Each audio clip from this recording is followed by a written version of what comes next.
stream. I'm not dying, I promise you. I just took a giant sippy of my Red Bull and it nearly killed me. Yeah, wow, it's me. Good morning. Can you tell I woke up like 20 minutes ago? And I was like, oh shit, I gotta stream. And then I rolled out of bed, and then I had to open my computer and like turn on everything and set up all the games. I don't know why today's the day I decided I should set up every game beforehand. Like, that's never been my thing until now. But here I am. Welcome. I hope you got the mature warning when I started the stream, when you came into the stream, cause motherfucker. Sorry, Moon's been quite the shit today. He woke up this morning, throw it up, and then he knocked his food bowl down. So he's been a little stinker, and now he's trying to rifle through the trash. You did not, god damn it. Well, okay, let's slap a big ass mature sign on this one. I can grab an image. Probably, hold on. Professional streamer, right?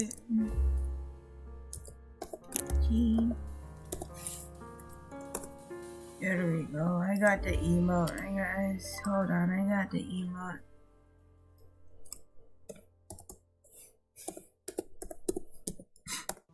Hold on. Listen, it's gonna be chill day today. I am still traumatized by the events of yesterday. Boom. Big ol' 18 plus. Nobody else better. Oop, now it's 81 plus. Y'all get out of here. Unless you're 81.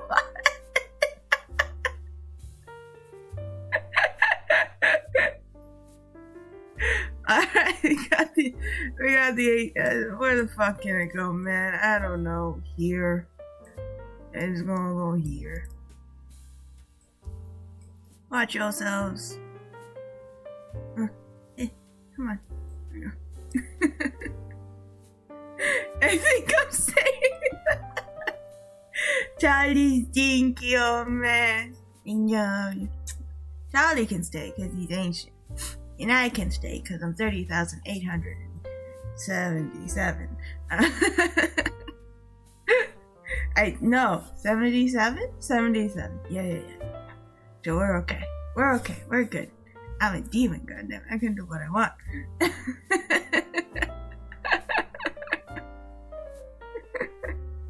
Welcome. Hold on. I'm slowly waking up, I promise. How you doing today? How's your Wednesday, huh? Y'all have a go. It's not Wednesday. Oh, fuck me. How's your Thursday going? It's Thursday, right?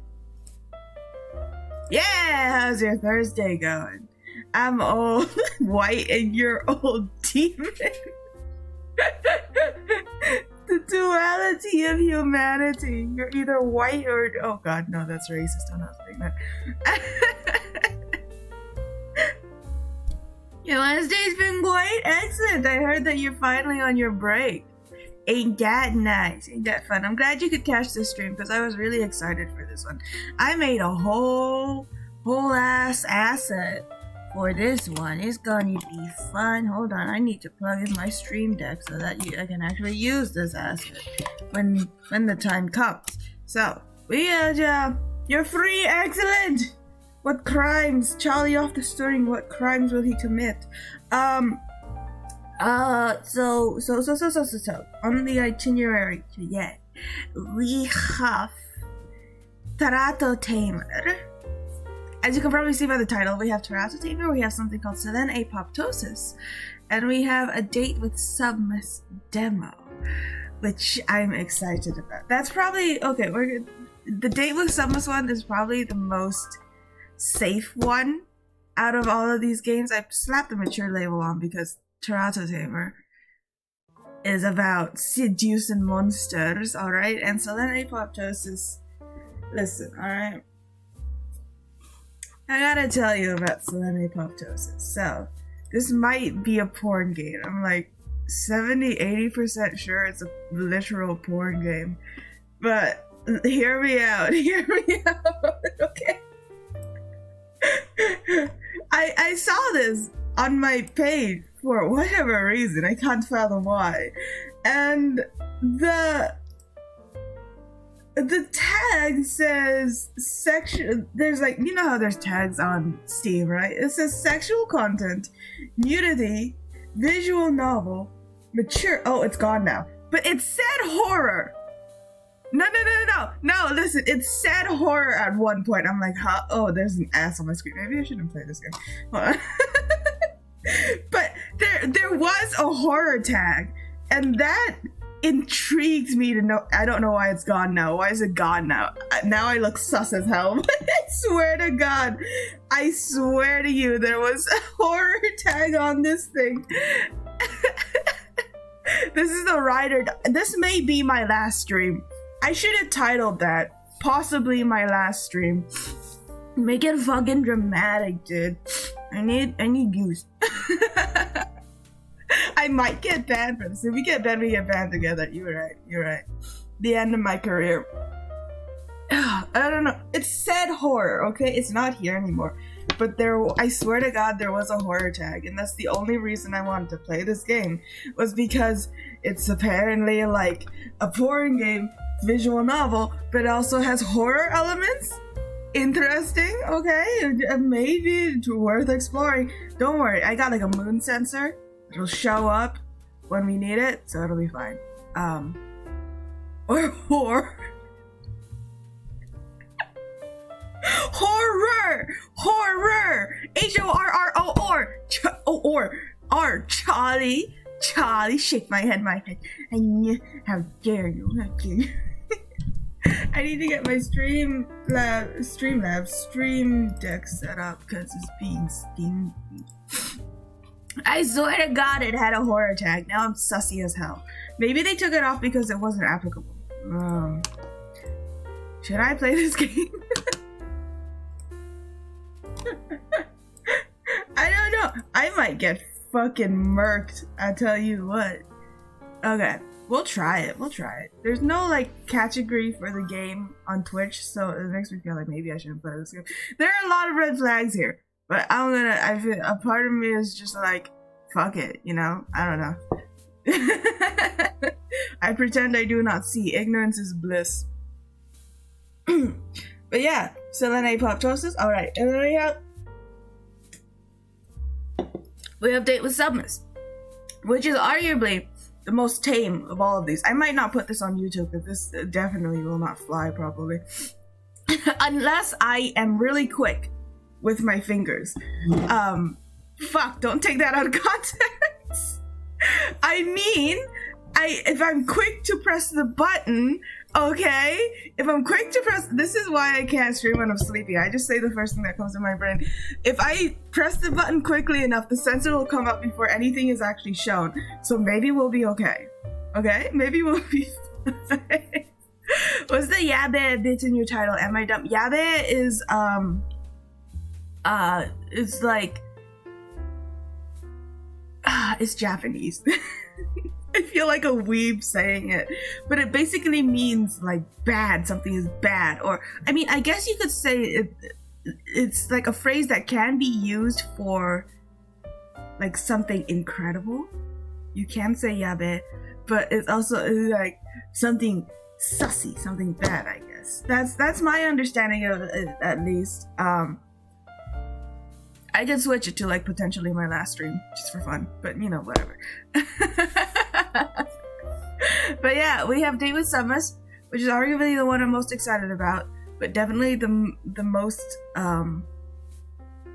family friendly of all of them, because obviously Submas Pokemon, they have to be family friendly. Here, let me see. I also grabbed a tweet from the person who made the game. This is currently only a demo. I don't know how long it is, but that's the tweet that they made sharing the demo of the game. If you're into Submas, I recommend checking them out because they make really good art. Submas art. But also, oh my god, speaking of fucking Submas, I have been grinding on Pokemon Masters X for the past, we'll say 3 weeks.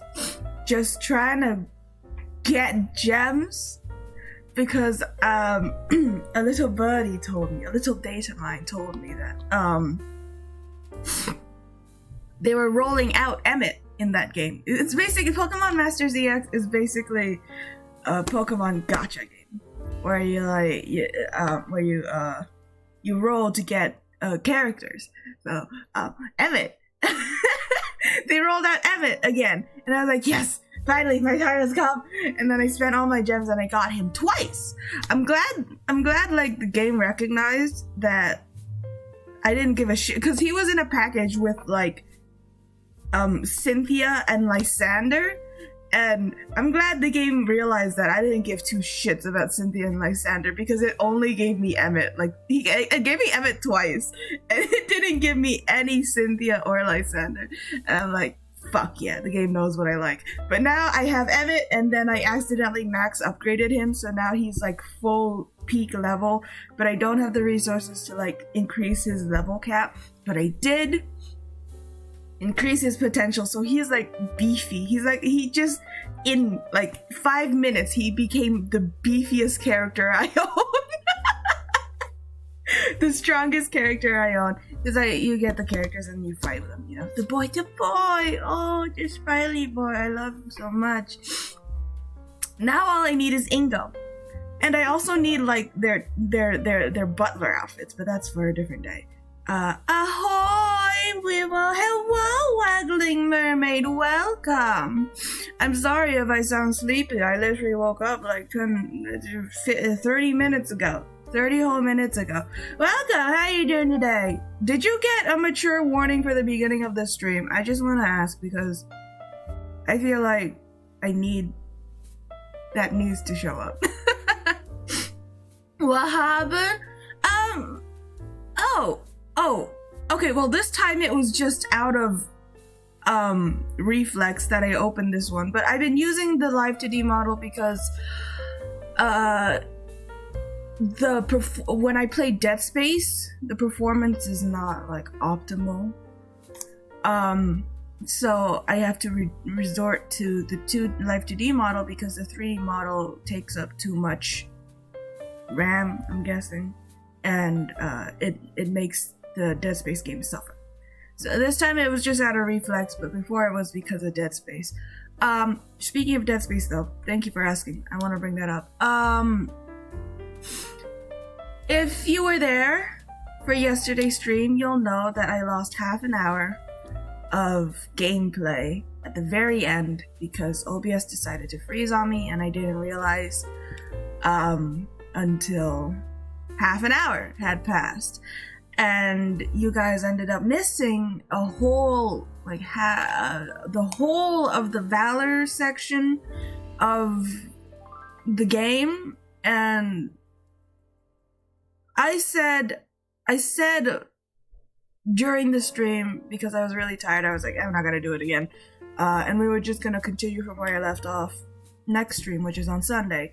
But I don't know how far back my autosaves go, but I feel like I want to go back as far as I can so that I can replay that section for you guys, or what I can replay of that section for you guys, because it was a really cool section. Hammond died. It was incredible, and I wanna show you guys that part. I don't mind doing it again because it was a cool part, even though the speedy monsters are very scary. But yeah, I will be redoing that on Sunday. That means that we probably won't be able to get through the entirety of the game on Sunday, but like, what's one more stream, right? It's fine. You did see the big 18 plus? Okay, good, excellent. It's supposed to be a mature stream, but you didn't see the mature warning in the beginning? Damn. I'm not gonna stop stream and restart it, so I guess that's just what we're gonna deal with. I'll just have the big 18 button here, and that's the best I can do. Thank you, Twitch. You are ever helpful in your fucking work. Hold on. maybe if I go to, because I have to go to the settings, right, of Twitch. Twitch settings. Let me try again. Maybe I just didn't save it. I heard myself for a second and that was horrifying. Where was it? Where was it? Stop talking. Create a dashboard. Right? Yes? Settings? Oh, stream? No, it should be on. Yeah, no, it should be on. Okay, well, whatever. Fuck it. Alright. So, starting off today with Terato Tamer. I guess we'll go through, since I already have it planned, we'll go through with Selene Apoptosis, and then we'll get to date with Submas. And if it gets bad, if Selene gets bad, then we'll just drop it and keep going. It might be because I'm very much an adult. And Twitch remembered. Yeah, maybe. Sorry, stretching.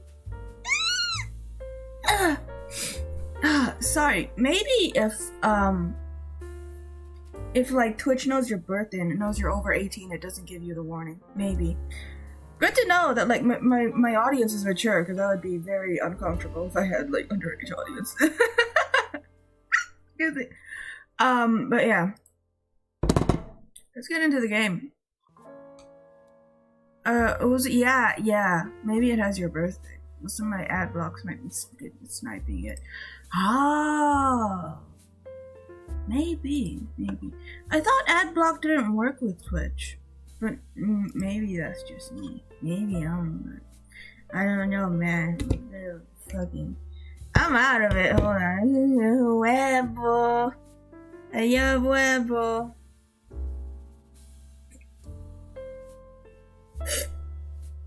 Charlie, do you have ad blocker? That would probably solve the problem, right? And my ad blocks are blocking 100% of Twitch's ads. Yeah, I don't know, because I'm pretty sure I still get ads when I watch on Twitch. But then again,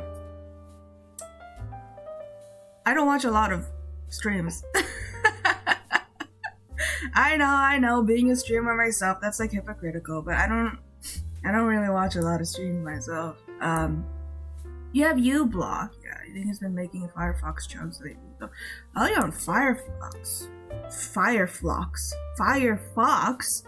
I'm on Chrome. What do I have on Chrome? I don't remember.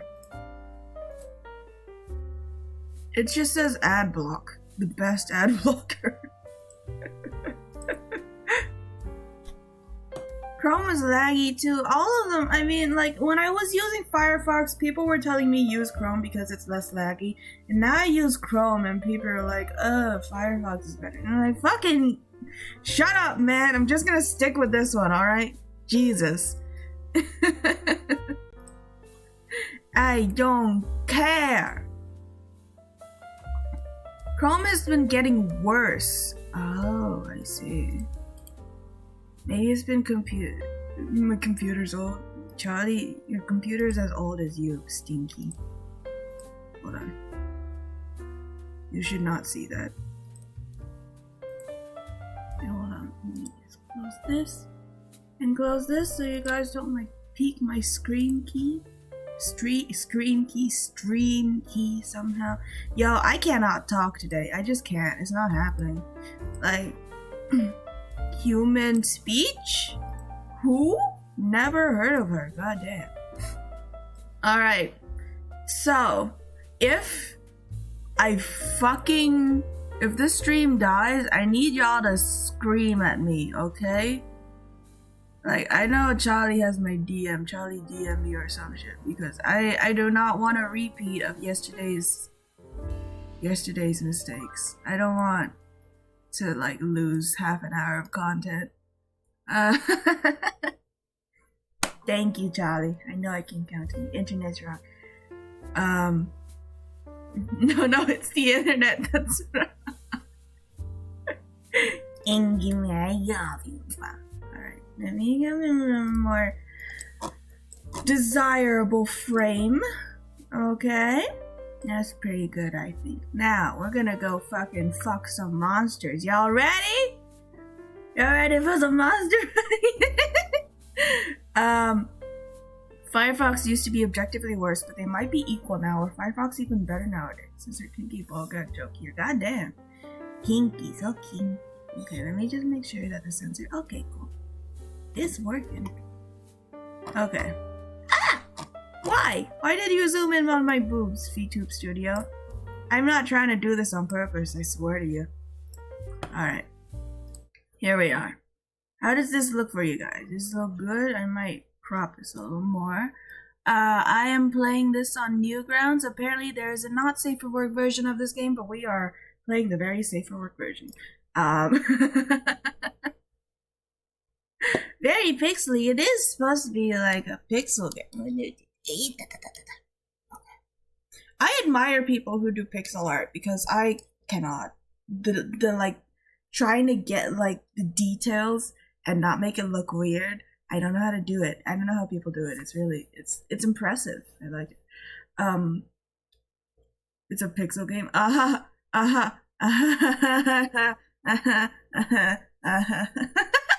Okay. Hold on. Let me get the 18 plus thing in here. There we go. Alright, so before we start, let me show you what happens, alright? Say on the off chance we get something a little YABE on screen, right? If I am fast enough, and sometimes I might just do this prematurely just to make sure that we don't have an issue. But if something happens and I'm not prepared for it, maybe if I'm fast enough I can just pop, put Moon on the screen here. He's gonna be our little censor for today, alright? He is here to black out any potential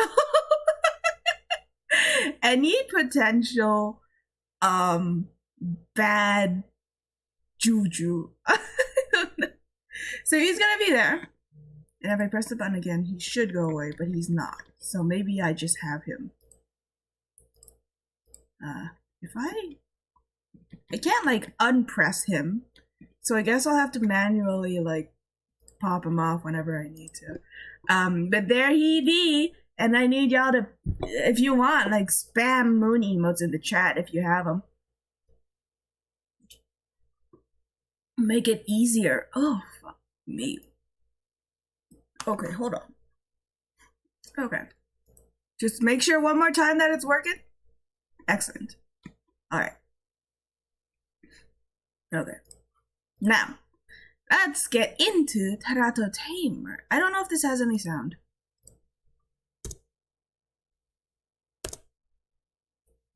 Okay, character select. Oh, do you hear this? Do you hear the game? Uni, welcome! Don't worry, you're not late. We just started. I did make some announcements in the beginning. I'm trying to remember them right now.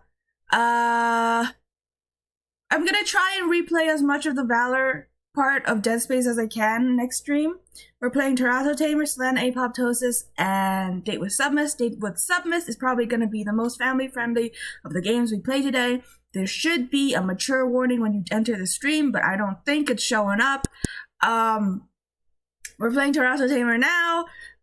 If on the off chance we get a little sussy scene, Muni will be here to beat to like block it from your innocent eyes. And it's a little loud. Okay, let me turn it down then. I'm gonna turn down desktop audio. How does this sound? Is this better? We're just starting. And also Selene Apoptosis is like, I'm 90% sure it's a porn game. And the tag is gone now, but it used to have a horror tag, alright? I need you to believe me when I say that it used to have a horror tag. And that's like the only reason that I'm playing it. No, oh yeah, okay. No, Charlie, you must believe me. Surely you believe me, right? Surely you must believe me. I have spoken nothing but the truth since the day I was born 30,877 years ago. I have never once spoken a lie. I will die on this hill. We're gonna pick this lady because she's really cute. I like her. That's a lot of years. I know, right? I'm really old. Oh, shit! That's loud! Is that loud for you guys? Do you need me to turn it down more, or is that okay? I know this and I love you. Ah! Oh no, a monster! Submit to the wrath of the Scarlet Moon. No, I'll never submit to you. Your blood will be spilt in sacrifice for the Moon Goddess. No, not my young, fresh blood. I need that in my body. Yeah. Prepare to die, human. I will make my voice so slutty. What shall I do? If only I had a strong, brave man/woman to save me from being ravaged by this wild beast. You, huh? Oh well, I guess I can't do anything about it. What a shame. Now you're just making this weird.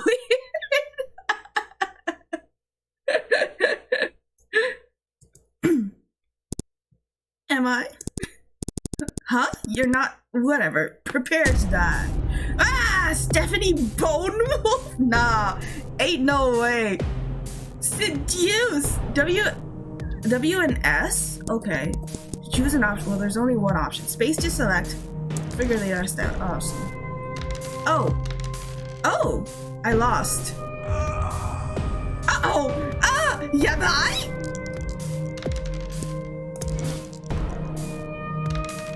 Uh-oh. What happens if we tie? No, don't grab my titty! Sorry, I panicked. It's okay. Seduce! Come on, I gotta win, right? No! A 1 and a 6. Am I supposed to lose? Well, he's at 33 now. This is a little concerning.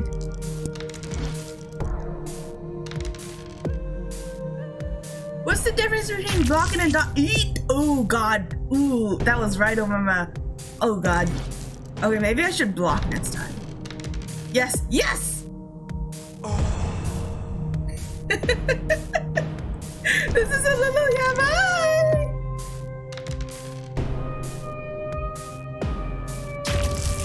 Ow! Oh my god, please don't kill me. I'm almost there. I'm like 83%. Come on. Seduce. Seduce!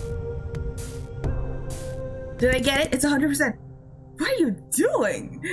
Did it work? Are you thoroughly seduced? Are you gonna ravage me? I've been on the earth for many slutty years. Damn these rolls. I know, right? I'm not really lucky. Flaunting myself. It's very distracting. That's the idea. Great, I can't focus on killing you. Now I'm hungry and horny. Well, I can solve one of those things, and it's not being hungry. What a shame. I've got something you can eat. Are you inviting me to... Yes. You're into monsters? Oh, honey, you don't know the half of it. Oh, yeah. Alright, I'll bite. Let's do this. Oh my god, don't show me. Yabai? Body count? Oh god. Okay. Hello, new monster. Is he your friend now? Oh, yup. Remember to hydrate. This is a great time stream elements. Thank you.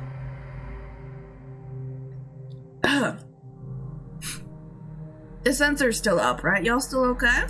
Everyone doing okay? No, the sensor's not up. Right. Okay, cool. We're good. We're good. Fresh human flesh? Don't mind if I do. Succubus! Stephanie. Oh, I'm Stephanie. He's Bone Wolf. Let's just seduce, man. Hydrate to quell that thirst. Oh, I got a 6. There's no way you're beating that. Hey, I'm getting better rolls now. Oh no, my boy! Don't hurt my bone wolf. I need him to bone. Uh-oh. Wait, am I supposed to lose the seduction rules?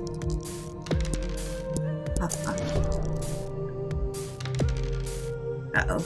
That's not good. No, my bone wolf! I can only seduce now. Oh, he was my attack? That's great. I'm gonna die. These noises, man. I don't know how I feel about these noises.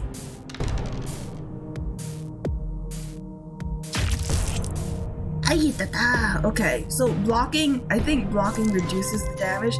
That's pretty good. I hope my bone wolf isn't like completely dead. I got a 6. I swear to God, when I like get higher rolls, it means that I'm not doing as much seduction. Uh-oh. No, right in the titty. Don't do that to me.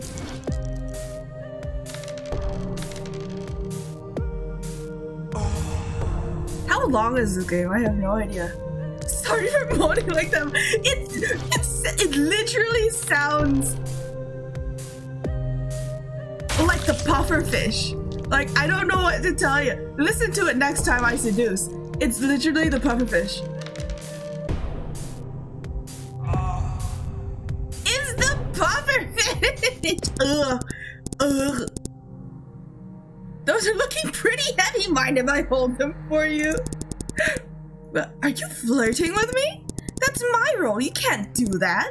Too bad. You just got out nymphoed. If you're going to hit on me, at least come up with a better pickup line than that. Did it hurt when you fell from heaven? Your body is 70% water and I'm thirsty. Do you have extra room for extra?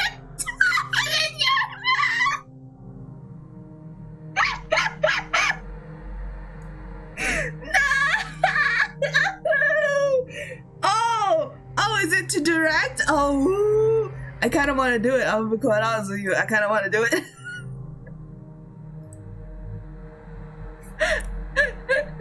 All right. Yep. Do you have room for an extra tongue in your? All right. That one was pretty. Hey, it was good. I hate it here. Thanks. I have a lot of them written down. You know what? Maybe I won't try to devour you. You can still do that if you want. Oh, well, let's see what's on the menu.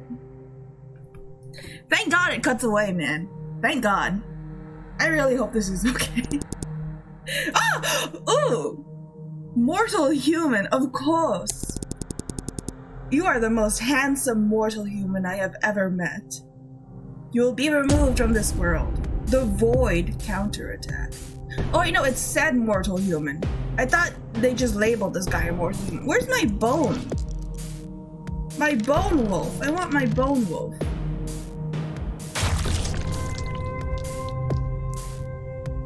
Is my bone wolf gone? Honestly, if I'm gonna be honest with you, if you want to get into my taste right now, I prefer the bone. Oh, my seduction is dead.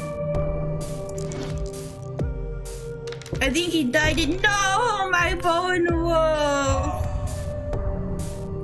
I didn't think he would die.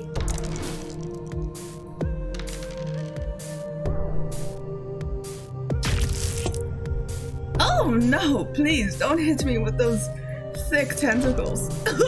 Oh fuck. Why am I doing this? What has my life become? I killed my best boy. No.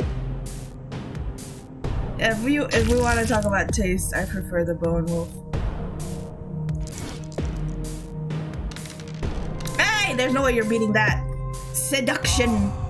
100! Holy shit! Stop squirming. Oh, I could never. I'll only stop if you stop. Make me. Do not resist your fate, mortal. I'm being pretty bad, huh? Go ahead, punish me. Jesus Christ. Give your blood and become one with the void. Not sure about blood, but I have other fluids I can provide. Holy shit. You're all over the succubus. We have different tastes. Please stop making this weird. Okay, sir, why don't you put those tentacles to use? No, why don't you put those tentacles to use? To what use exactly? Clearly, you're not meant for combat. I imagine it'd be better if you brought pleasure to others instead of pain. I did not expect this game to be so forward. I'll be quite honest with you guys. Can you provide some examples? Oh, I can provide so many examples. Oh, I can provide some examples, alright. Why don't you come closer? You didn't, my vanilla is showing. Honestly, yeah, I didn't. I honestly didn't. I thought it would be a little more subtle than this. Human, prepare to perish. Hello, lady. Giant woman? Your kind is no match for my superior magic. Enduring. Oh, I don't know what that is. I've never heard of that before. I'm a fake monster fucker.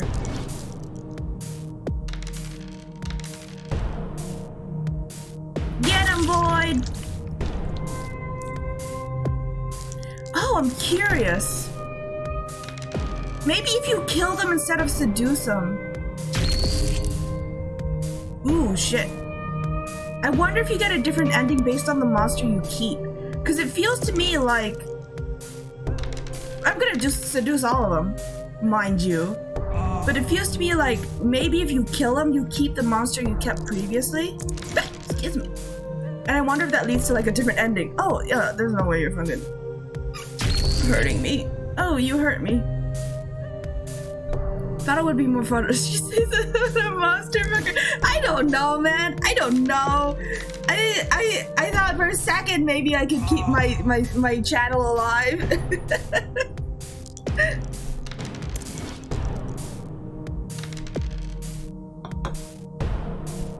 This is getting hot in here. God damn.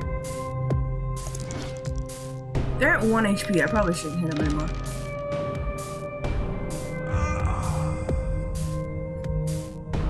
Download Terato Tamer, expecting monster meat cute. Is that too much to ask for? Listen, you know that Tumblr post that's like, no, my void! Oh, I just killed them both. Both of them died? I didn't realize the monster was taking damage. My void is still alive! So it just cycles out the monsters. I want my bone wolf back. But also the void is pretty good. I do like the void. Dude's fighting for his life in the background. You know that one Tumblr post that's like, monster fricker, what about monster holding hands? What about monster cuddle? Huh? What about monster... monster, like romantic relationship. That's me. That's me. Why can't I just have like a cute little romance? Damn it, where the hell did I end up this time? Hey, don't come any closer. I'll shoot. What the fuck is that? Is that supposed to be a gun?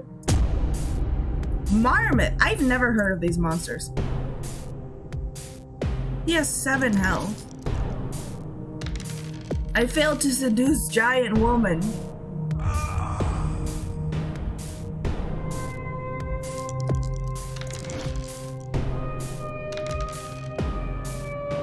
Maybe if I block they take damage, do you think? Yeah. No, my void! If I dodge, do they not take damage? I don't know, I'm trying to figure this out because it doesn't tell me. 83%, that was a good ass roll. I think it's the ratio between the two numbers that ends up. No, they still lose health when... Maybe it's because of the void. I don't know. Well, he's seduced either way. Stop moaning in front of my meal. I know, it's making me a little uncomfortable that every time you seduce, there's like a moan. Are you trying to court me? Depends, is it working? Of course, that robe is nice, but I think it looked better on you. What? Oh my, well, I'm flattered. I've never been hit on by being of another race. You seem like you have a lot of dilf energy. That needs to be that. Stop it! This is too forward! Game said you'll figure it out. Nah, we're just stupid. Listen, I don't have a brain cell on me right now. I woke up like less than an hour ago. You can't do this to me. So stupid and what? Yeah, it's true. Very true. Same thing you need. A dodge avoids all damage if you beat the roll. A block reduces damage based on how much you roll. Oh, I see. Well, I can certainly spoil you if you'd like. Wait, should I do it with a human? No, I shouldn't, unless... Alright, I'll leave it up to luck. I'll flip a coin. Oh god. But I won the battle! No! No! I won't be getting any... No! My body can is so loud! I have risen once again. Is this supposed to be a vampire? The secret moon hath arrived, and now it is time to feast. Vampire health leech. Breaks, so no head breaks. You say breaks out.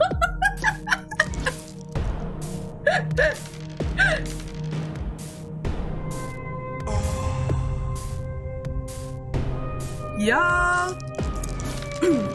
You understand, you get it. Oh, that's not good. No, my boy! He's been serving me so well! Ooh, excuse me. Oh, this guy doesn't take health when he hits. I swear to... I can hear nothing but the pufferfish. No, my boy! He's dead.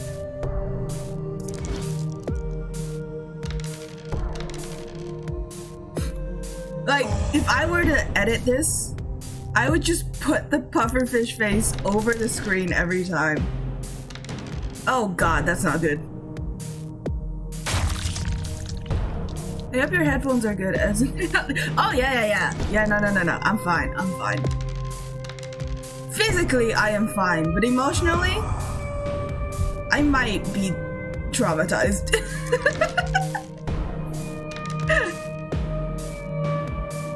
The cost? Come on, mate. Submit. Oh, you got a 6? Come on. Rigged. This game is rigged.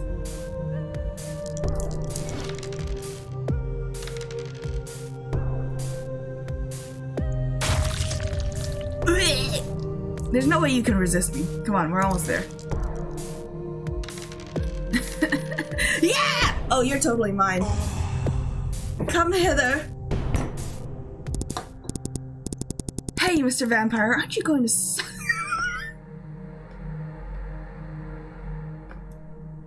No!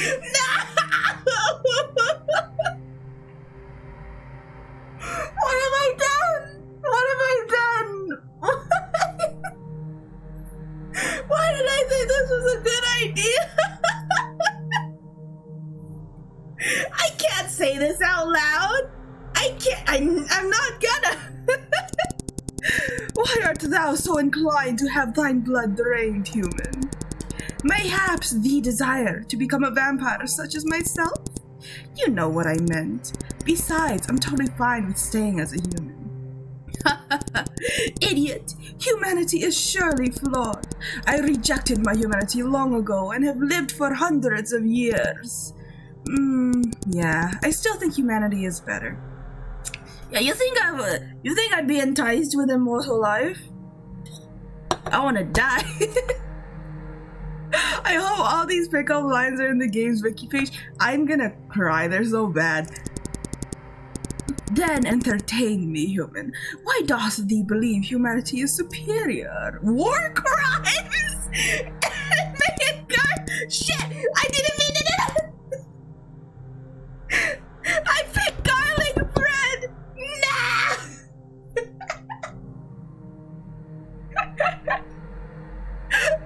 I should have picked war crimes. Holy crap. It was... What did I pick? I picked anime, but there was garlic bread in there. Damn it. I didn't mean to select it. I mean, look at me. I guess obviously I have to choose anime, right? Okay. Useless. Clearly vampires are superior to humans. I cannot seduce a monster to save my life. We're at stage 7 and I'm still with the void guy. I suck at this. Who is you? Well, what do we have here? If it isn't the one and only Chrysella, the moon goddess. Oh, I know who this is. Why do you come before me, human? Are you here to defeat me in combat? You got big boobas, lady. I think a single tit is like the size of my body. To dethrone me and take Maria's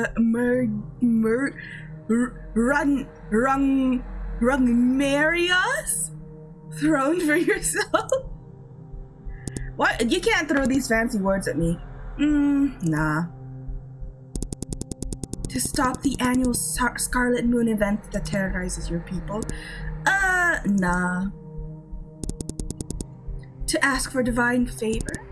Perhaps. Well, I cannot grant you any wishes or favors at this time.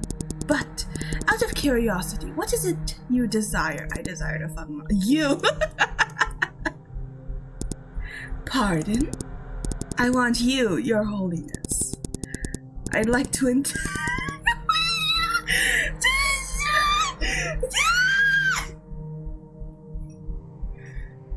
My face is so hot!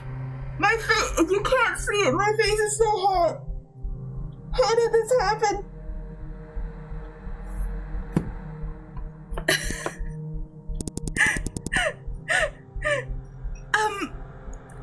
That is a rather odd request. But I will entertain that notion. Impress me and I will reward you accordingly. Alright, I gotta keep this on because my face is really hot right now. She has 2 rolls and she still got less than me. Pathetic.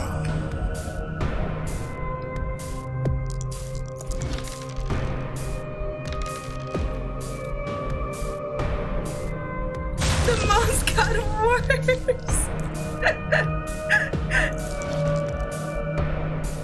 I'm trying to tune them out just so I can survive, man.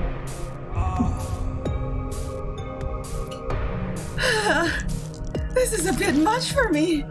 I don't know why I didn't. No, my void!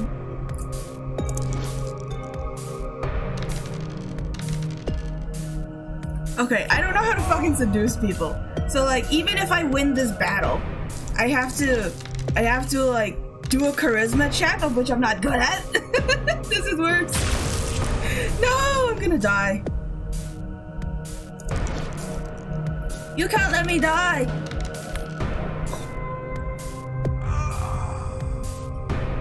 Whether or not you win this game is like entirely based on RNG. Oh crap, I'm at 1 HP. I'm not making it, y'all. Do I have to restart from the beginning if I fuck up? I ain't doing too hot.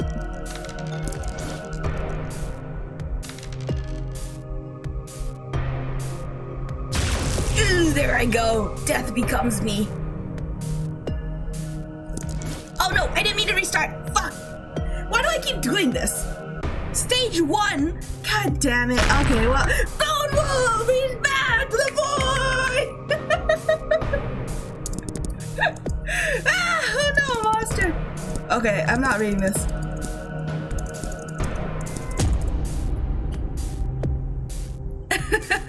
At least we get Bone Wolf. No, get the bone. Oh, you want me to get bone? Okay, excellent.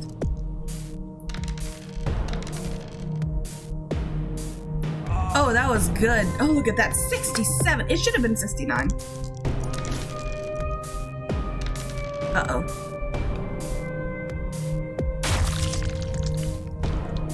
We thought her name was Stephanie Bone Wolf, so honestly, I was just like, I mean, you can't blame me.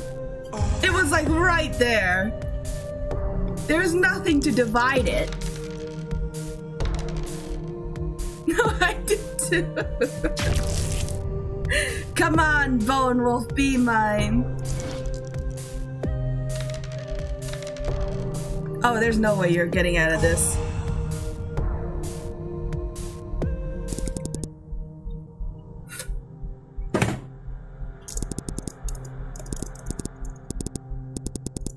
No! How do I fuck it up again? Damn it!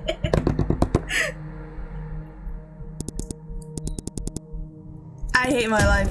Okay, fine. We're gonna have to be careful.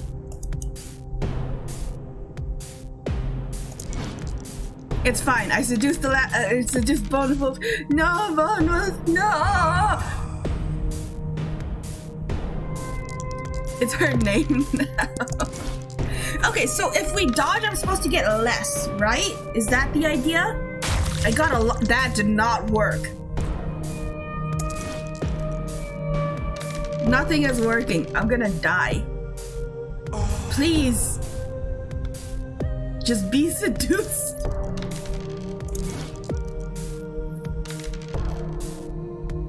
I forgot. What was the order of today's games? It's Terato, Tamer, and then it's Selene, Apoptosis, and then it's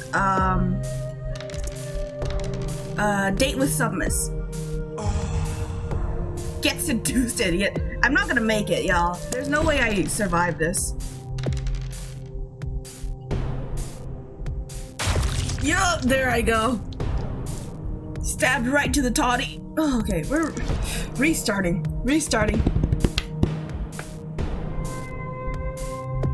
I gotta get Bone Wolf back on my side.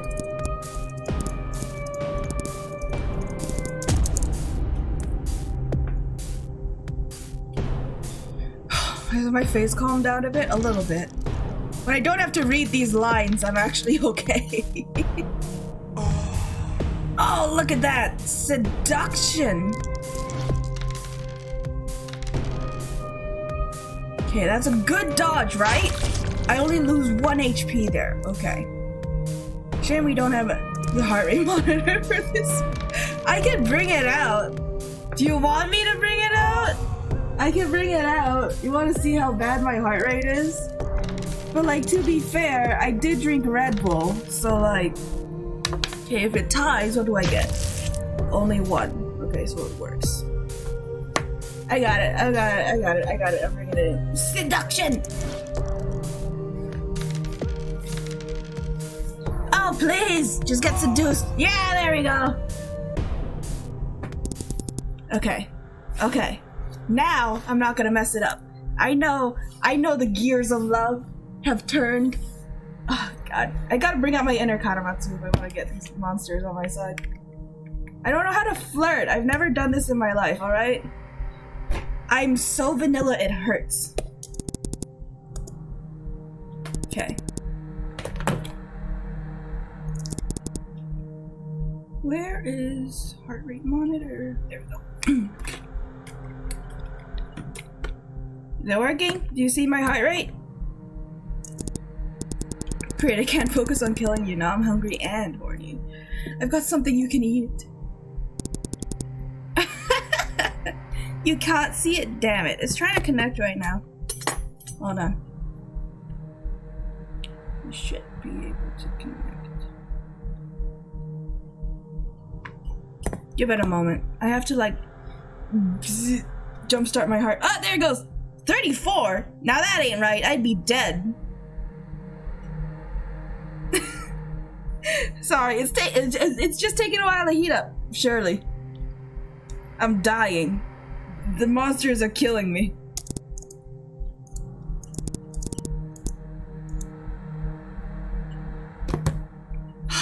What's going on? Hold on.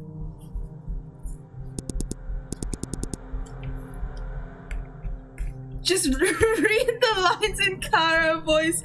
Channel the painful. Oh god. Oh god. Lust heal? Okay, sure. I think these monsters each have like their own little features.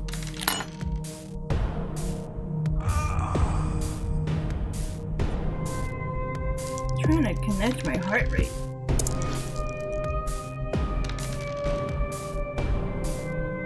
How much did that reduce? 1? Okay. So as long as I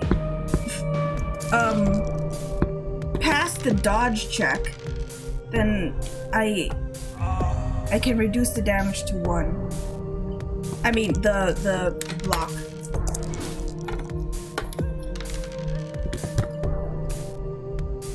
I think I'd rather do that. It's not connecting. Come on.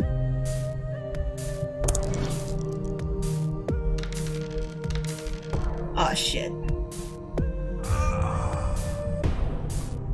I don't like these noises, man. Can we be normal? I mean, can you really expect to be normal in a monster fucker game? I don't think so. No! My bone wolf! Don't kill my bone wolf. Oh, there's no way you're passing that. Come on. Yes!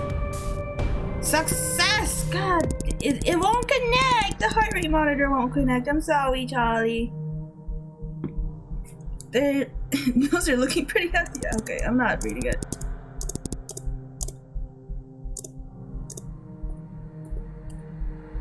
Ah, so she doesn't like that one. I can do this one.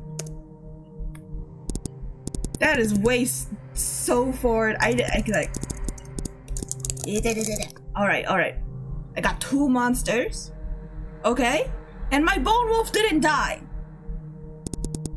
But he's still gone. Okay.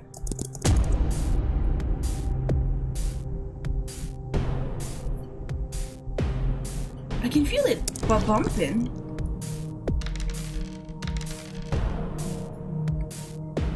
Hello? Oh, that was a good roll. That is not so good a roll.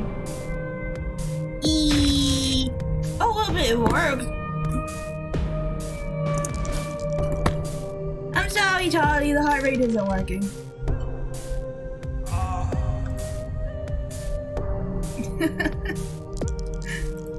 Oh, God.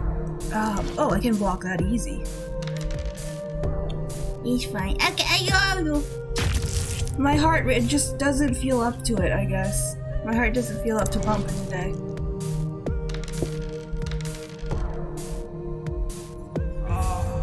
Yeah, get seduced! Ugh. Now my body, like the underside of my boobs is all wet because I have to put water on the heart rate monitor for it to work. Stop squirming! I shall not. It doesn't even give you like a confirmation. Are you sure you want to say this? It just kind of makes me say it. So, please stop making this weird. Why don't you put those tentacles to you? I'm sorry. It's okay. It's not your fault. I'm the one who does this to myself. I am an adult, and I will make body count 5. All right, we're learning. We're getting everybody. Getting all the monsters. Human, prepare to perish. Your kind is no match for my superior magic.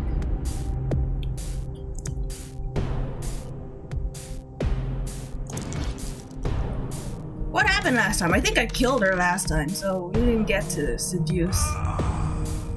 I don't know what to say to make her like me. No! I missed the dodge. Don't die! So she does take damage. So I have to be careful about it. Gotta shower. Have good sploosh! That's not very good.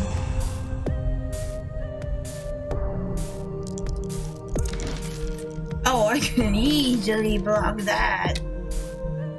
Pathetic. Okay, we might still die though.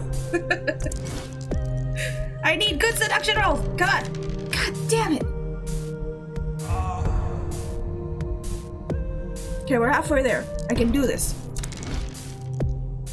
I'm just gonna keep blocking, man. I don't really... It seems to me like dodge is the more risky option. Like, you can negate all the damage if you win, but otherwise you take all the damage.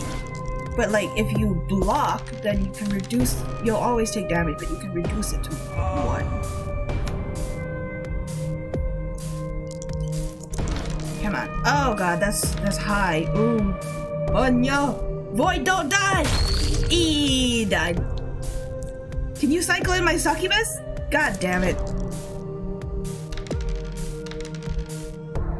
I feel like you should be able to keep the other monsters. Isn't the whole point you're supposed to be collecting them? I can dodge that. Boing! I'm about to die though. This is a toughie. I need a good roll for this. That's not a good roll! Come on, is it enough? Yes! Barely won! Human, why are you moving in such a fashion? I'm casting a spell. What spell is it? I do not recognize those patterns. It's called Hey You! Check out my ass!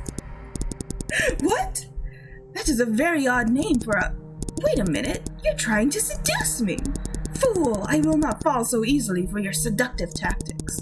If you want to get in my pants, you'll have to show me some knowledge about magic. Question, which of the following is a fire-based spell? Uh-oh. Pirata sounds like it, because pyro, right? Trivia? In my monster fucking game? That's correct. Knowledge of magic. Now that's something that's sexy. Alright, man, whatever floats your boat. Can you cast a spell that makes my clothes? We'll see what I have up my sleeve. Alright, I got her.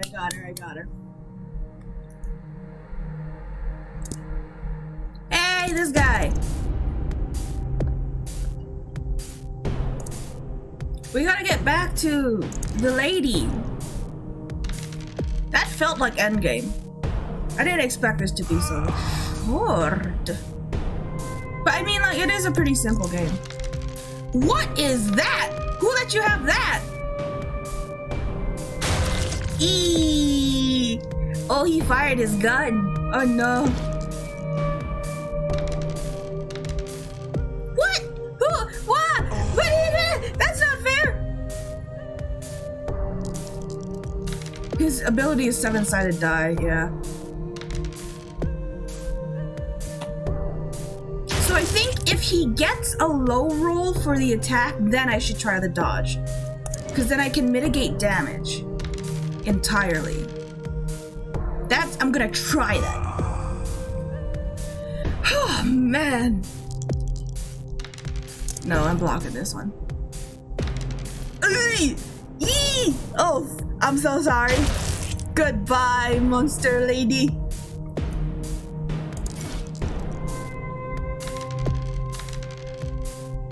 Man, can I get better rolls, please? It's completely up to RNG. Like, what am I supposed to... How? Why? It was a 2. Oh, but it worked. Okay. Okay, if it ties, then I get the upper hand. All right, good to know. Good to know. Yes. Come to me.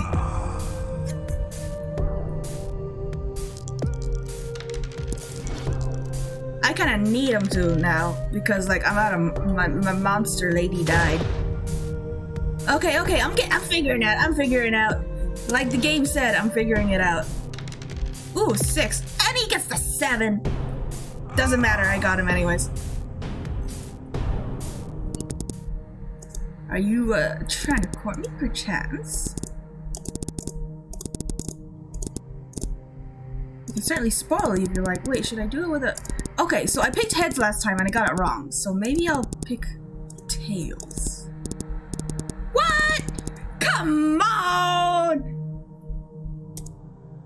Bruh, how do you win that? Come on, it can't be random. That's not fair.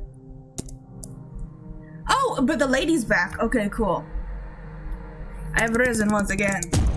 Okay, Vampire Man.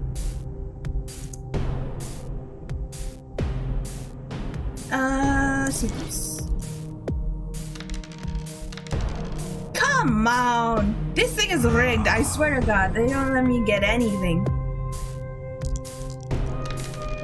I can beat that, probably. It's like a 50-50. Well, good enough, good enough.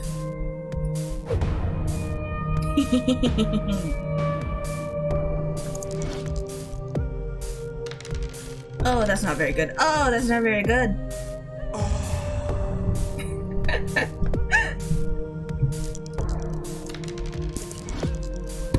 I'm willing to risk it. Yeah. Okay, I'm figuring it out. I get the knowledge. My brain, a cell expand. Oh, that's a good one. Oh, you better get 100% on this one. Yeah. You are mine, Vampire Man.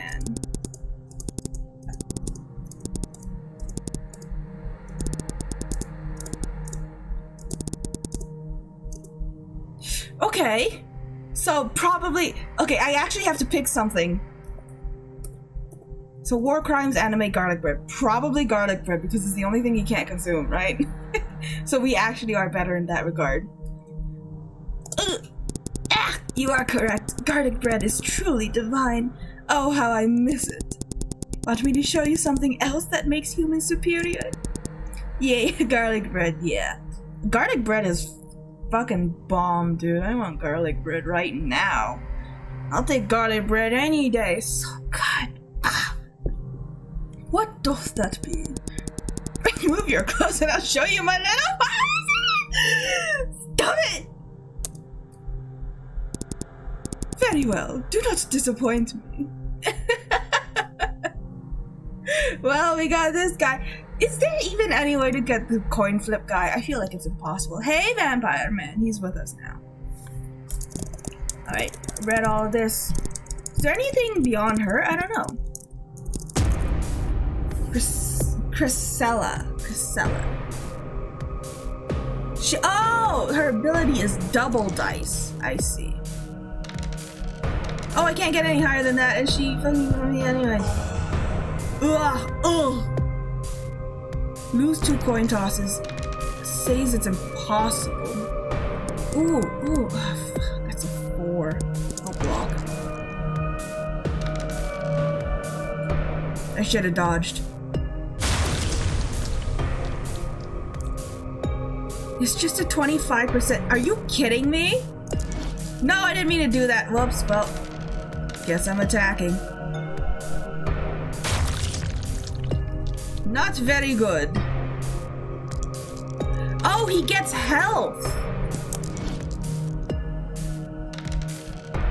I won. He gets health if he attacks. Okay, cool. Got it.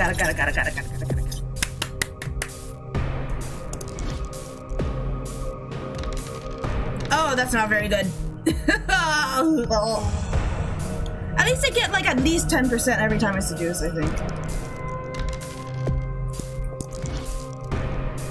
Willow doesn't read. Willow misses all the monsters each other. Right, but like it's just like a name. It doesn't like tell you specifically like in detail what it does. How am I meant to assume?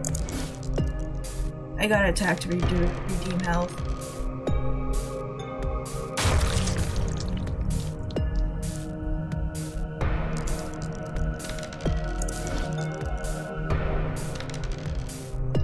That's not very good. Oh no, my monster's gonna die. You know what? Fuck. I have to attack. He's like my only shield. God damn it.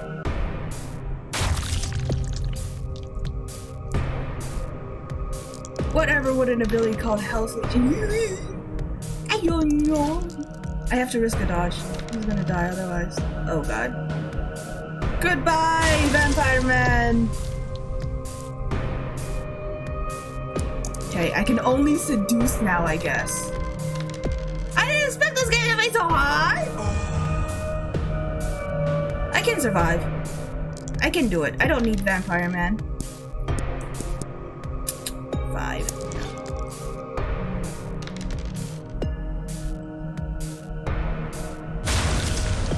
Tara. Come on! Let me get in your pants! God damn it. She is not making this easy on me. It's just broken. It's still on screen. Huh? Wait, am I okay? Huh? What is happening? Are you dying? I don't think heart rate is low. Oh, right, yeah, it's just broken. I turned it off. It's not supposed to be that low, yeah. I'll just erase that. I was like, oh my god, you've made me scared. I thought my stream crashed again. Jesus, that's not very good. I'm gonna die. She's tough. Why is she so tough? Please, just let me sit. Oh my god. Her standards are too high.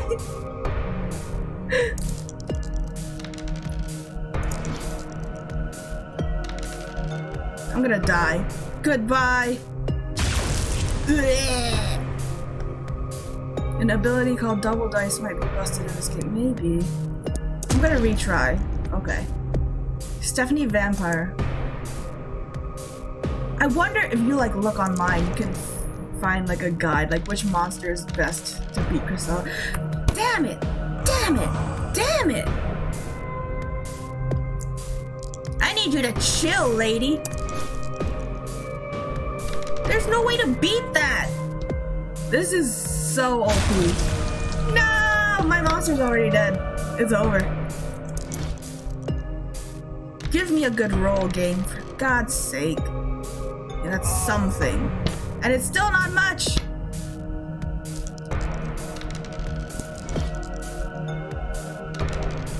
Okay. I'm alive. This is legitimately stressful. I don't know what to say. How badly do you want to fuck the moon? I'm trying! 3, 5, 6, 7. So like, regardless of what I get, I have to dodge if I want to like. This is impossible! It's all based on RNG at this point.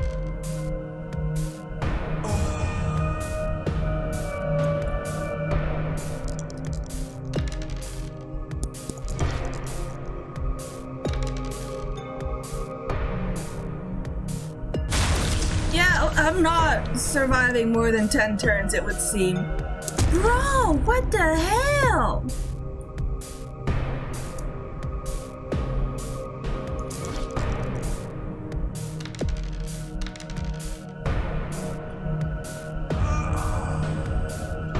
It's RNG, just keep.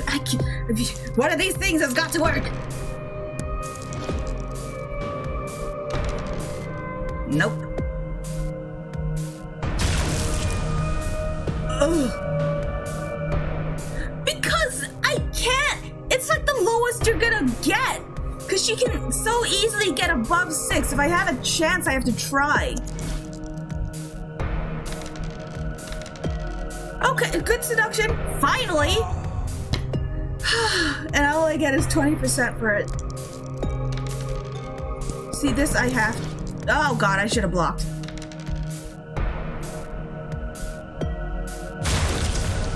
Goodbye, it didn't matter anyways. He had 1 health if I blocked.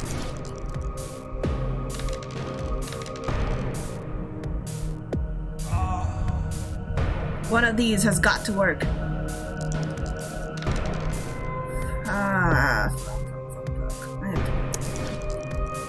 I have to do math now because it's double dice.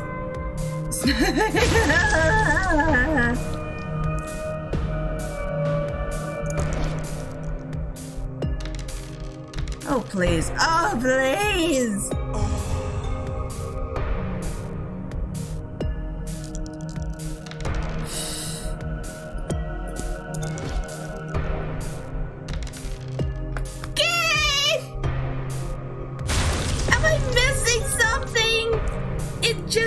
Doesn't want me to win. I just have to keep going at this randomly until something. What the hell is that? What the hell is that? Yeah, this feels very final bossy.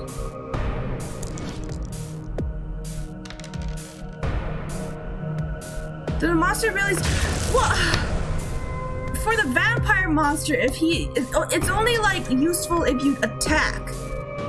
But if you're just seducing, which I feel like you have to with how easily she like kills you, the monster is useless. He's just like a shield. For this guy, if he attacks, then he regains health. That's the idea. Vampire not... Listen, I'm not... Succubus heals on seducing, maybe. But...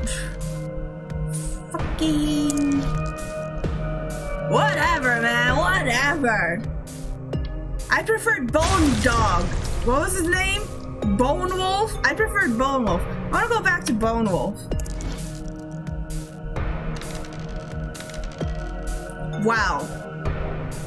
A 1. I have the worst luck. My blush is gone.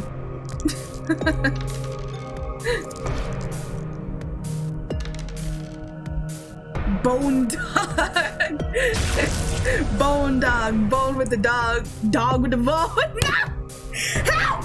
No!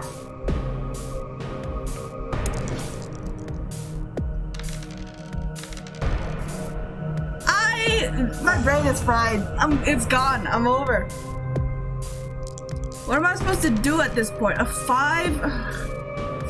Do I risk it? This is like the lowest she ever rolls. I gotta block. I can't risk it, yeah. Willow gets angry at a little dice game on your ground. Yeah. What the dog doing? What the dog doing?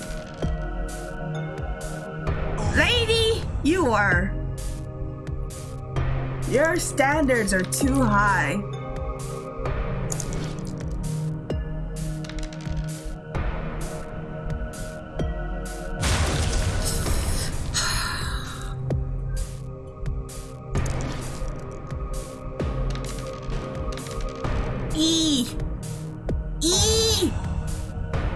I'm gonna die. Roll low. I hate you. I don't even want to fuck you anymore. Ah!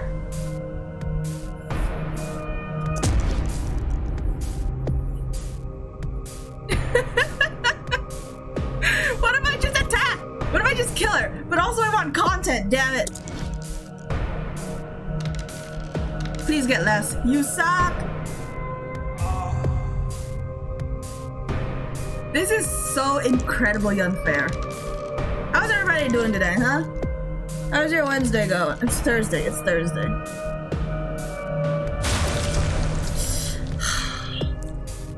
Everybody have a good week? Everybody having fun? Has RNG of the universe been kinder to you than it is to me right now? I just want the giant woman!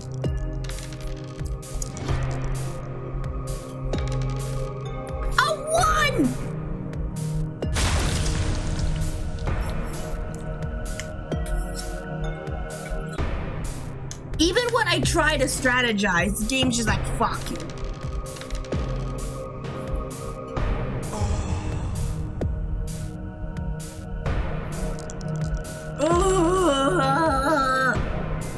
That's a 5.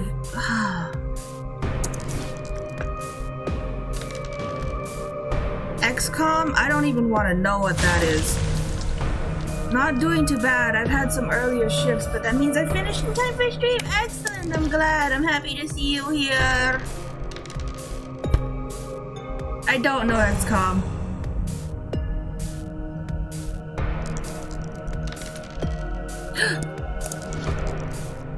Please get higher. Why? Why? She rolls a 3 and I roll a 1. That's not fair.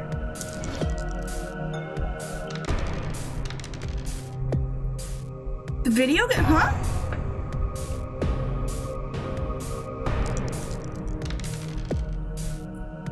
I have to block this one. When the church doesn't like you anymore, you get XCOM'd. Huh? What?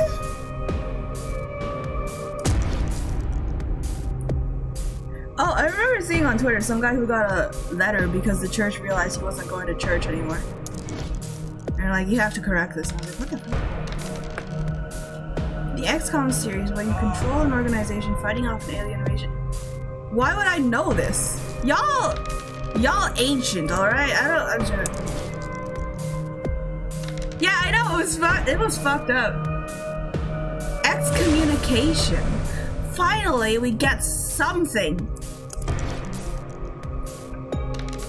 Are you that old? I don't know, I've never heard of XCOM. I know what excommunication means as like a word in the English language. But that's it.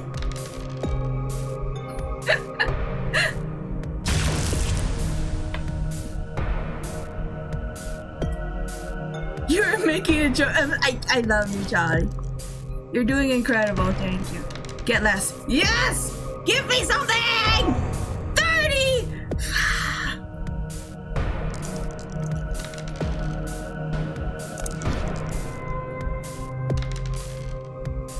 Oh, okay. Is the game taking pity on me, or am I actually getting good rolls now?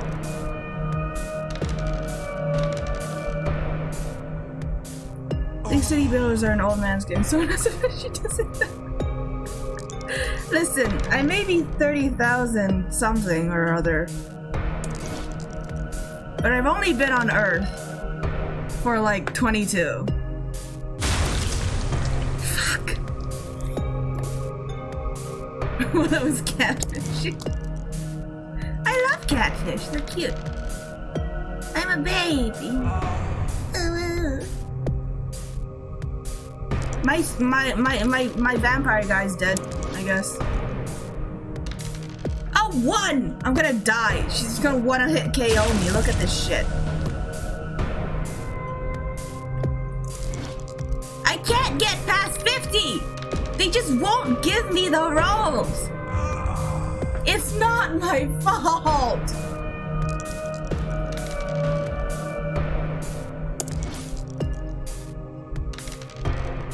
I'm dead. Ah, Christ.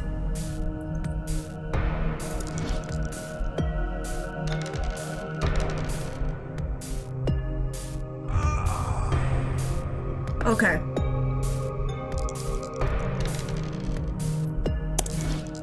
I die either way, it doesn't matter.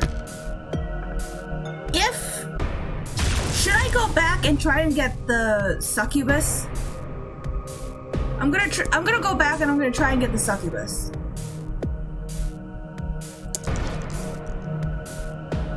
Yeah. Okay. Vampire's not working out. Ah, Bone Wolf, I love you, man, but like I gotta get the succubus lady. Okay.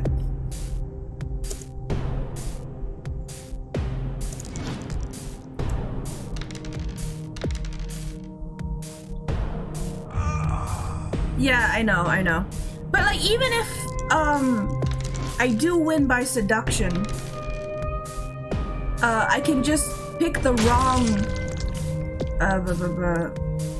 dialogue option, and then they'll just yeet. Unless for some reason I finally get like the 25% chance with the flip a coin dude. But so like I'll have to kill him. Sorry, Bone Wolf, I love you, buddy. In another world, we were together. Makes any difference because it keeps going up. Yeah, but I think it might just be like... Wait a minute. Was the void? Huh?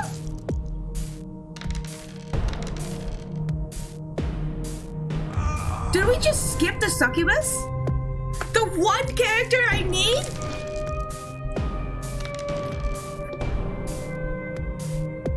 Alright, well, I guess we'll see what happens. If the succubus doesn't show up here, man, this game is broken. Maybe I do have seduce. Yeah, I'll try. Maybe. I feel like that didn't happen last time. Are you kidding me?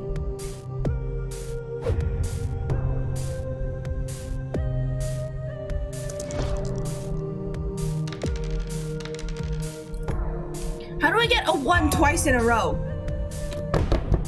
Swear to God, man. Swear to God.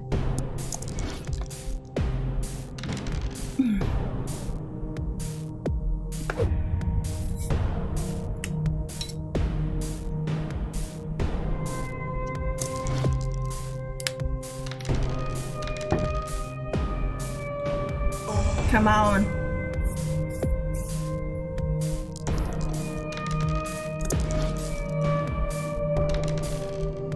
They do. I just don't remember statistics very well. It's been a while. The last time I had statistics was in high school, which was like 4 years ago.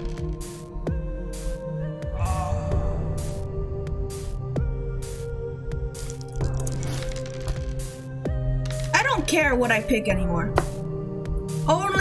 What do you mean only 4 years? I can't remember what I ate for breakfast yesterday.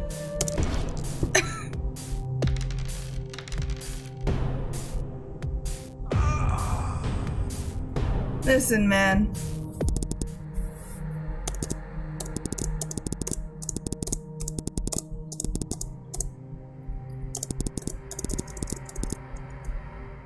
I am like baby. I don't know. I'm baby. Are you gonna give me the... Nope. Okay. What if I pick a... They don't have stats. Right? If I go for this lady. Surely it doesn't make a difference. Huh?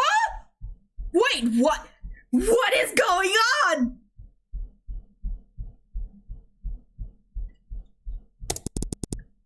Priscilla! What? They each have a different story? Oh, hello. Where the fuck is the Empress, huh? Where is she? I don't know. Wait, she's not here? Nope. Well, she was, though. Shit, well, now what? You know, I always thought it would be weird having sex with you.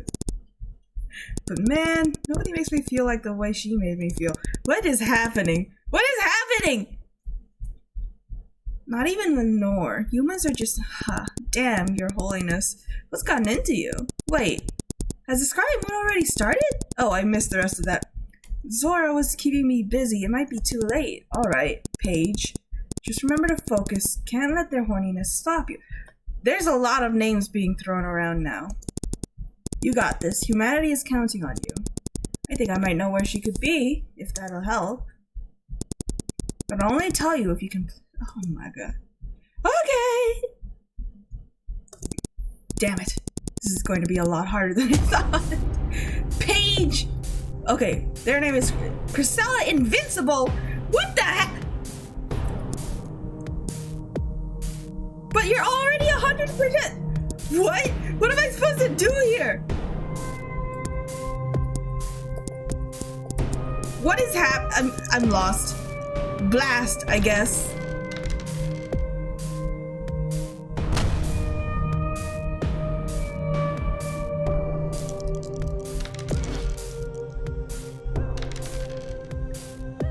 Maybe you have to play them in order. Maybe? I don't know.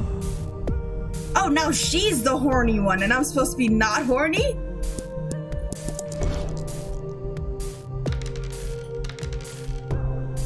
Remember to hydrate, yo. Priscilla better hydrate, goddamn. Okay, so I shouldn't attack. Holy crap.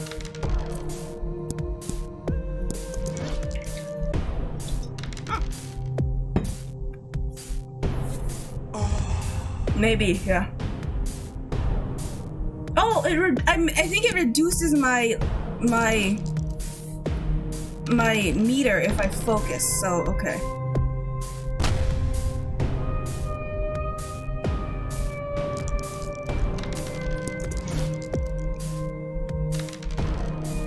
What? How do I lose that? Uh-oh, I've lost.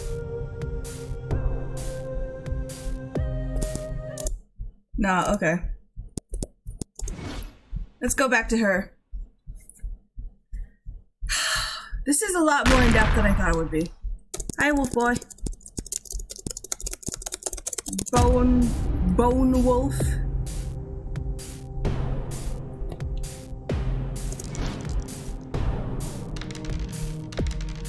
Eee!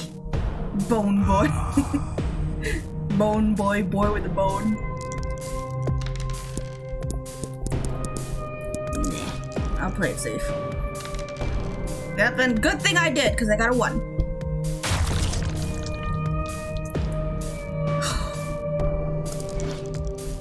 I feel like giving up on this game, honestly, after the shit rolls I get. I'm not someone who generally has good luck with RNG stuff. Like, if something bad can happen like that, the one thing I didn't need was a 1, and the one thing I got was a 1. Do you see how awful I am at this? Am I superstitious? No.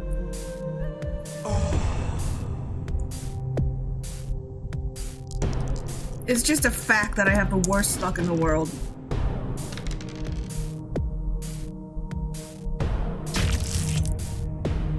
In that, like, I don't believe in those, like, oh, I literally have a black cat. I feel like that's enough to be like, I'm not superstitious.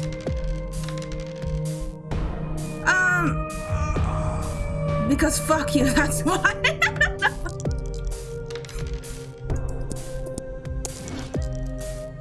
I'm over it, man. I'm over it.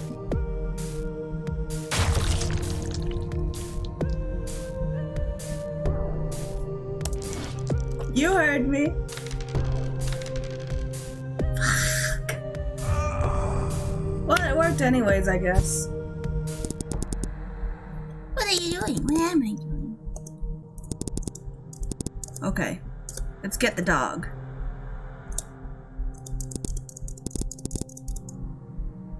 Okay, my body count reset too. But I have 1 now. Okay. We can do this. Now the sucky. Okay, so I did have to seduce the wolf. Okay.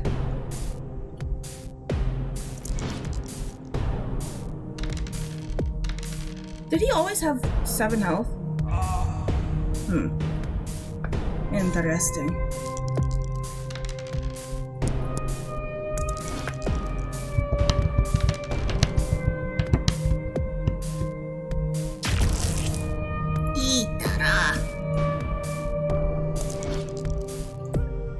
Come on, I wish the rolls would go quicker at this point, man. I'm trying my damnedest to get through this. I don't know if I can finish all of the stories. Oh.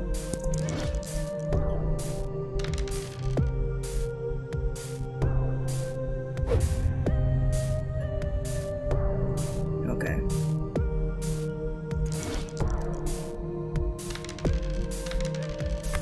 Now I'm getting good rolls.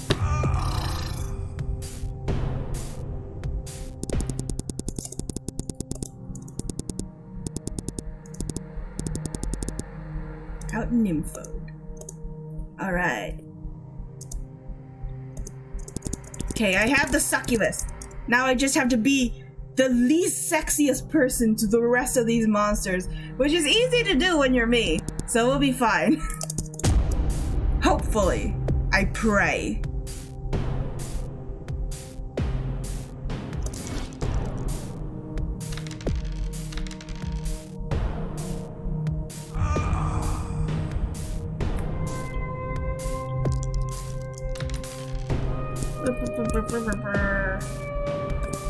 I'll risk it. Yeah!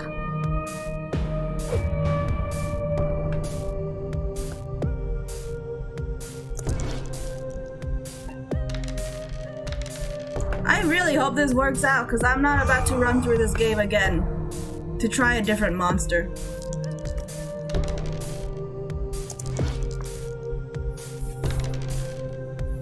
Alright, I'll take it. Well, we can test out her ability.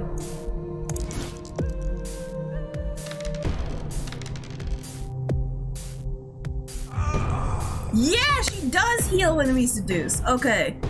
Hopefully that's enough, man. I don't know.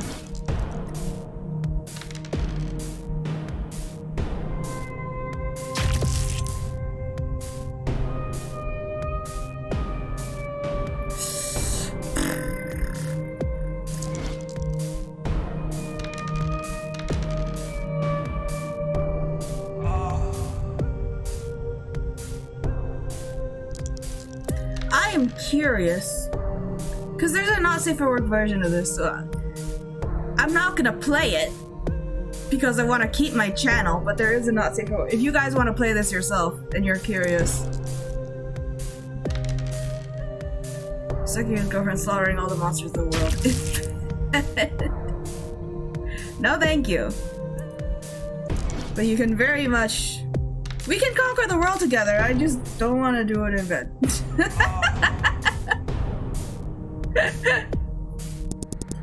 Stop squirming.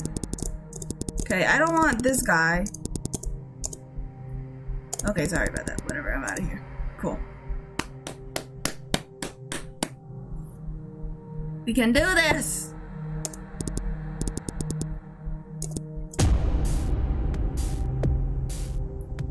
What if I just kill her? She has 6 health.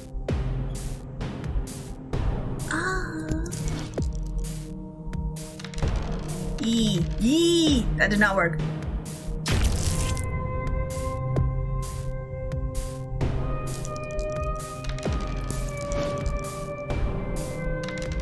Wow.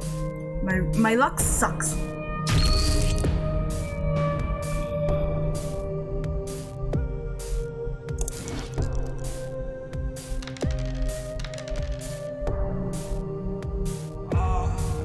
Okay, one health point something. So then Succubus won't be healing, right? So the idea is to just, oh shit. The idea is to seduce when the health is low. Wait. Attack when the health is high. Right.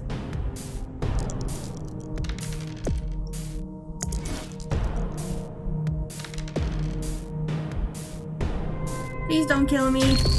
Itara.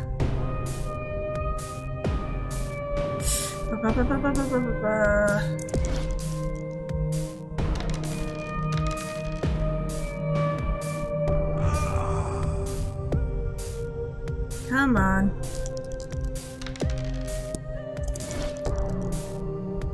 There's no way I lose this one, right? Surely.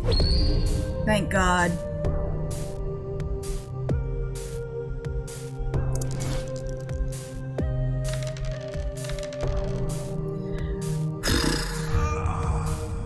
It's tough, man. It's tough. This is tough. I hate RNG.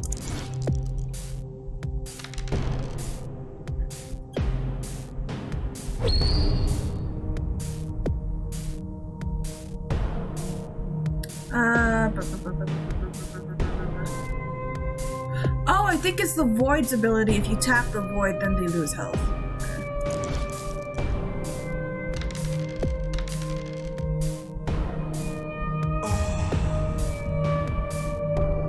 This is a whole thing, man. I was expecting just like a casual little visual novel-esque game. But I'm doing a whole strategy now. If I seduce this time, doesn't matter what I get, I'll still win. There we go.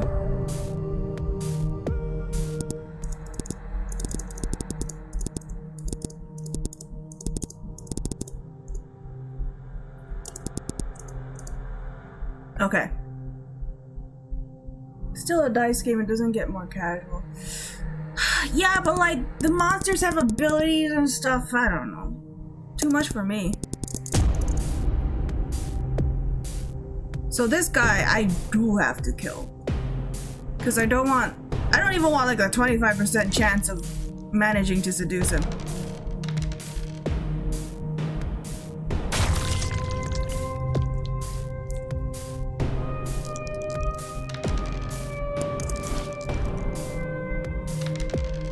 Wow. It's a 50% chance. Yeah. Whatever.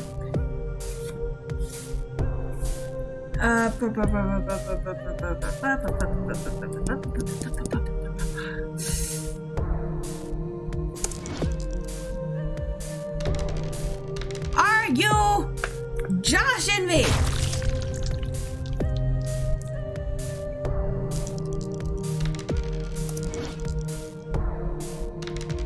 Okay, at least I got a 6.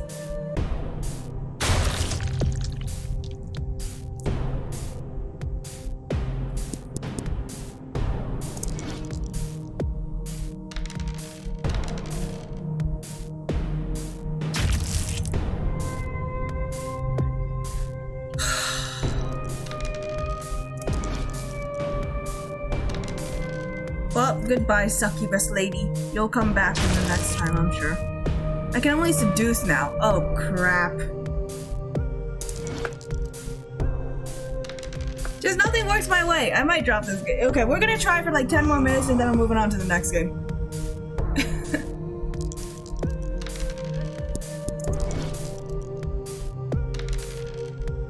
Oh, just kill me!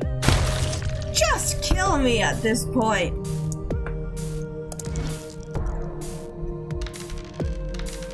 Yeah. It's a shame, cause like this game does seem fun, but the RNG makes it impossible to progress.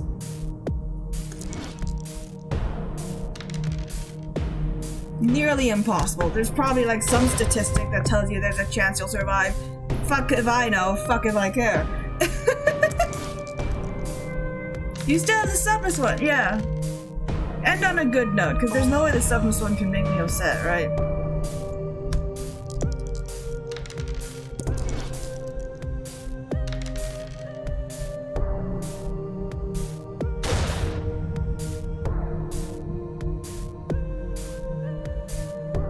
No, but no, legit, it does seem fun, because I like this. I like the character designs, the art style's really cute. I just wish they had a better battling mechanic. Or like a way for me to enjoy the story and the characters without having to deal with RNG.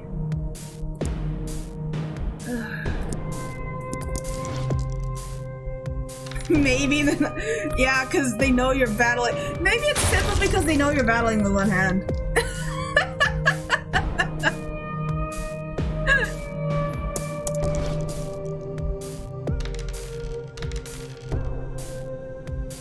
No, you're right. You're right! I mean, yeah. Oh, fuck, I got him anyways.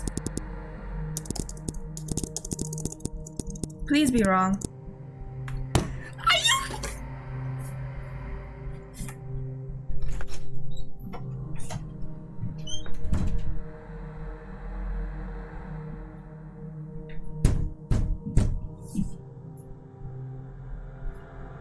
The one time!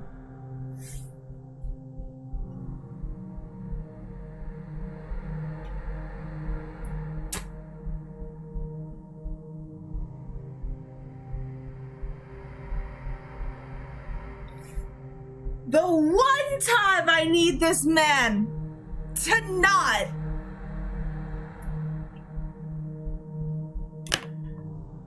I can't win. I can't win.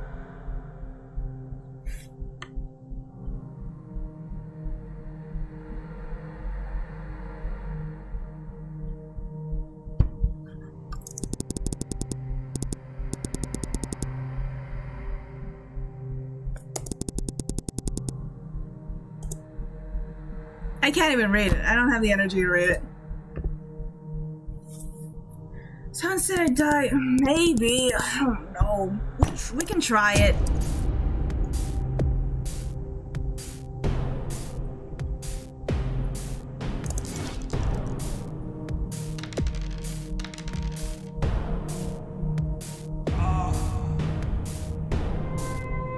Just get seduced already so I can get through this.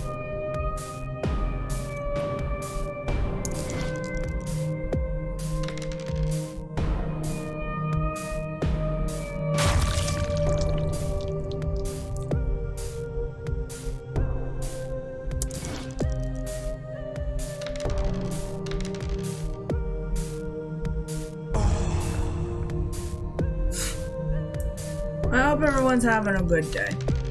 What did I do for my day? I got Emmett. I know why. I got Emmett in Pokemon Masters EX, and that was all my luck gone. Now I have horrible luck. That's it. Welcome back, Uni. We're suffering through this game because I can't beat the final boss, and like I wanted to get the succubus lady to try and help me beat the boss, but then this guy decided with a 50% chance that he was gonna suddenly decide that Hans was the correct answer, and then all of a sudden now he's with me, and I'm like, I lost my succubus, and now I'm gonna I hate RNG. This game is RNG. Pokemon Masters. No! Please don't tell me that's what I said. I said EX, right? I said EX. I said EX. It's not my fault. Masters ends with an S.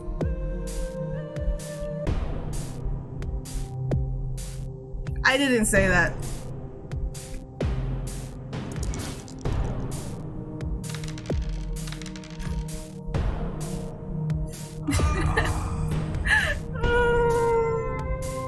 I'm in pain. Uni, save me from this hell. I don't want to do this anymore. I just want to take Bone Wolf and leave at this point, man. Maybe you said master. Is it not Masters? Pokemon Masters EX? I don't have the game on my other phone. Okay. Is it Master? Have I been? I can't even celebrate that victory, man. I'm so caught up on everything else. Pokemon Masters.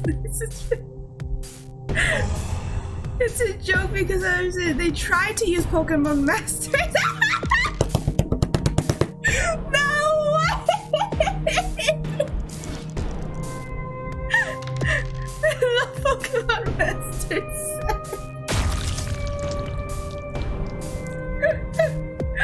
What even happened? Doesn't matter what I get, I've seduced him successfully.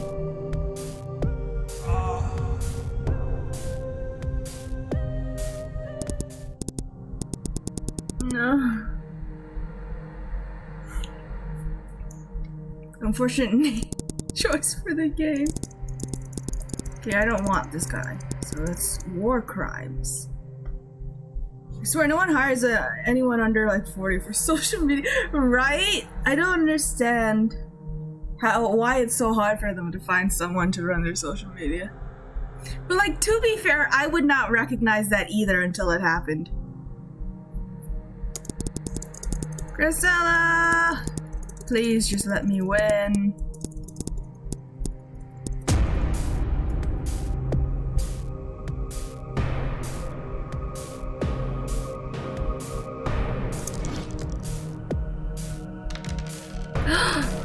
Oh my god! I still only got 10%.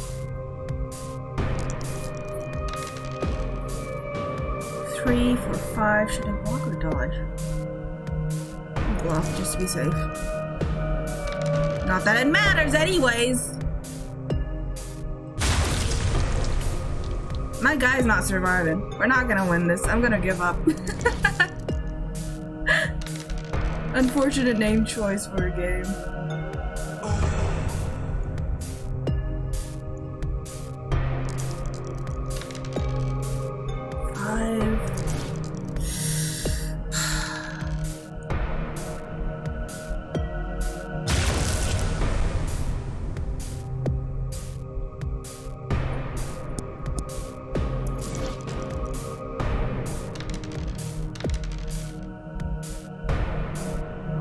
We broke even on that one. Damn it! 7. Definitely not a dodge. 6. Oh god. Don't kill me. trying so hard, man, but it won't give me like any leniency. Do you see that?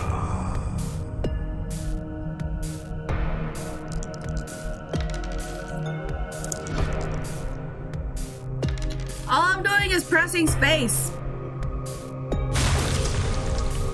Goodbye, Demon Man.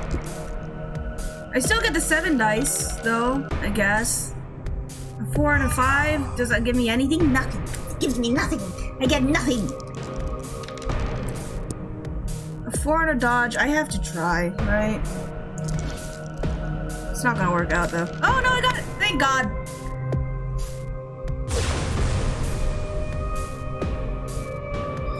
Whew. Something good, please. That doesn't do anything! I still only get like 10%. This is brutal. Okay, yeah. A 2! A 2!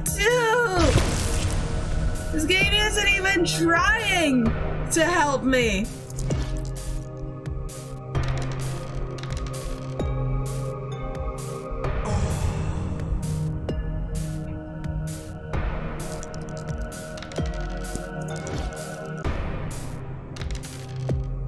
Do you see that shit? Kill me. I've been... Alright. New game! Oops, sorry. I closed the wrong thing. New game! I can't deal with this anymore, man. It's over. We're done.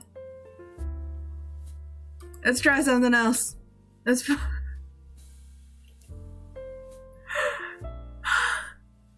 At least a visual novel won't have RNG that'll kill me. Ugh, okay. Let me get the game loaded up. New game, new game.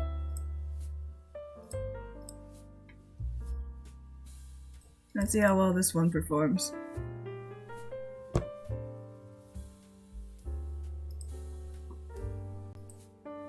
Just so you're not having fun, right?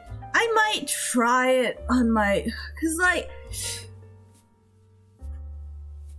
Did you hear that? She just said Selene. Okay, hold on. Let me get this game for you guys.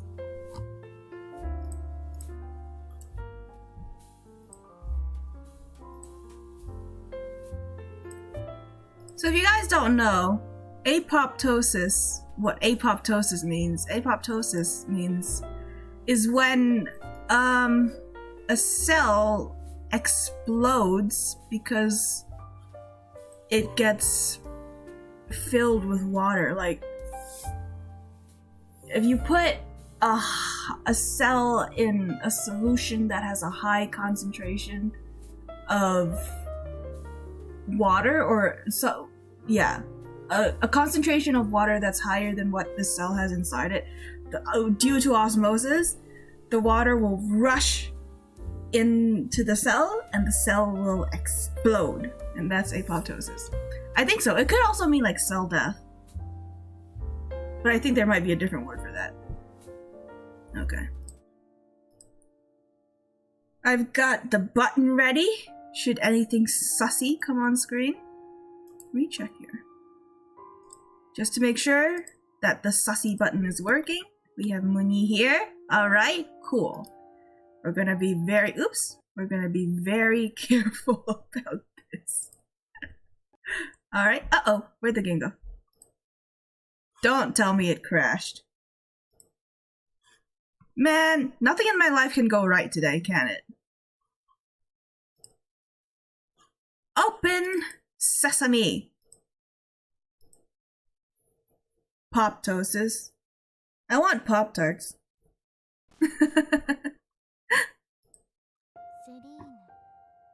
Selene.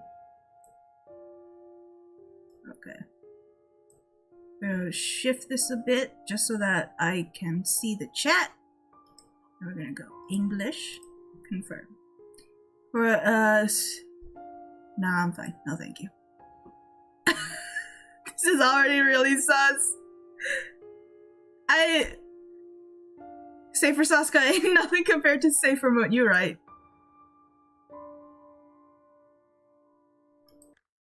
Fear. Okay, I don't know if I'll be able to play this, but we're gonna try. The sound was driving him crazy.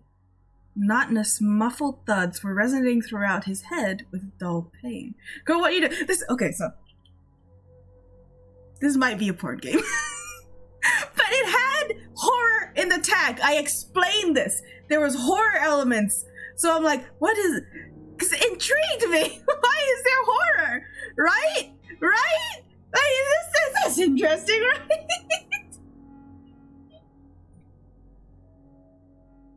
Stop, Charlie. The pain was too strong, nothing unbearable. But that sound. More than anything else, he wanted the sound to just stop. Thud.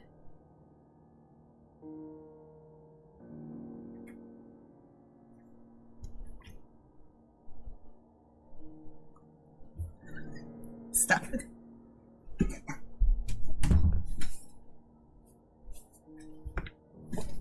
Someone trying to enter my room. I didn't trigger the sensor, right? I kind of the button is very sensitive. Nevertheless, the knocking sounds didn't end. Is there someone in, like, the other room doing a little something? He knew it well enough because he himself was their origin. What?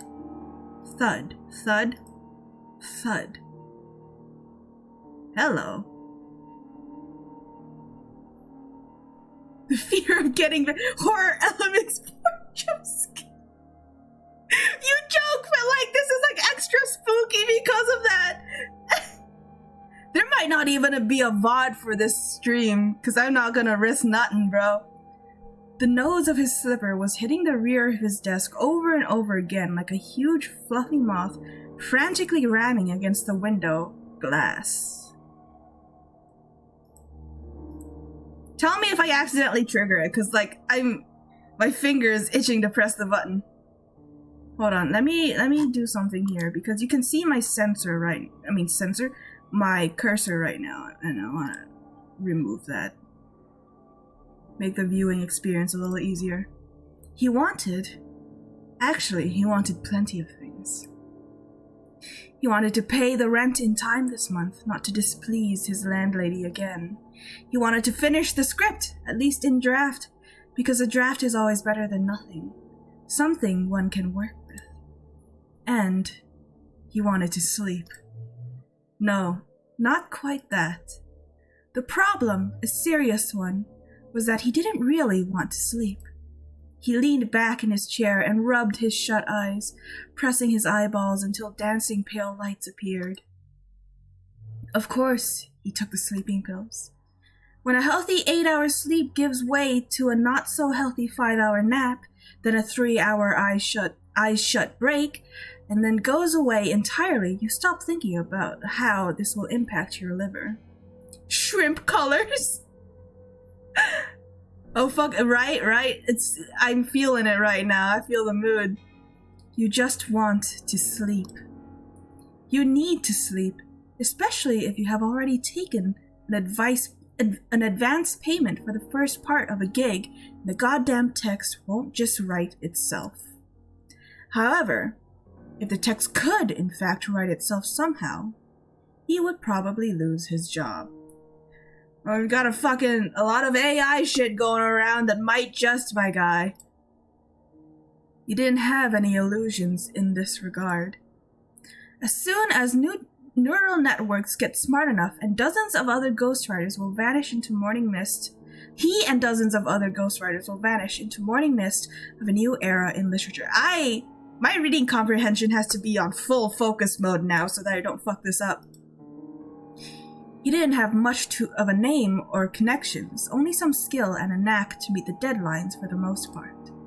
The client was content with this, and he was content with the pay, so everything went well until the pills started failing him. Blam! This time the tick got too strong. His foot jerked and hit the board with a very noticeable pain. Seemed like he even heard his toes crack. Oh god. Oh no, my guy. He muttered a short curse and rolled the chair away from his desk, although he knew, now that his attention was not fixed on the blank text file, the tick should go away, all by itself. It's funny how the consciousness is detached from the body. He often thought about it, especially while having insomnia. It's like you're working as a team, but your partner starts pulling something. You seem to have common goals, but when all hell breaks loose, you are suddenly left alone with it, and your partner is more interested in watching the fire than fighting it. In the end, you have no idea what's on his mind. Well, at least there won't be any more knocking. Good. A small window at the far side of the room flashed white for a moment. A storm? Now that he thought about it, the day was hot. The viscous, stagnant air still filled the room. This and the barely audible squeak of an overhead network filter. He became sensitive to such things when he couldn't sleep for a long time. Yet the entire room seemed to vibrate a little. Like a cocoon that's about to hatch.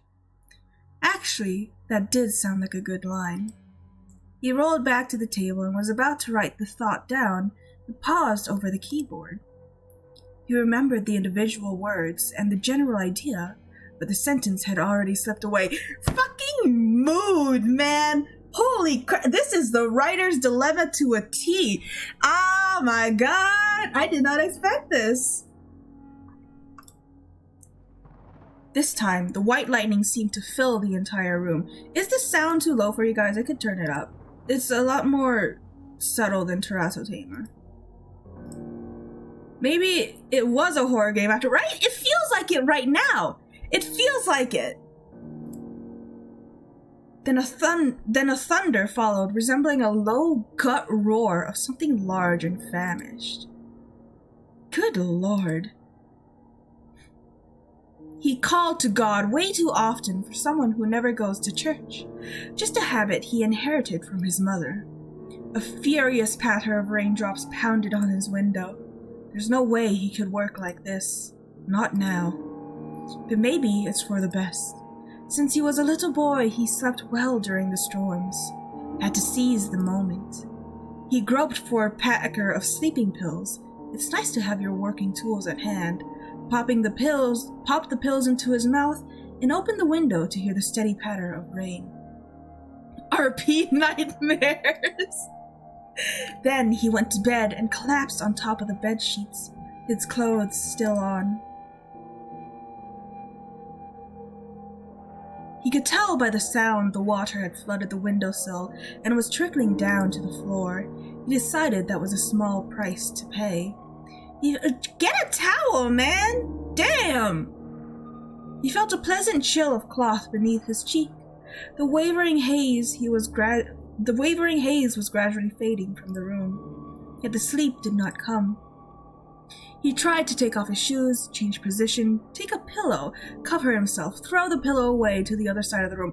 Did you lay down in bed with your shoes on, mate? That's your first problem. Nothing helped. He just laid there with his eyes closed, and though his closed eyelids felt heavy, he knew it was an illusion. All in vain. He's not sleeping. He can't sleep. Oh, hello! Thud. Hold your hand out for the boogeyman on the bed. Ooh, right? We're connecting back to Terato Tamer. At first he thought he was imagining things. Thud, thud, thud. Sometimes the knocking paused, but it never stopped completely. The sound came from below, from the first floor. Someone was banging insistently on the door. And with each thud, he could feel the rage building up like a tight knot of pain around his stomach. He is trying to sleep. Is it really that hard just to leave a man alone? At least at night, at least in the house that he pays for, specifically so that nobody would bother him. He opened his eyes, easy, just as he thought, sprang to his feet, and ran down the stairs. Something was boiling inside him. Is it horny? Halfway to the door, he took a turn to the cupboard and pulled out an old baseball bat. He wasn't likely to use it. He asked himself if he would, as he reached for the door handle. No, he certainly wouldn't, but he's angry. Come on. and he wants the night guests to learn it. What the hell? The rain was still pouring, or rather was actually getting stronger. As his mother would say, the floodgates of heaven tore open. His mother used to say a lot of things. That was on the list of reasons why he had to rent this overpriced house, where anyone could start banging on the door in the middle of the night. A cat, for example. What the hell? Oh, hello! Okay, that's PG enough, right? He said it again, this time aloud. A cat was standing. She don't look like a cat, I tell you what.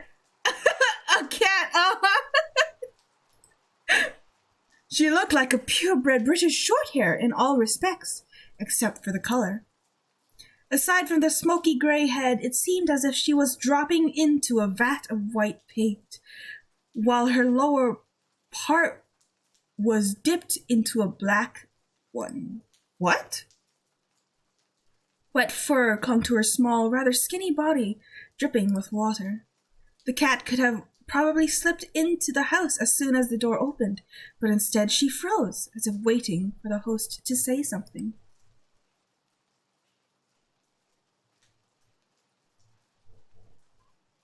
Come on in! Surely nothing bad could happen. It was cold outside, much colder than one might think. He didn't feel angry anymore. All right, come in. He stepped aside, freeing the doorway. The cat didn't move. So, you don't want to, huh? He was about to say, fine then, close the door, go back to the second floor, and lie in a suffocating half-sleep until morning. But he finally realized what was wrong. The bat. He threw it away, aiming for the sofa, but missed. The bat clattered on the floorboards.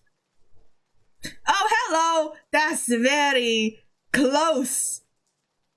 The cat followed into the darkness with her round yellow eyes. The sounds didn't frighten her. He sighed. I won't hurt you. Come in if you want. The cat raised her eyes at him.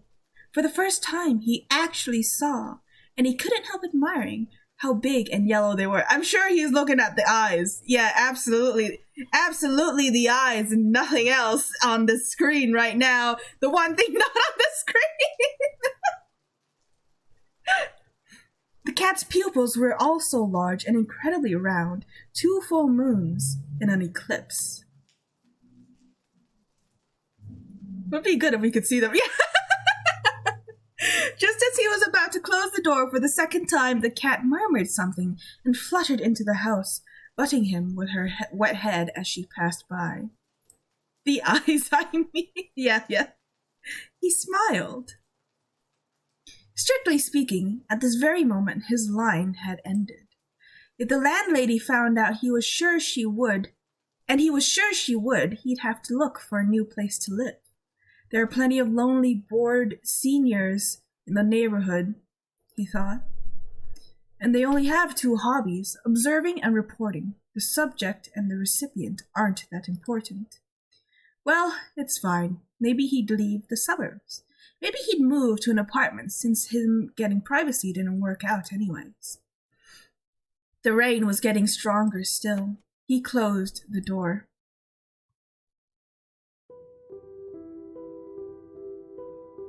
The cat explored the house with cautious curiosity, stepping by different objects as if trying to understand their purpose. Watching that was amusing, so amusing he even forgot about the stain. When he remembered it had already spread out, a dark spot of water in the place where the cat clung to him. He pulled the wet cloth away from his body and stared at it blankly for a moment, then almost groaned aloud.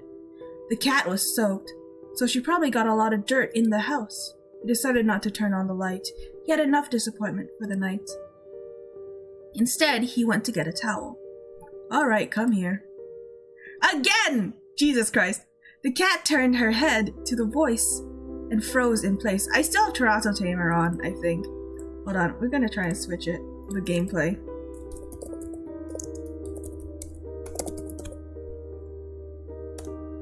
Can I do custom games? Maybe I'll just move to just chatting.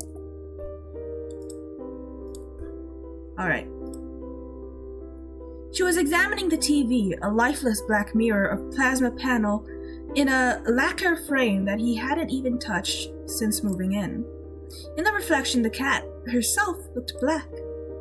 She gave him a long, appraising look, and then, with a sudden eagerness, trotted towards him, deftly avoiding the obstacles.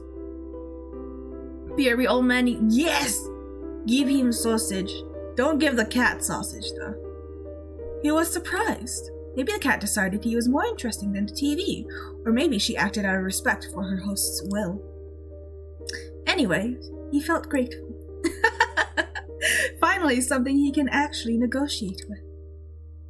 Suddenly, he thought how nice it would be to crawl under the blanket with a warm ball of fur.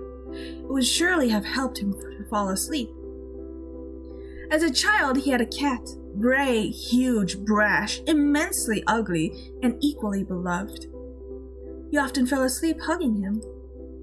The cat's name was Timo, and he faded into a June night many years ago. The cat bumped her wet head against him once more. He thought that cats usually shake off the water themselves. Usually, but perhaps not always. Hey, easy there, you're all wet. The cat looked up at him with her moon-shaped eyes and murmured something again.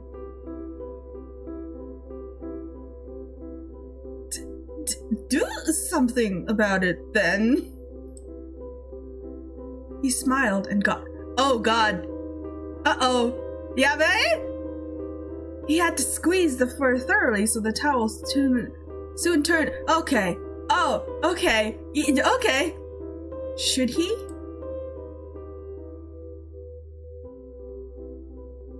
Doesn't matter. Never mind, this can wait.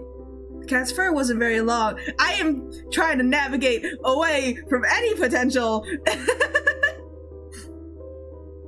Did he need preemptive mood sensor? I was about to put it in, but maybe I can avoid it. The cat's fur wasn't very long, but it was fluffy enough to hide her sunken sides.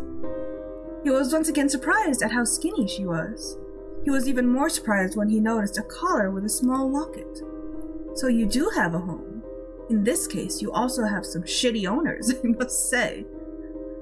The cat curled up on a wet towel in his lap, slowly dozing off. He could feel that familiar lulling vibe emerging inside her. Suddenly, he put the towel with the cat on it away. I should get you some food. Let me see what I have. He got up, with just a tad bit difficulty, nothing he couldn't handle.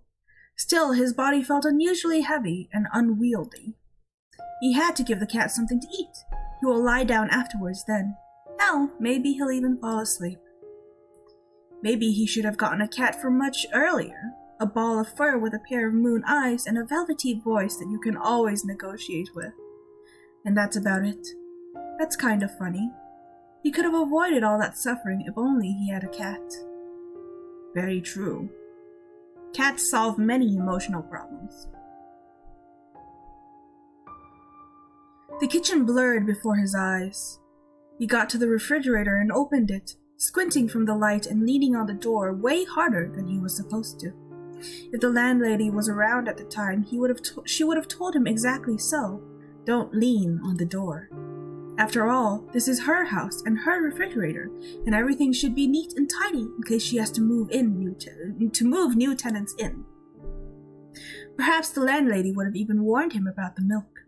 The milk itself is completely harmless, useless, of course. You are allergic to lactose. But there is a special kind of lactose-free milk, right? What matters is the bottle. Bottles, much like cats, can vary greatly, but this particular one was made of glass.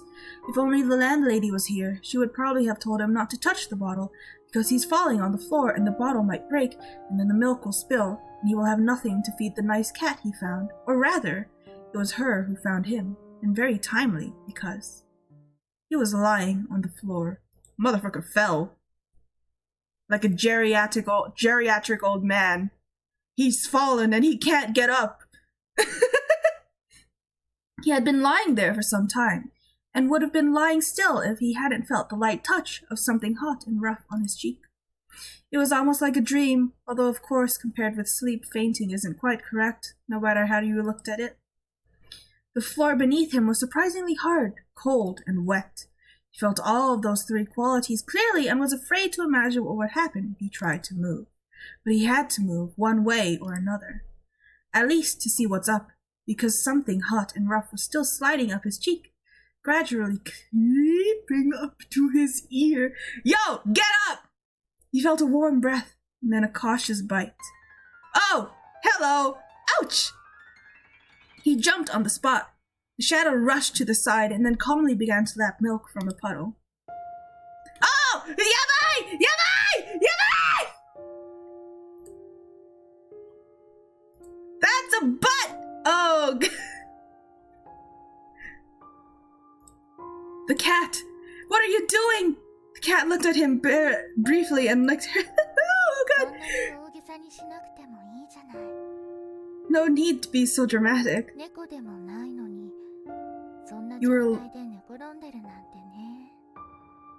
You were lying around idly and you're not even a cat, see? Besides, you're soaked in milk. Even when I try to avoid the bath, it shows up. Well, you're right. I let you down and had to get my punishment. I let myself down too. Good lord. Now there's cleaning to do still. The next advent, like his mother would have said. I'll go get a rag. I'll remove the censor once we get to a safe spot. The cat watched him go with a skeptical look.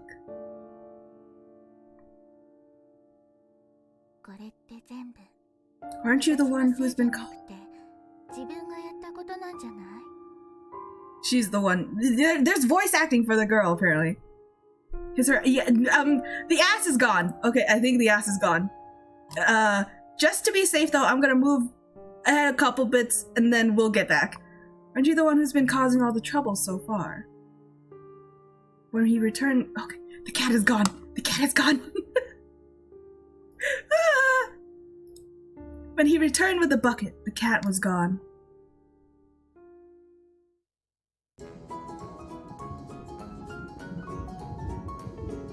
Huh? The Theater of presents How to Bake... Huh? What is happening? In the kitchen, something exciting is happening. Take You will need a blade. Did you take the pills? Scratch out the entrails. The Egyptians widely used honey for embalming and preserving food. Later, their recipes were adopted by the Greeks. Also add a teaspoon of apricot jam, a walnut, and a little cinnamon. Yeah, this is horror! Before baking, put a teaspoon of butter on top of microwave for 5 to 7 minutes at full power. Don't listen to them scream. Hello? Bon appetit!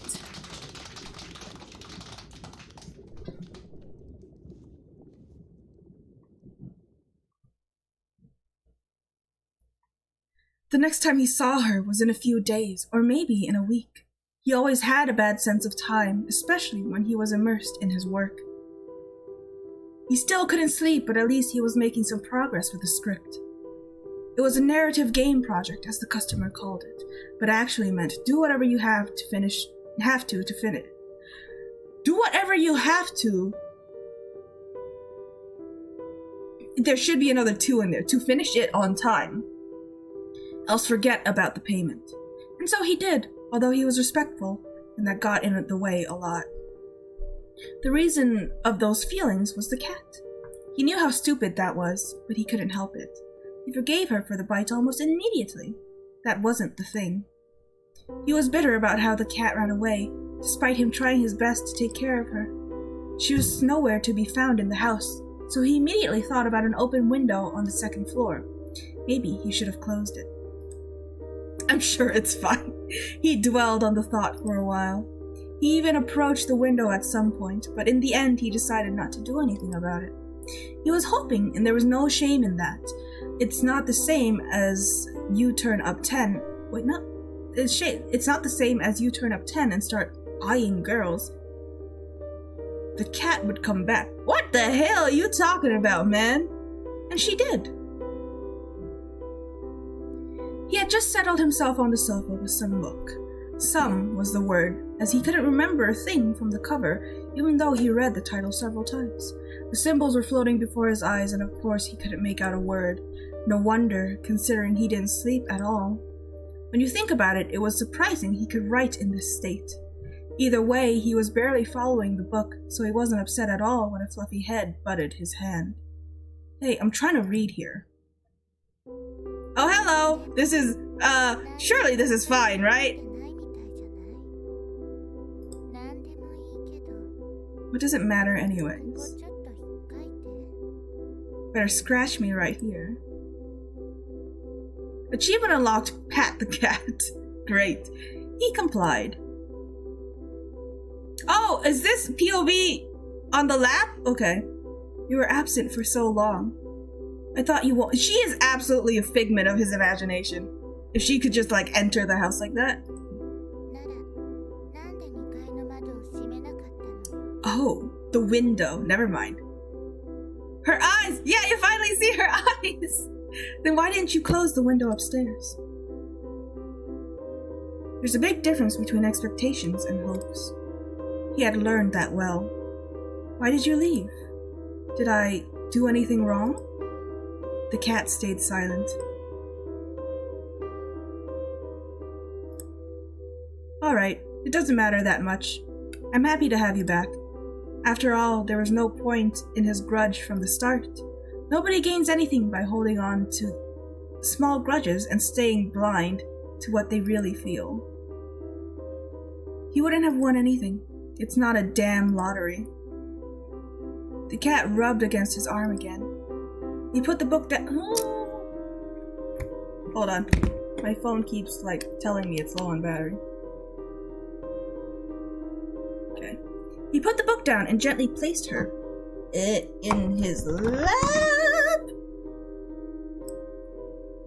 The locket around her neck, unexpectedly cold, touched his skin.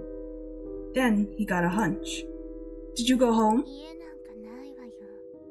I have no home. Well, someone must be caring about you if they put that collar on. Sometimes a collar is just a collar. Don't you know? This time it was him who stayed silent. The cat buried her head in his stomach. Want me to take it off? No. It is mine now.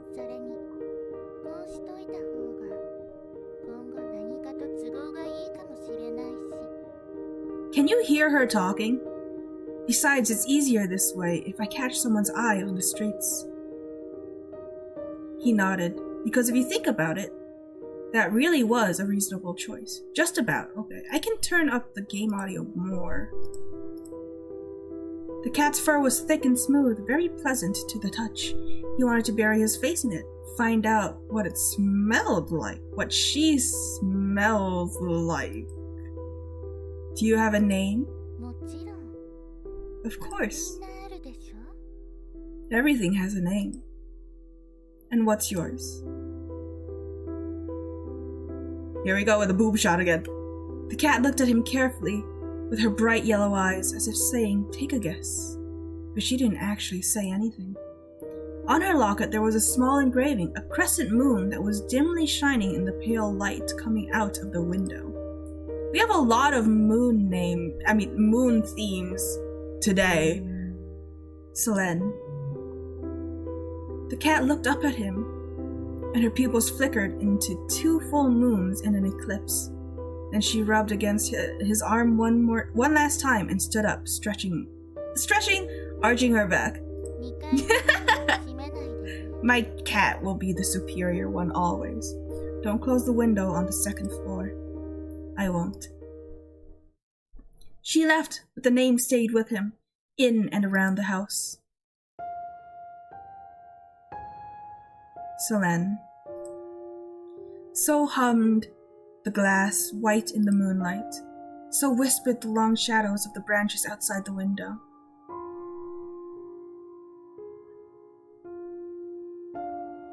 I'm a little worried to focus on the name. But like, I feel like if I click doesn't matter all the time, I don't get a lot of the... Should I focus on the name?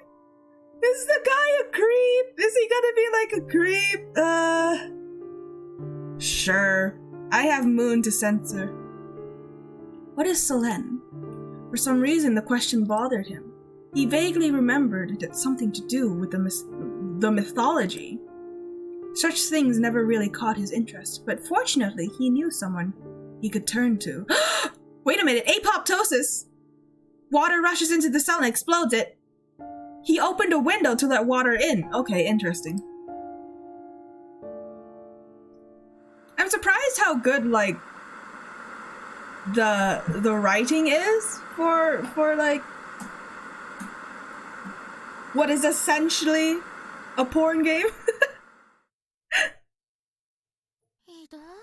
Like, there are visual novels that are worse. Meanie, who the hell is you? You know I can't stand them. Who's Ethan? And you know it's me who will have to take care of it all. You're basically living in the office. Ethan never liked cats. And the dogs too. Not much of a difference. It's not a porn game yet. He didn't like the very idea of keeping a predator at home. Even a small one. He couldn't quite explain why. Hope sighed. She closed the tab with the cateree's website, then slapped her husband lightly on the shoulder. Even so, the faces of the Persian cats, deeply depressed and equally concave, still lingered before his mind's eye. Ethan held up his hands in a conciliatory gesture. Consolatory? He knew it wasn't over. Hope is not the one to give in this easy. You could say she has hope. Okay.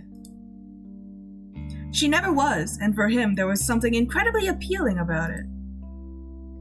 Come to think of it, quite possible it'll be him who capitulates in the end. In a relationship, you always have to sacrifice something. In 4.5 years, or even 5, according to Hope, he had learned this quite well. Suddenly, Hope frowned, looking at the screen.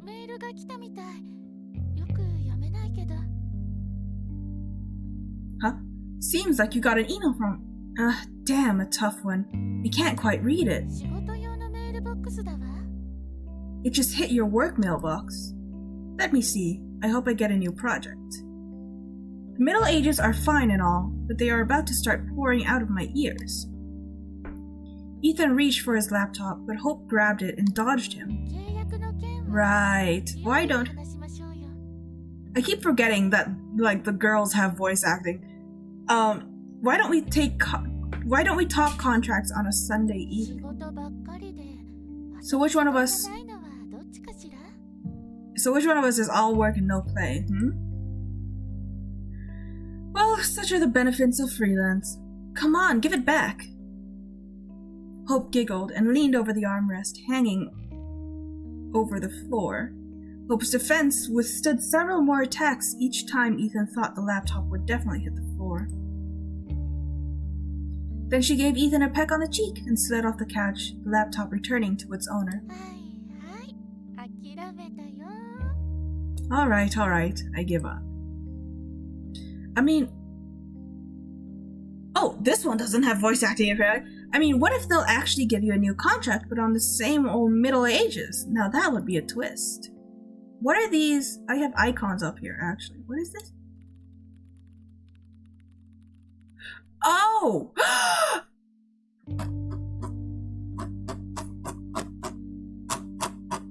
Is this the story the guy is writing? Wait a minute. Yeah, a hilarious one. But there was nothing about the Middle Ages in the letter, not a mention of payment, too. That's very interesting. Ethan read it several times. Leaving the formalities aside, there was but one question in the letter. Ethan, or rather the part of him that was responsible for finding the accurate answers, got immediately engaged by the wording. What is Selene? Ethan rolled the question around in his mouth, as if tasting it. At a glance, the answer was simple. Ethan's real passion was the early Renaissance, but he was a history consultant after all. At least, he liked to think of himself that way. The agency was paying him for a reason. He needed no research to tell that Selene was the goddess of the moon in the ancient Greece. The question, however, seemed to be way more intricate in its nature. Or at least that's what Ethan wanted to think, because the Middle Ages were actually about to start pouring out of his ears. He was always diving into his work completely and living in an age where madness, curse, and death are contagious is an exhausting trial. He needed some distraction. Of course, he had a part-time job with those online courses. The platform where he lectured wasn't planning anything new just yet. All in all, the request looked interesting, if not for one small matter. The payment, or rather, the lack thereof. Ethan hesitated. The sender's name seemed familiar. He searched the email address and found out they already worked together on a couple of texts. Both times, his efforts were duly paid for by the agency.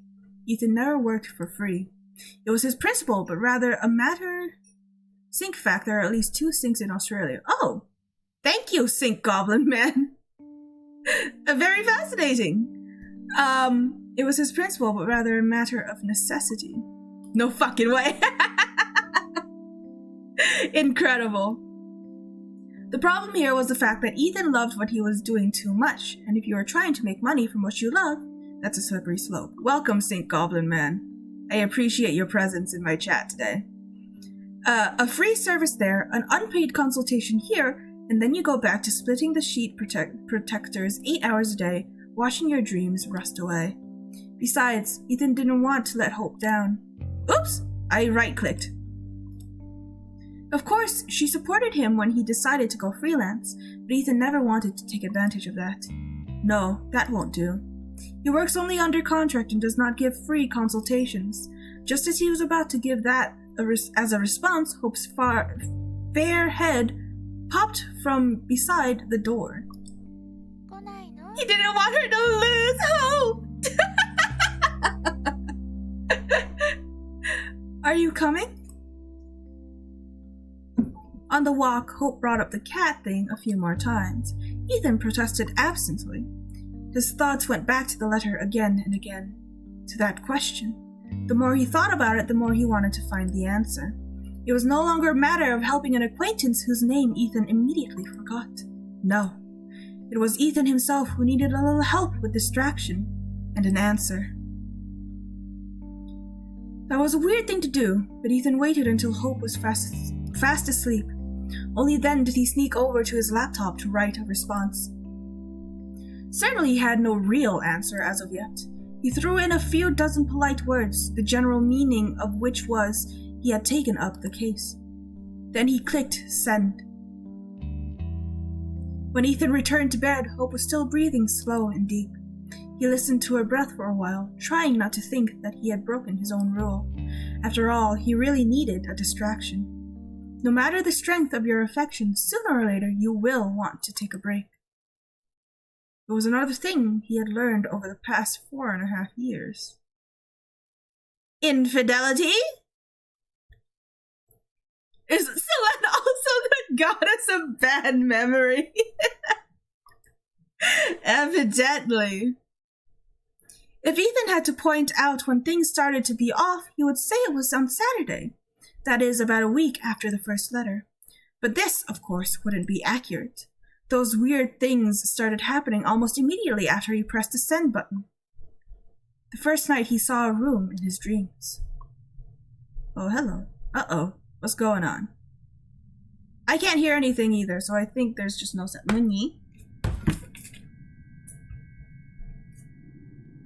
A chipped white ceiling and similarly rough walls lit with fluorescent lamps. Ethan couldn't see the lamps themselves, but he recognized the cold, shimmering light. They often used those lamps in the offices. The light filled the room to the brim. Ethan thought it was about to burst, and then the light would splash all over the room just like the juice from a squished tomato. Oh, hello. Thoit couch. Apart from the walls and the light, the room had a red sofa. The sofa stood just a bit aside from the center, not too large, quite faded, flooded with shimmering white light. The light made the sofa seem The light made the sofa seem to be trembling a little, and the room trembled with it. There seemed to be some grammatical errors in the final text. Nothing big, but it makes me trip up my words. Suddenly, Ethan thought it would be way better if the sofa was standing right in the middle. Then he felt something in his temple. A touch. He had to flinch, scream, stumble to his side, yet he couldn't. He was paralyzed. Only his eyes could move, and they desperately tried to reach beyond his field of vision, where something was touching his temple. Ethan felt a faint flow of air as if someone was whispering in his ear. He didn't hear the whisper, just one word.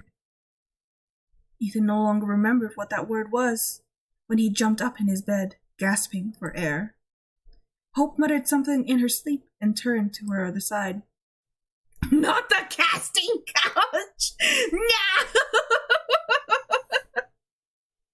It took a long time to get back to sleep, but by morning Ethan did pass out, and when he woke up, the dream wiped out of his mind pretty quick. The task at hand interested him much more than some muck spilling out of his subconscious. He was thinking about the task while he was chewing on the morning toast, driving to the bank and all the way back. It was just like a Christmas present waiting for its time in the closet. The more you tell yourself you shouldn't think about it, the more you do. At home, Ethan tried to stick to his plan, working on the project he was paid for, but ended up sitting over a single report for several hours. He couldn't squeeze out a letter. To hell with it. After all, he was almost done with his current project. It wouldn't be much of a problem if he presented the result a bit later on, would it? Besides, it was really time for him to get a breather. One he can't be spending so much time in a world where madness, curse, and death are contagious. To hell with it, Ethan thought as he closed the files of the project he was paid for. There was plenty of information, but Ethan knew he would not get an answer right away. The accurate answers, just like the precious pearls, lay at great depths. He had to go down to the very bottom. Ethan was not afraid. He had done it many times. His counterpart might have to wait a week or so, but Ethan knew he'll manage to crack the riddle. Oh! I'm sorry, I didn't mean to hiccup. Did you see that thing dripping on the corner there? What was it? What he didn't know is what else could be found at those great depths, and at what point in this investigation things started happening. He started hearing sparse phrases, even though he never turned on TV or radio, and Hope wasn't even home. When he sat in front of the screen once again, trying to connect dots in his research, he could feel something looking at the back of his head. When he turned around, of course, there was no one in the room. That actually scared me, what the hell? Eventually, he taught himself not to turn around. He just got angry, pushing fingers into his temples when the familiar feeling appeared again.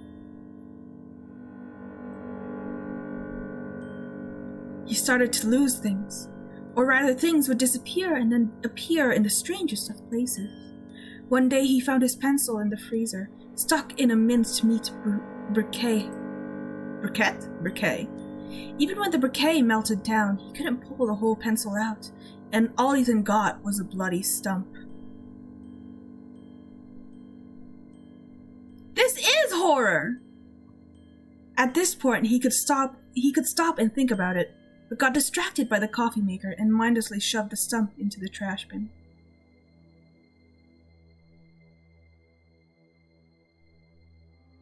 I saw that. There was something wrong with the shadows, too. They became sharper, thicker, and deeper, and it was the cast in the whole apartment. Sometimes they moved. Of course, Ethan only felt like they were moving. It couldn't have been any other way. Ethan didn't really pay attention to any of this, just like he did with that dream he had. All of that seemed very familiar, as he had already experienced similar things during the periods of intense work, when his nervous system was exhausted by the workload. There always was a rational explanation, the stress, or those new, much more environmentally friendly light bulbs that Hope had installed all around the apartment. Besides, it was so easy to dismiss this sort of things when you're deeply invested into something. And this question really got Ethan involved. Every time he seemed to get it right, he thought he went off. Like he was climbing a rock, but a safe ledge suddenly turned slippery. The next thing he knew, he's at the bottom again. He never faced anything like that during his previous research. There were times when he had to spend weeks or months looking for the right answers. Those were the tricky cases, but at least he could always tell how his research is progressing. This time he was stumbling in his tracks, without knowing why, and that was all he could tell. Spooky! The week was over, but he still had nothing to send back to his contact. In his reply, Ethan asked a couple of questions. Not that he was really interested, just as a courtesy. And that's how their surprisingly exciting email conversations started. With this, Ethan's contact grew to be something more. Something of a friend, maybe. He never asked how Ethan's work was progressing. This was the question Ethan asked himself, and the answer was never good for him.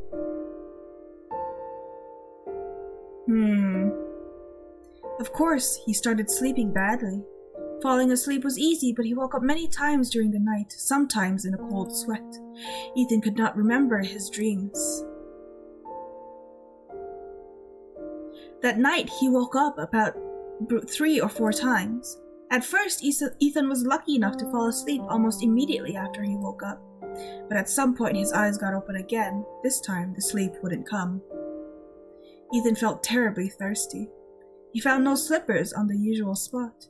The noise could wake up Hope, so he decided not to look for them, and only regretted it when approaching the kitchen.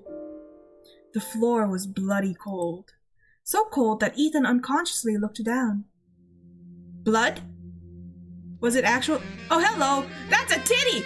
Uh-oh! No! I'm not risking it. It's just a silhouette, but I'm not gonna risk it. And when he was looking up again, he saw a shadow. No doubt that shadow belonged to a woman, a naked woman. Oh, yep, she is indeed. Ethan could clearly see the... Okay. No wonder it's freezing cold here. I was not going to read the rest of that sentence out loud. The shadow moved slowly along the wall, floating in a rectangular pool filled with moonlight.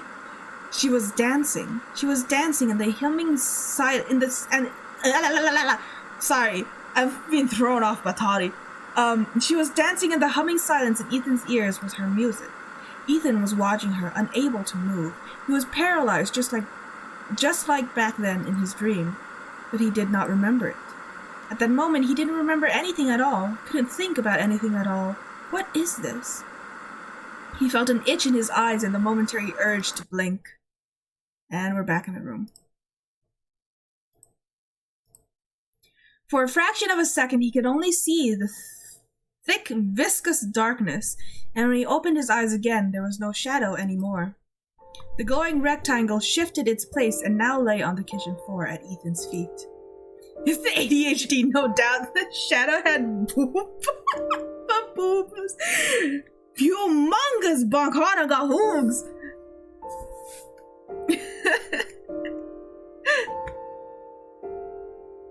Into the seams between the tiles of the floor. For some reason, he took a deep breath and then stepped forward into the rectangle of light. Nothing happened. And what was supposed to happen?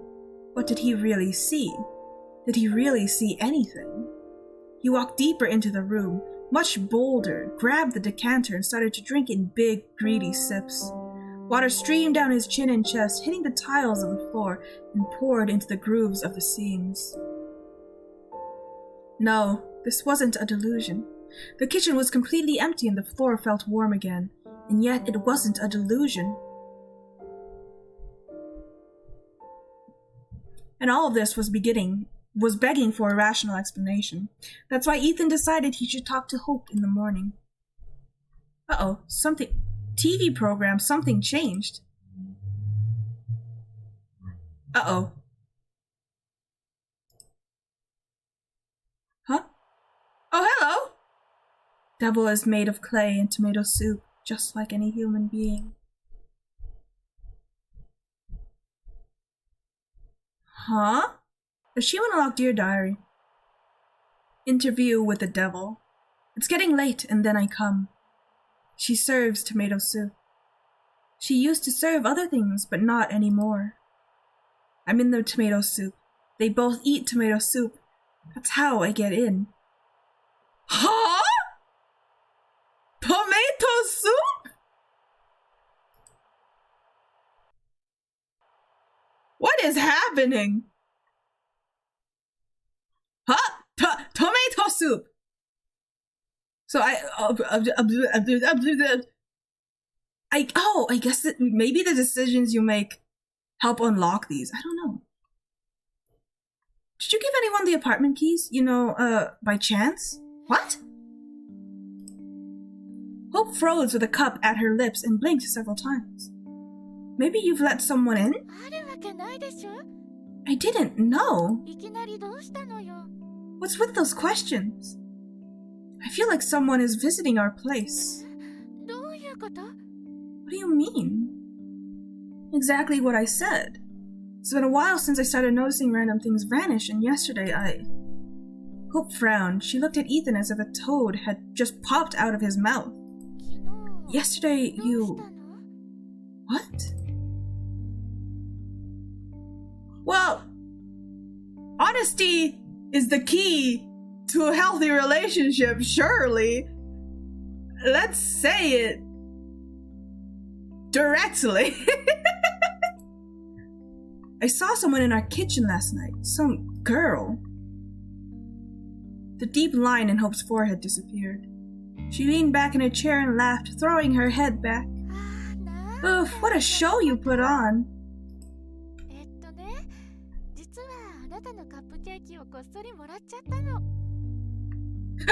My cupcake! How dare you! Divorce! Okay, fine, I confess. I did steal your cupcake.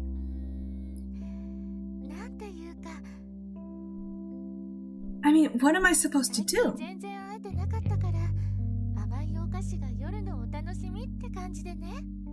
I barely see you lately, so sweet pastries are my best shot to get some fun at night. That's a little concerning.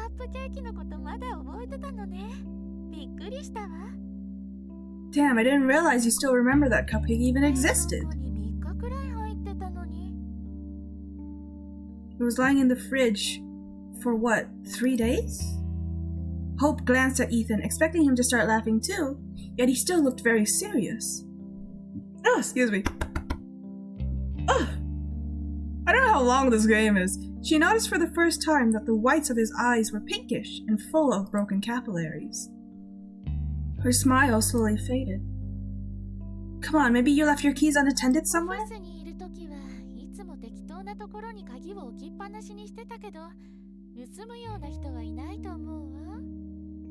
I always leave my keys when I'm in the office, but I'm pretty sure there are no cat burglars among my colleagues.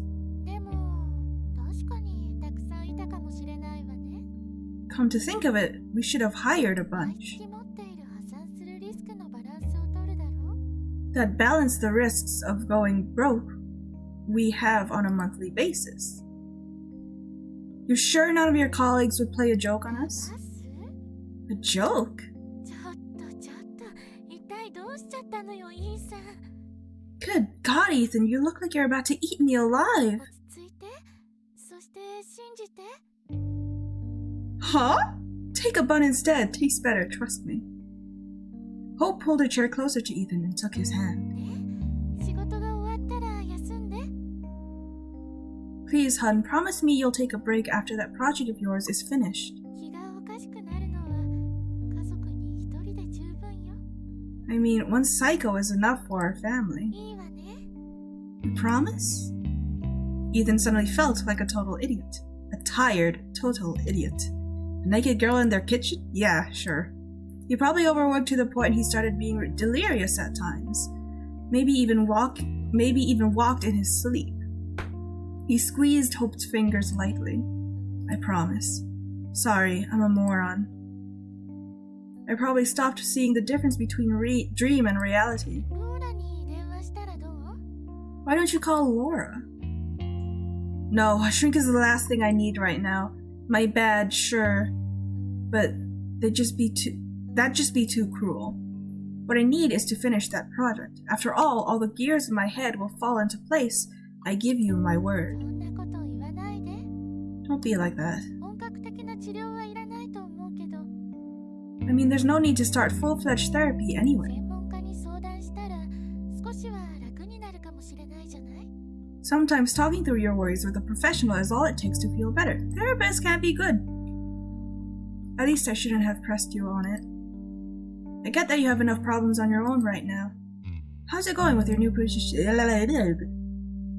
Hope rested her head on her shoulder and shrugged.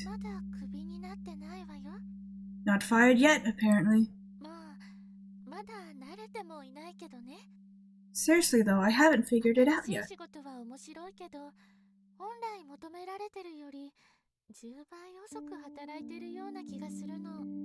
She's speaking a lot. Those new responsibilities are exciting, but I always feel like I'm 10 times slower than I should be. I should probably get ready for a nice fat piece of overtime by the end of the month. Ethan kissed her forehead, closed his eyes, and squeezed the bridge of his nose. Well, I'm not a head of department as of yet, but I seem to have the same stuff on my plate. Just how do you manage not to pester me with stupid questions? Well, I eat cupcakes at night. You should give it a try. Hope poked Ethan's cheek a couple times with her finger. When do we get back to the other writer guy? Anyway, don't worry. I didn't give keys to anyone, and the only cat thing I've let inside was an actual stray cat. Now that I think about it, it's been ages. That's when it started, motherfucker! You let in a stray cat! Maybe we should... A cat? What cat? Hope sighed and pulled away. Please don't get all worked up, okay?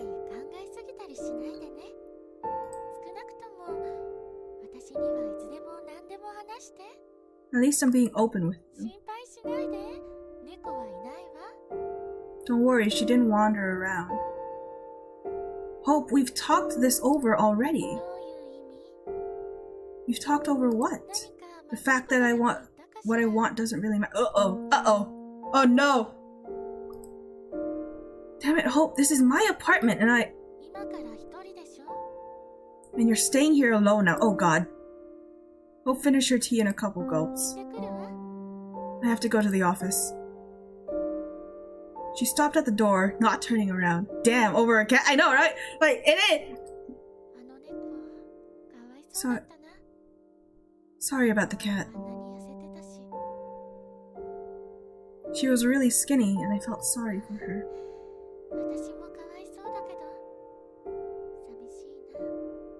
I also feel sorry for myself, Ethan, because I'm lonely. Really lonely.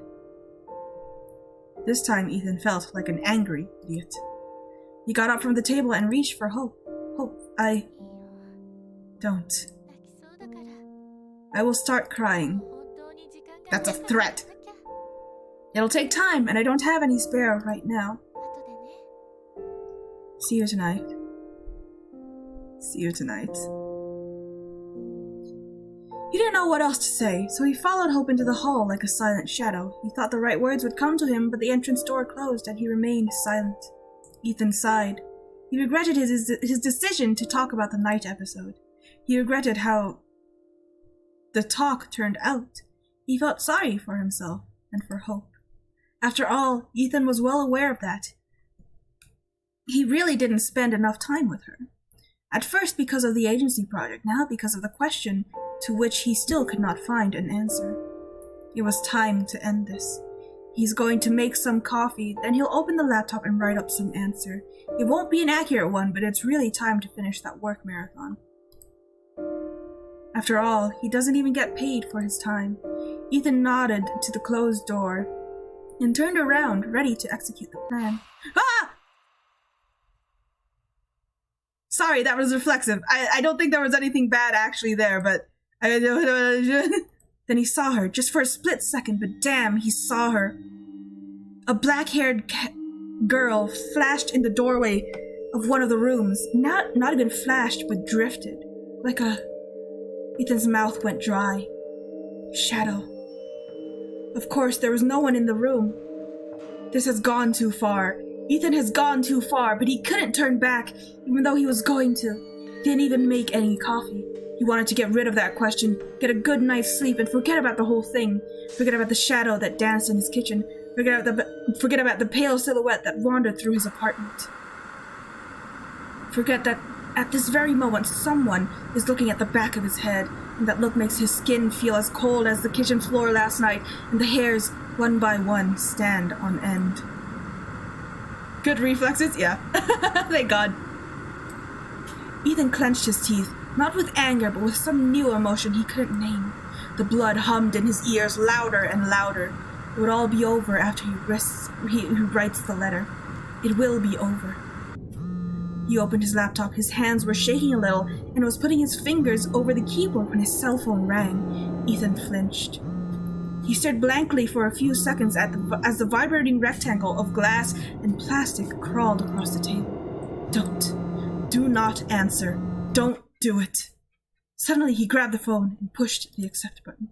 Ethan himself didn't know what happened. How that happened. He just did it. That's all. The phone pressed tight against his ear. He waited for a hoarse, Moon's taking a shit right now, gurgling voice to call his name and tell him to look behind.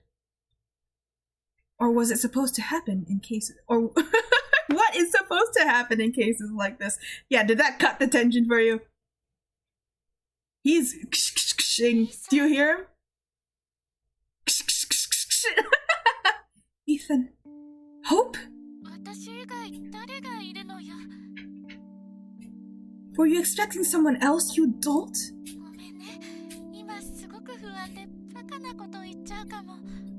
Okay, sorry, I'm super uneasy and so I'm talking nonsense. Yeah, I'm uneasy too. And that was completely true. Look, am I distracting you right now? She's gonna die. You are, and I'm very happy about that. Go on, please. That's great. Look, it didn't come off well at breakfast, right? Yes.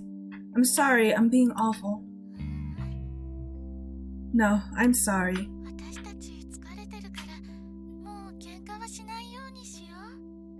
Both of us have it hard now, so let's try not to fight, okay? Great idea. Why don't we go out tonight? Say, for groceries. How romantic! Counts as going out, if you ask me. I'll go crazy being cooped up like that. Oh, so that's what's driving me nuts. Should go out for zucchini more often. So, what do you say? Okay, we're going to buy all the zucchini tonight. Hope laughed.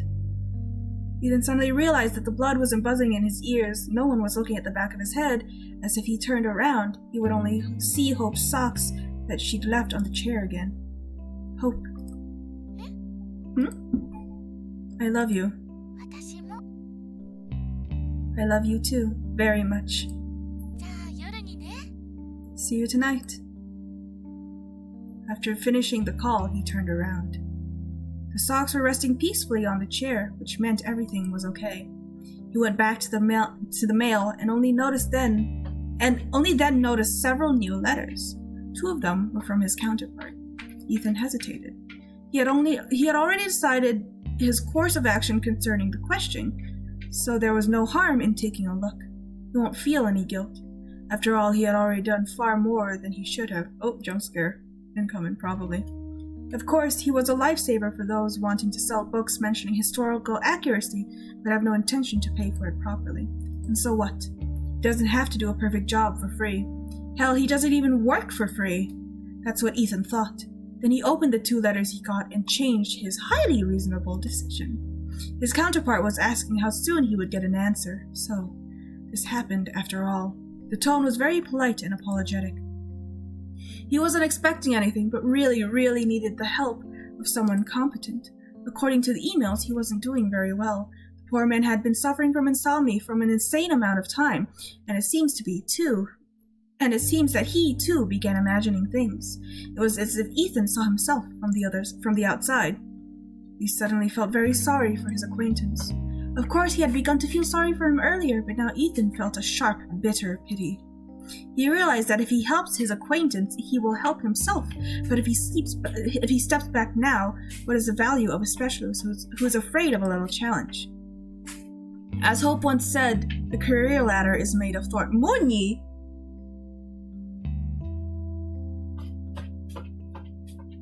He just keeps going, man! Hello, Vaden, welcome! How are you doing today? Of course, he no longer worked in an office, but professional growth requires twice as much effort if you're self-employed. And besides, Ethan had Hope. Hope, who never gives in so easily and forgets her socks on the chair. He ate too much! Hope, who loves him very much. Hope, who will go to the store with him tonight because being cooped up like that can drive one crazy. This must be what happened to his acquaintance right now. Ethan had to help him. Not because of money, but because he could, and because it was the right thing to do. They will both finish their projects, and they will have a good rest. They might even go out for a glass of beer together. So Ethan thought, and got back to the question with a newfound strength. The pages of the books he did not rustle in the far corner of the room, the shadows weren't wandering in the corridor, and certainly no one looked at the back of his head until the evening. And in the evening, Hope came back. Hope looked up from her magazine and leaned over the armrest. You had a call from the agency. Ethan just got back from the shower. He froze in place, clutching the towel at his waist. Something cold stirred uncomfortably in his stomach. The project. He had completely forgotten about the agency project that had been more than 2 weeks. And it had been more than 2 weeks. The deadline was very close. He started for the phone, but Hope just waved her hand lazily. Don't worry, I picked it up. What did you tell them? I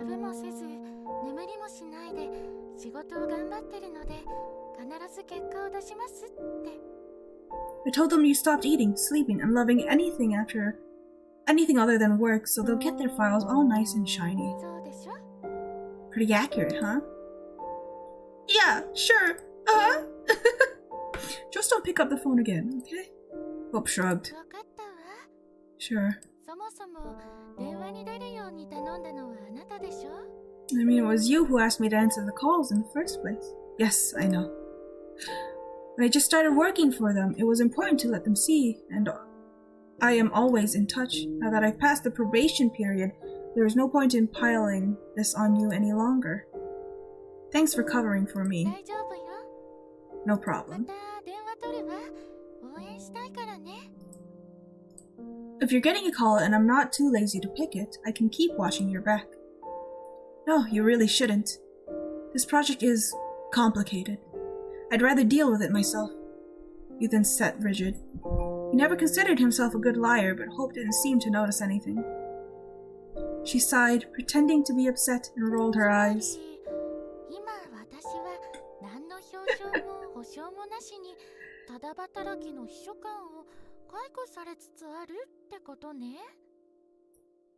That was a long line. Well now, I guess I'm being fired from an unpaid secretary position without any honors or compensation.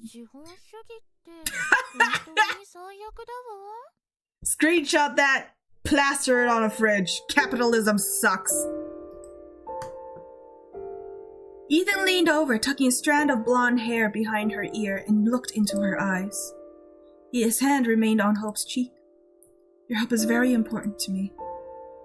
Hope's hand went over his. She closed her eyes. I know. I couldn't have done it without you. What else is new? They kissed. When Hope pulled away, she looked pleased, a sly smile on her lips. Are we still going to the store? I'm not sure. They reach for each other again, but the phone gives a shrill ring. Cock-blocked by the agency. After the phone call this morning, Ethan turned the silent mode off. Oh well. My city needs me. Ethan briefly pressed his lips on her forehead. Hope sighed and slapped his ass.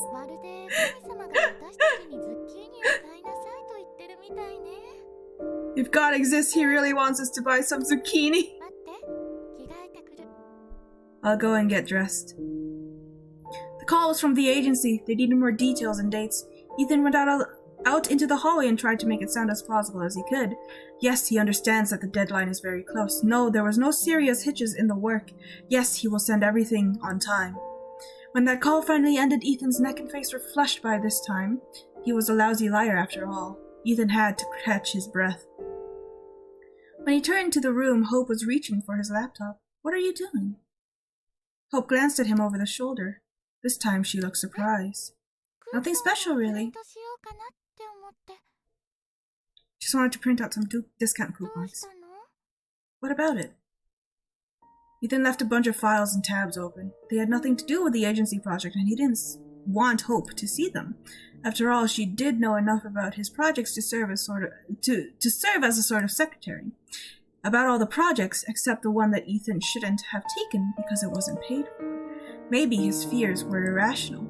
Maybe Hope wouldn't blame him. But Ethan felt ashamed, and he didn't want to take any chances after what happened this morning. I have lots of unsafe files in there. Some important information might get lost. Can I print those coupons myself? Ethan felt the heat rise again in his neck and cheeks. Hope stared at him for a few seconds. Ethan couldn't read the expression on her face, and that creeped him out.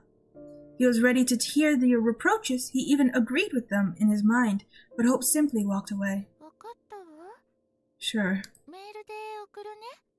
I'll send them to your mail. Whoa! Things are tense, bro. They spent most of the way to the store in tense silence. A few times Ethan asked something just to make sure Hope was still talking to him. Hope was, though the answers were dry and she never even attempted to make a joke. It's not that bad, Ethan told himself. It's not that bad at all. If you repeat it again and again, you can buy a little time, but in the end the anxiety will prevail. It always does. Ethan's mind quickly figured out the owner was trying to trick it and spat out the chewing gum. At that moment, Ethan got caught in an avalanche of thoughts he didn't want to deal with, and couldn't in his current state. Something had to be done, to be said, but what? Maybe he should actually do something after all. Ethan imagined touching Hope's fingers, and he immediately saw her pulling the hand back, her eyes glistening. As she opens her mouth to ask the question Ethan had no answer to. They'd have to talk, one way or another. Ethan didn't know where to start without burying himself even deeper. He had been thinking about it the whole day, but never came up with anything. Are we gonna get back to the other guy? I feel like we're not. This is a long-ass sequence. I don't know how long this game is. The huge supermarket on the next block, a place that had long dubbed the store, was bustling with life despite the rather late hour. As soon as they entered the large glass doors, the tension began to come off on its own. Hi, wife. The carts were scarce, but Ethan got them. Uh-oh, my earbuds are about to die. Hold on. I gotta switch it up. Excuse me. Oh my god. I'm so sorry. I feel like I haven't been saying much to you guys because I've just been trying to narrate this entire thing. That's not what I wanted. Oh, I think it's connecting to something else. Give me 1 second. Technology! Okay, we're back.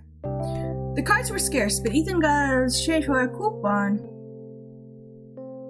In exchange for a coupon, Hope gave him a thumbs up with a not bad at all expression on her face. Hope enthusiastically presented a huge, colorful, utterly ludicrous mug, and Ethan immediately agreed they had to buy it. They tried to find a pair for the mug, but a brooding supermarket employee said it was the last one. They were a little disappointed, but, well, at least that was something. Looking at the mug was the thing that finally did the trick. Now they were huddled together looking for their favorite treats and arguing about which breakfast cereals are the best. That's how it was until they reached the meat department. I'll go pick something out before it's all cleared.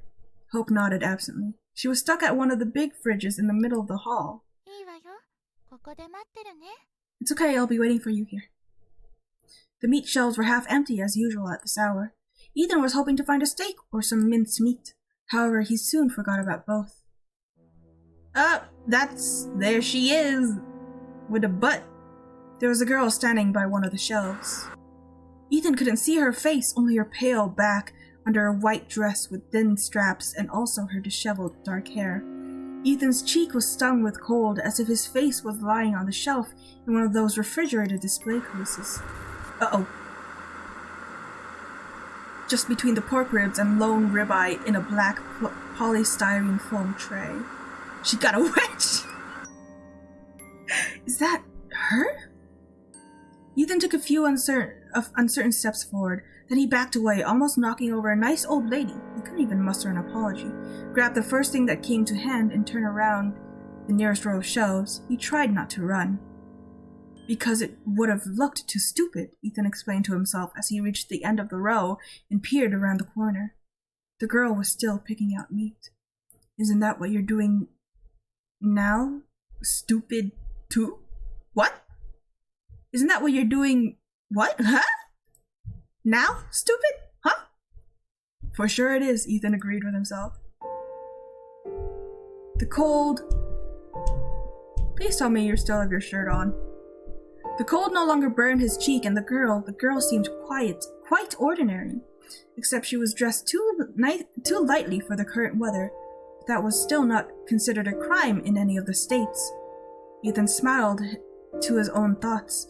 Generally speaking, the girl was rather attractive, and her light clothing allowed one to fully appreciate it. Her thin waist passing into a seductive curve. Bro, I don't want to read this. Huh? What?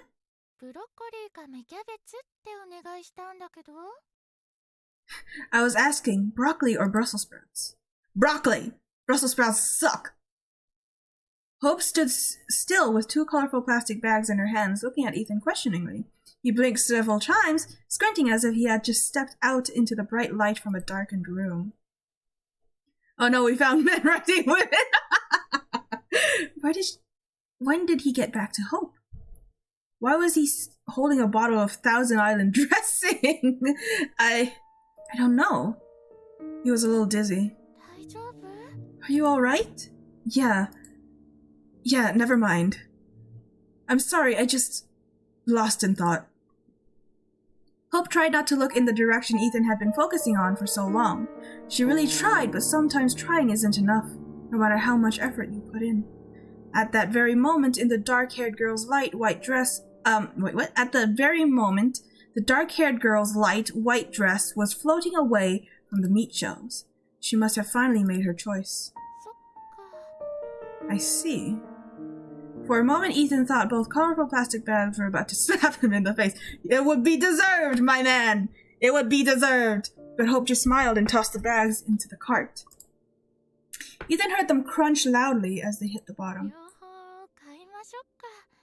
Well, let's take both. Variety is the spice of life. They haven't bought any zucchini. What is a man without a zucchini? Was that the achievement I just got? Did you guys see that pop up? That night he had another dream about the White Room. You did see it, okay? The walls were still trembling softly in the cold night. Zucchini-less behavior is what Ethan's doing right now. Everything in the room, including the air, was oozing tension, anguishing in anticipation of what was about to happen. And something was really about to happen, no doubt about it. Psych, couch again. Ethan suddenly realized he was looking at the room from an odd angle. He seemed to be standing on something, but he couldn't feel anything under his feet, no support. He tried to look down, but only saw the shimmering air. He had no legs and nothing above the missing legs, as if he was not there. Or rather he was, the shimmering air, the chipped ceiling, and the walls that were still trembling. He was the red sofa standing a little away from the corner, and a couple of unremarkable white doors on opposite walls of the room that were not there the last time, and that should not have been there. Nothing can be done about it now. The doors have appeared, and there's nothing that can be done about it now. Uh-oh.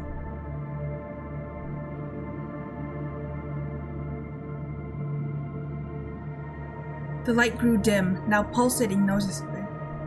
It was still emanating from the room in its entirety, reflecting from the white walls, but most of all from the twin draw on the wall between two doors that were not supposed to be. What?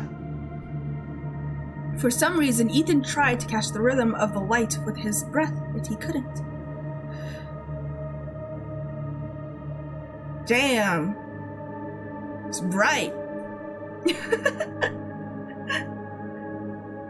There were two figures sitting on the sofa. One fair, the other dark. The dark one came into the room through one of the doors, but Ethan couldn't guess which one. The fair one was Hope. Hi, wife. Hope, what are you doing here? You can't be here. You have to leave right now or something will happen. The pulse of light became faster. The dark one moved towards Hope and tucked a blonde strand behind her ear. Everything was happening very slowly, as if underwater. There was something odd about the dark one. Something about her was wrong, but Ethan couldn't guess what. She leaned towards Hope's ear and covered her mouth with her hand. And Hope leaned towards her and listened very carefully, as if they had a mutual secret amongst themselves. Something was about to happen. I hope it ain't porn. Typo maybe? Maybe. They both looked at Ethan, even though Ethan wasn't there, or rather he was nowhere, because no white room ever existed. Then one of them smiled.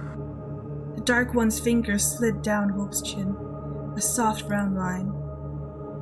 They were no longer looking at Ethan, only at each other. Very closely, and very slowly inhaling the light. I'm about to press a YABE.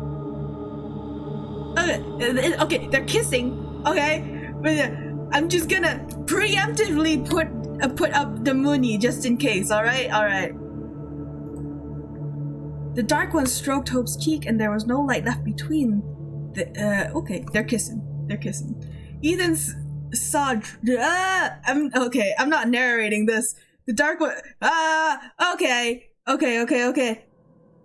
There's a snake coming out of her mouth. The snake, the moon lady. There's a snake coming out of her mouth. They smooching.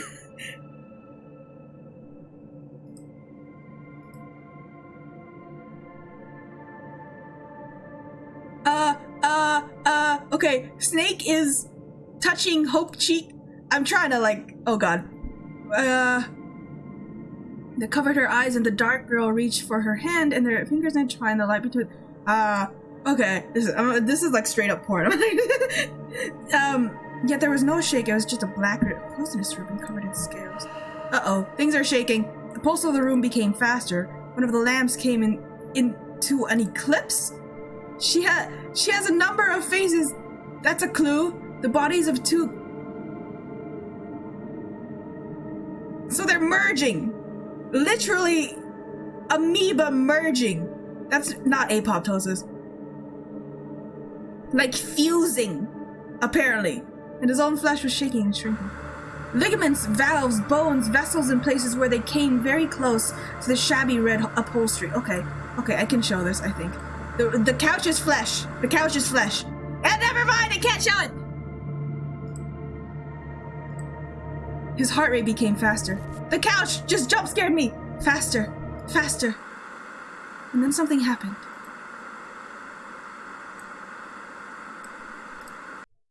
Ethan woke up. Achievement unlocked, enjoying it so fun. No, thank you. His breath was bubbling in his throat. This is just a long-winded way of saying Ethan is probably a cuck or something. The ceiling above him was flaring with immeasurable darkness, and down below, his stomach felt a searing heat. The heat was so intense, Ethan had to sneak into the bathroom, and as his old man used to say, had to squeeze it off. Carl! And not just once, but whopping two! Oh no! What did I get myself into? After that, Ethan loomed over the sink and was looking at himself in a small rectangular mirror for quite a while. At some point, his lips started trembling. Ethan did not want to see where this was going. Yeah, why was that required? He spat into the sink, let the water in for a while, then he turned the lights off. Well, I guess that happened.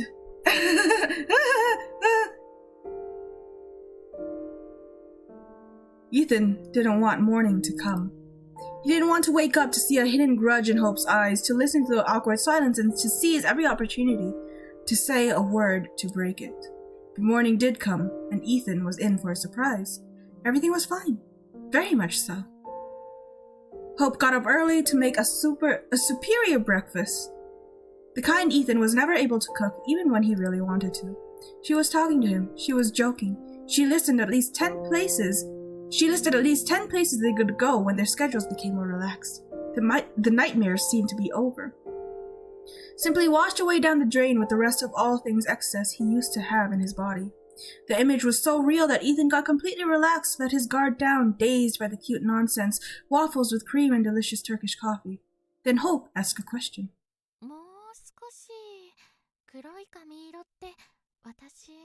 Baby came on! Oh god. Do you think a darker hair color would suit me? Uh-oh. The coffee suddenly turned solid and stuck in his throat. Ethan felt as if it wasn't coffee at all, but finely ground glass. He coughed. What? Hope put her elbows on the table and sipped from her cup as if nothing had happened.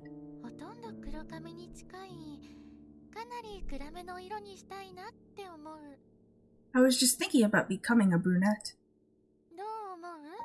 What do you say, huh? I don't know. I'm fine with everything as it is. As long as you like it, I guess. Tiny pieces of glass were still scratching him from the inside. Ethan tried to clear his throat, but it didn't get much better. But why? Were you thinking about it? Ethan struggled to speak.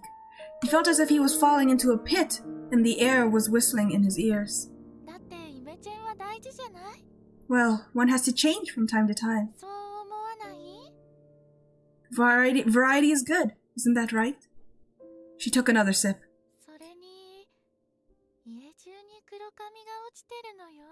Oh, shh! Besides, I find plenty of dark hair all over the apartment.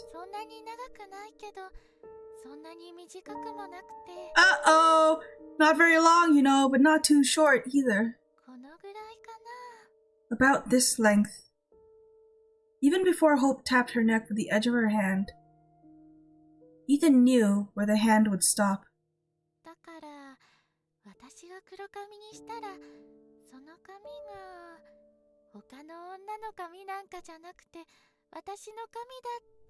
Oh God, oh God.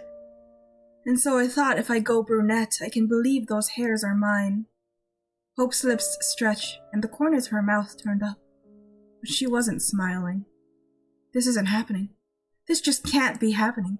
He must still be asleep. This is a dream, just a shitty dream, and it will all end. Now Ethan desperately wanted morning to come, but morning just couldn't come for the second time in a day. Hope leaned back in her chair and looked at him with her head on one side, a fake smile smoldering on her lips. Something had to be done about it. All of it. Right this moment. Come up with an explanation, try to explain truth. This might ruin it, but I can't lie to her. That will only make things worse. Then she let the cat in, but she let the cat in once. So I think what's happening is that the cat is coming back without her knowledge. It's some sort of otherworldly thing, supernatural thing. Is everyone else seeing a real cat? I don't know. Look, something strange is going on. Yeah, I could tell as much. Hope, I'm serious. Something strange is going on and I have no explanations. Neither good nor bad, none at all. Oh, really? Actually, I might have an idea or two. Wait, I'm not saying that yesterday in the store. Ethan stopped short. Go on. He took a deep breath and closed his eyes. I'm not saying I didn't stare at that girl. I did, and it's obvious. I was trying to... She reminds me of someone. I was trying to figure out if I was mistaken. I know what it looks like, and it's my fault. Ethan decided to omit the part about well-rounded buttocks. Good call, Ethan. Good call. Good, yeah. Not because he wanted to look better, but because he knew it would hurt Hope, and he really didn't want to hurt her. Sure, man. Yeah. Please forgive me if you can. I did a shitty thing, but I'm really sorry. He put his hand on the table so that their fingers touched a little. Hope didn't move away. Next time we go shopping, you can stare at everyone you like. I'll try my best not to cry. Can't promise anything, though. Hope winced, but Ethan knew she was hiding a smile. Alright, then. Money. But keep in mind, I'm picking all the hottest ones. I don't stand a chance, do I? She smiled wider and ruffled his hair. Absolutely. And about the hairs. Hope's smile disappeared without a trace. I don't know where they came from. Seriously, there's nothing wrong here. Ethan, please, I don't want to. No, listen, please. I really think that some intruder is getting inside our apartment somehow. Do you believe me? Hope looked at him for a while, and she shivered. Damn you, Ethan. Yes. I do believe you. I don't understand how this happens or what they want, but I think it's time to call the police and let them sort it out. It's their job, after all. Maybe you should call Laura first. I think it's about time. Yes, I'll do that as well. Hope pressed his hand. Let's promise each other we won't go crazy, okay? I also see things. All sorts of things. What kind of things?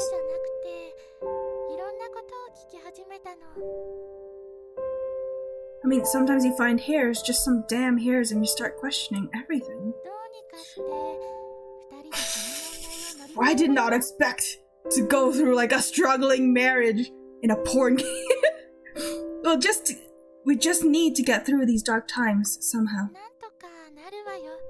It'll get better. I'm sure it will. Ethan nodded. Yeah. Hope pressed his hand again and got up from the table. Okay, I have to go now. I'll probably be late and we'll have to hold up at work today. Should I meet you after? Maybe. I'll call you later, I guess. Hope. I love you.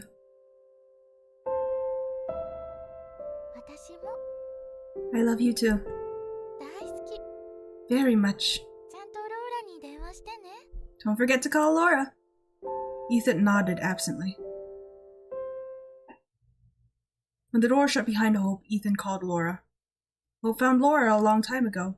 Seemed like Laura helped her a lot, at least that's what Hope herself said. Ethan didn't know any details nor wanted to since Hope hadn't told him. After all, psychotherapy is a very personal matter. So personal that Ethan felt as if he were standing naked in the middle of a busy street when he had to describe what was happening to him. Apparently, one can get used to this too, as by the middle of the story he was sparing no details. To Ethan's surprise, when he mentioned the disturbing emails from his contact, they were kind of getting on his nerves. Laura perked up. You're saying you have recently become quite close to your acquaintance. You empathized and tried to help him, right? Well, yes.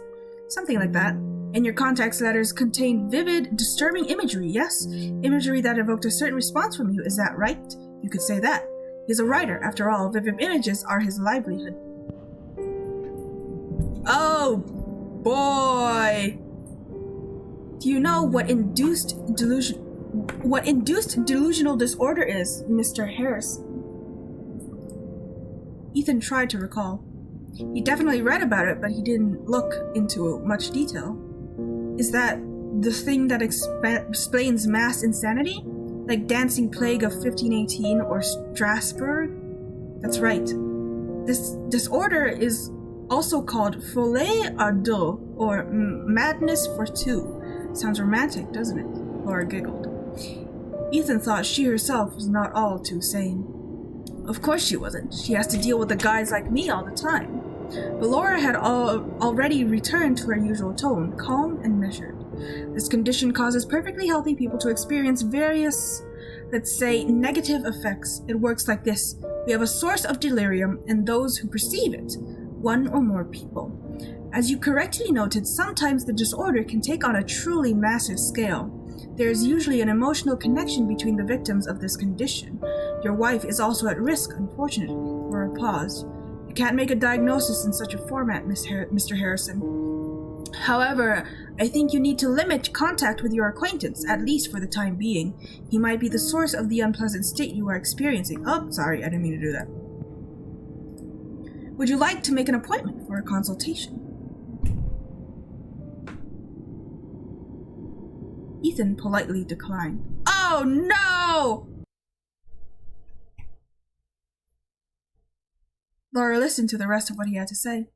She asked what pills Ethan was taking. Ethan wasn't taking any except aspirin, because he had lots of headaches recently. She advised him to reduce the workload, follow the daily routine, and take light sedatives if necessary. Something herbal, maybe. Without meeting in person, there wasn't much Laura could offer, and Ethan had no energy, time, or money to start the full-on therapy, as Hope called it. Hold on.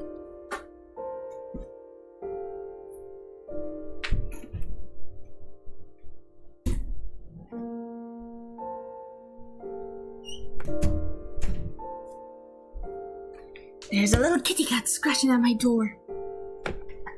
Strangely on theme. Ethan thanked Laura with all his heart, finished the call, stretched, and took a deep breath that made his ribs ache. Then he smiled.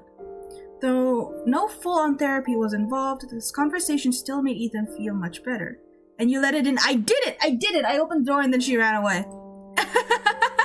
I did not let it in! She's at it again, though. The reality made sense again, and nothing out of the... Oh my god, what does she want? Silly girl.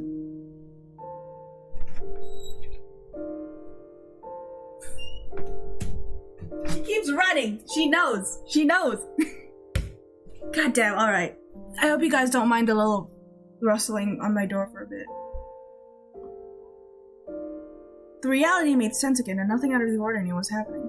Coward. Nothing he couldn't handle. He stretched again and was about to go for another cup of coffee when his breath, the steady deep breath of a man who's in control, caught in his throat.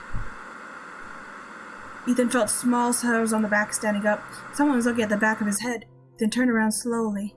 Oh, she's gonna be there this time. Please don't have titties out. I'm calling the police. Ethan spoke each word loud and clear. It was a decent plan. An actually decent one, and it certainly wasn't funny in any way, and yet the girl sitting on the windowsill still was silently laughing, covering white teeth with her hand.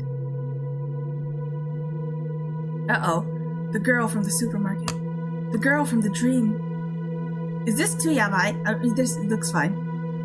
She was still wearing a light white dress, even though in the morning the temperature dropped to 53 degrees Fahrenheit. I don't know what that is, and it was going to rain. One of the straps fell down to the side, but the girl was in no hurry to put it back. She swung her crossed legs a little, looking at Ethan from under her brow with the smile of a child who had a serious mischief in mind. Did I say something funny? Like 12 centigrade? Oh, okay, that's pretty cool. The girl quickly raised her eyes and shrugged slightly, still holding back a smile. Just as before, she did not make a sound. Ethan even assumed she could be mute, but decided to make one last attempt. Just one question, and then he calls the cops.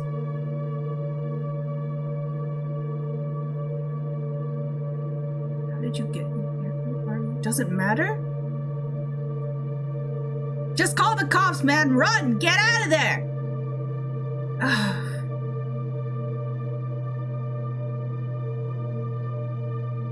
Well, I mean, from like a forensic standpoint, you want to know how she got in so you can look at the...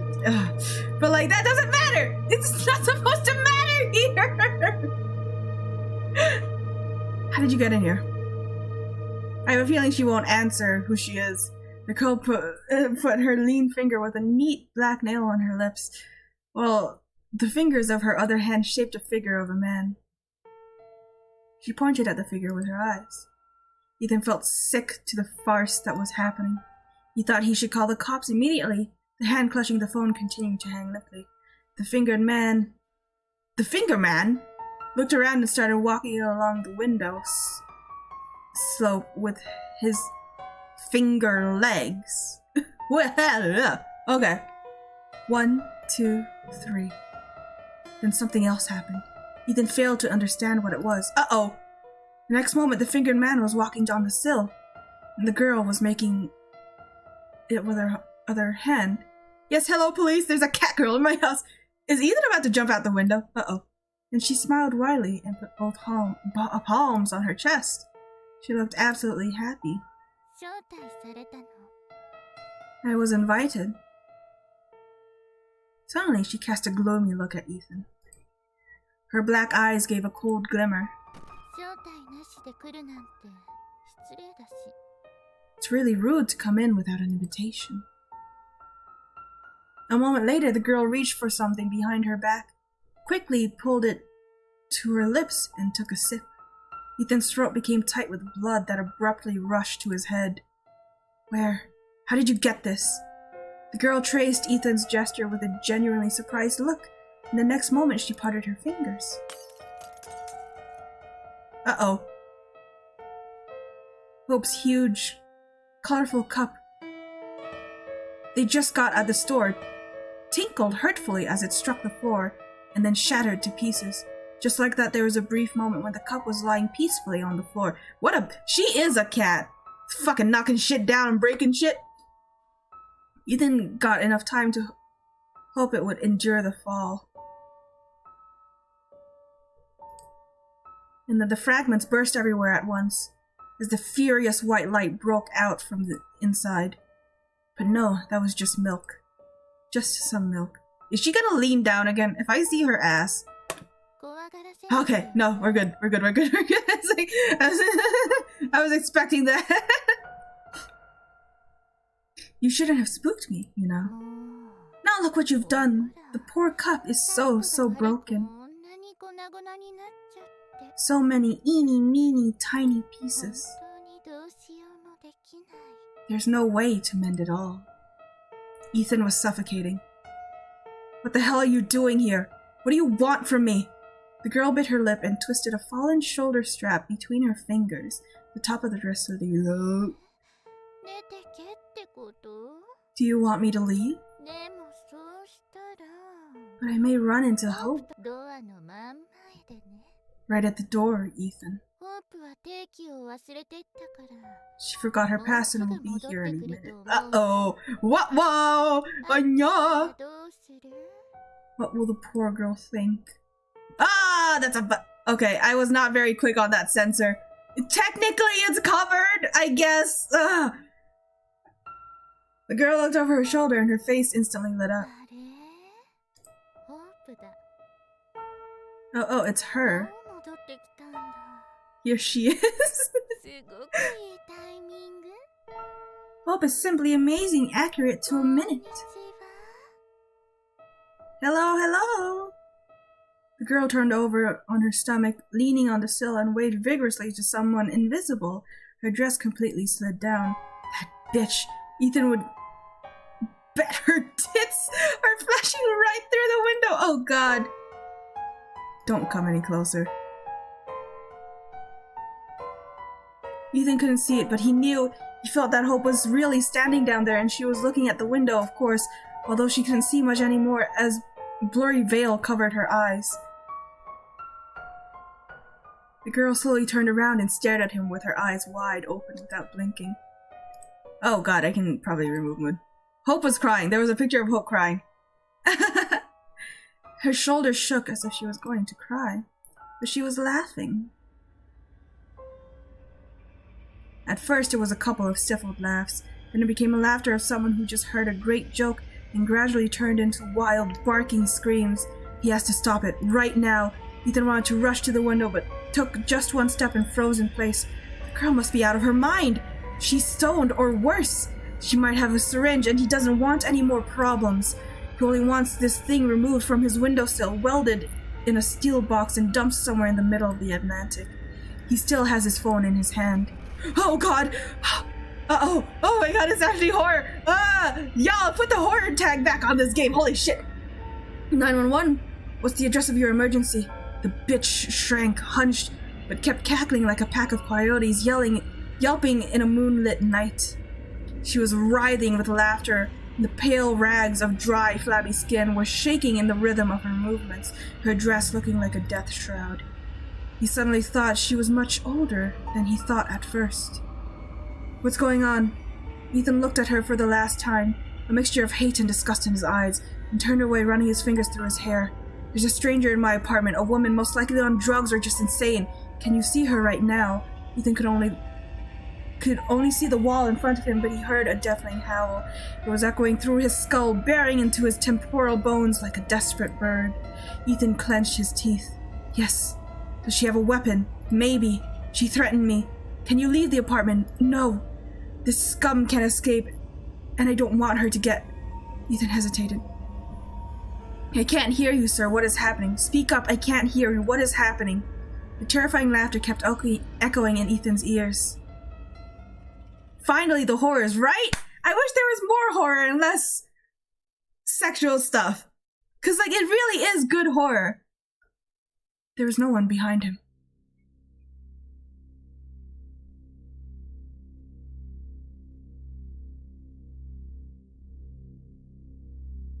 Oh, God. And Hope's gonna come back. Oh, Christ. He approached the window slowly, as if it was happening in a dream. Shards of Hope's cup crunched under his feet, just like before the window was closed. Ethan opened it and carefully looked down. He did not see the body. Too good to be true, but he had to check. Only the gray pavement, which gradually turned black as it actually started raining. Ethan looked across the street just in time to notice the familiar cream-colored coat disappearing behind the corner of the nearby house. Hope! Hope!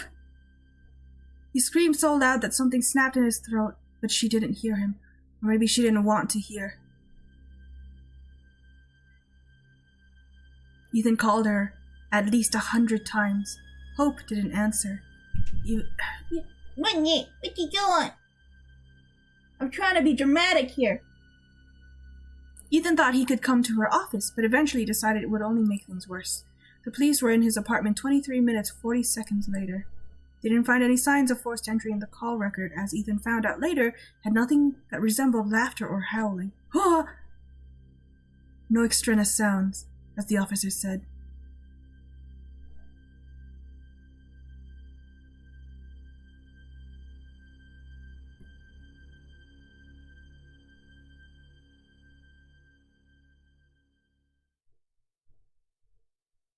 Hope returned sometime. Oh my gosh, she came back, honey!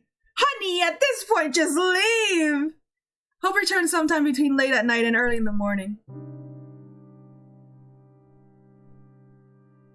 The skin on her cheekbones were taut and almost transparent, and there were deep shadows under her eyes, as if she hadn't slept in a long time. You can't fix him! She smelled of strong alcohol. Ethan went out of the dark room to her. He didn't sleep and didn't turn on the light either. Things that lurked in the dark, real or imagined, no longer frightened him. He even wished that something he had been dreading for the past month, he finally could name the feeling he had, would come out of the greasy blackness of the shadows and snap his neck. But everything in the apartment was mockingly calm, except for Ethan himself, Hope. Hope stared at him in silence, sweating a little. Instead of pupils, she had dark holes. I've been thinking a lot about what I would say to you if you came back. But I can say, Hope's face showed no emotion. It seemed like she didn't even blink.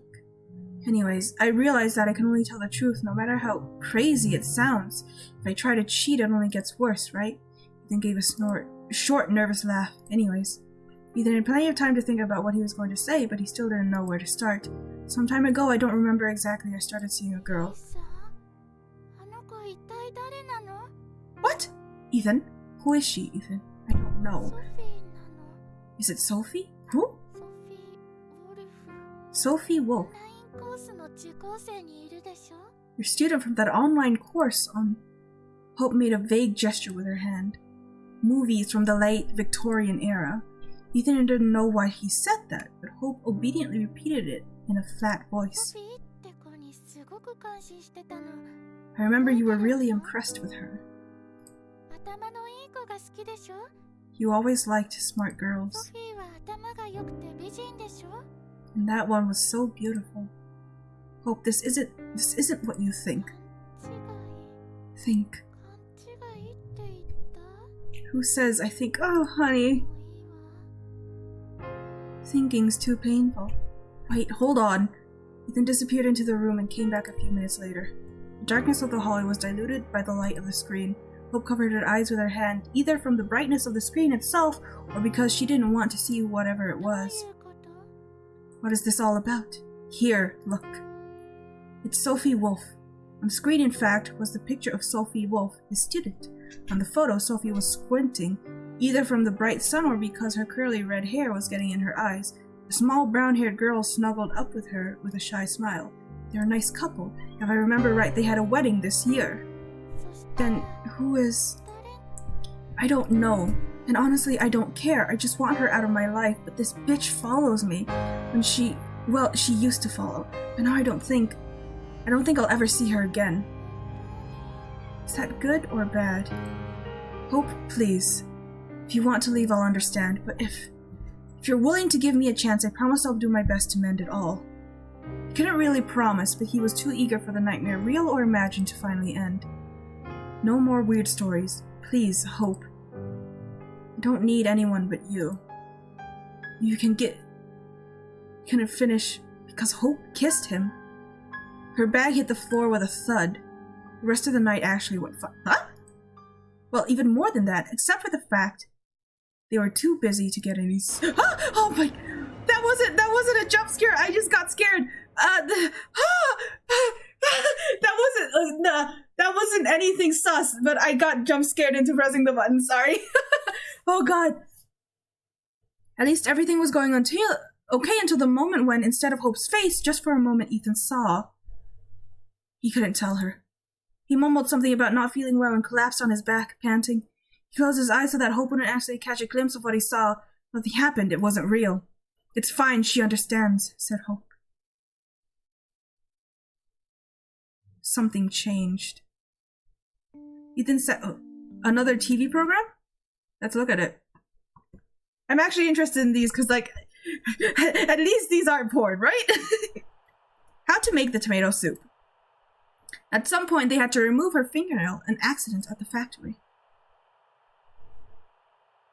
She got lost.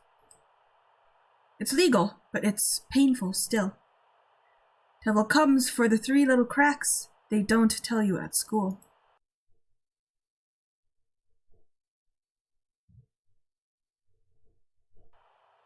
No time to cook? We've got an answer on the shelf. Tomato soup! Made with fresh tomatoes. And I feel like these are AI generated. They look like it. And I wish you'd never been born. Interesting. Oh, another one? I remember her face. What? That's it? What that tomato soup do to you? Damn, right? Where's Timo? Let's look for him together. Maybe he's up the tree chasing the birds? No, I can't see him. Maybe he's in the reeds watching the fish. No and no. Let's look some more. Hello? Uh-oh. Timo's dead. Maybe he's on the roadside under the blue plastic bag. There was a blue plastic bag in the interview. Uh-oh. He's not there. He's not there. He's not there. He's not there. He's not there, he's not there, he's not there, he's not there, he's not there, he's not there, he's not there, he's not there. He's not there. Alright, we got it. Tomato soup killed my parents, you say? Why didn't you like tomato soup? Because tomato soup killed my grandma! Okay? The conditions of love. What have you done? I wanted to save you. I wanted to save us both. You fool. That's right. But I just can't lose you. It is too late. It's never too late as long as we have each other. Oh, Elijah. Motherfucker killed the guy! What is... There's one he is there? Uh-oh. I didn't notice that. The conditions of love. Wow, we got more. Okay, we went through all of these. Commercial break. Okay. 69. Nice. Okay. The concave muzzles of Persian cats stared back at him. At that, all that was required of Ethan. He had to call the cattery. A simple task, but Ethan hesitated. It was hard for him to get used to the idea of one of those pop-eyed creatures walking around their apartment. During the day, it will nap where it pleases, and at night sneak into the kitchen to play with the shadows that move by themselves. And its eyes will turn into saucers of black and green nacre if the light reaches them. Ancient people believed cats could walk between worlds and see spirits. Looking at Persians, Ethan hardly believed they could even breathe on their own. And yet, in this, Ethan Harrison from the 21st century agreed with the ancient people there was nothing sinister about them. In any case, he should call the cattery, for hope's sake. For the sake of them both, since he had made the decision, Ethan had already picked up the phone and was about to proceed with the plan when he heard a key turn in the entrance door. Something about that wound him up. It was barely 5 o'clock in the evening, which was, in a way, very early for Hope to be back. Everything was fine, that is. Ethan closed the laptop and went out into the hallway. Very flat faces. They look like... Really? For a long time, he couldn't say a single word, and when he could speak again, he only managed one question. What have you done? Hope's smile faded, and for the first time in the 4.5 or even 5 years they'd been a couple, Ethan was glad for it. Oh, God! In fact, there was nothing surprising about it. As with the new haircut and the new hair color, Hope looked unbearably, insanely similar to that creature at the window. Hope's lips turned white, trembling. This didn't help, did it? Any of it? You can't love me even now, right? What are you talking about? Isn't it obvious? You see how you look at me? You're disgusted. No! Oh my God!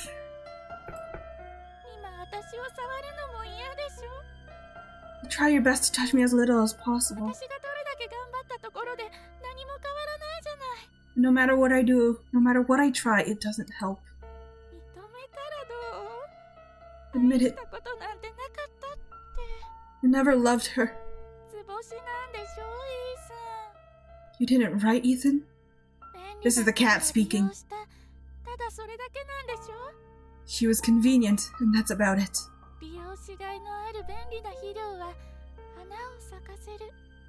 Shit makes flowers grow.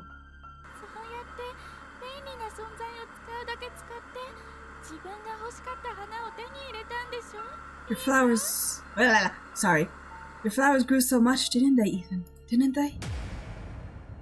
Ethan would never hit his wife. More than that, he would never hit a woman. But what spoke to him was neither his wife nor a woman. It was a nightmare incarnate that bared its long, sharp teeth and came to take away his right for a second chance. Or so Ethan thought at the time. The punch turned out somewhat pathetic. But you have to take into account that wife-beating is not a fair-ground attraction. When you hit your wife properly, a mark does not fly up to the highlighted sign, a good one.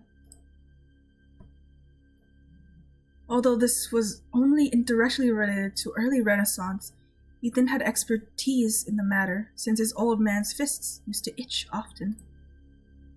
If there was something like that, he would know.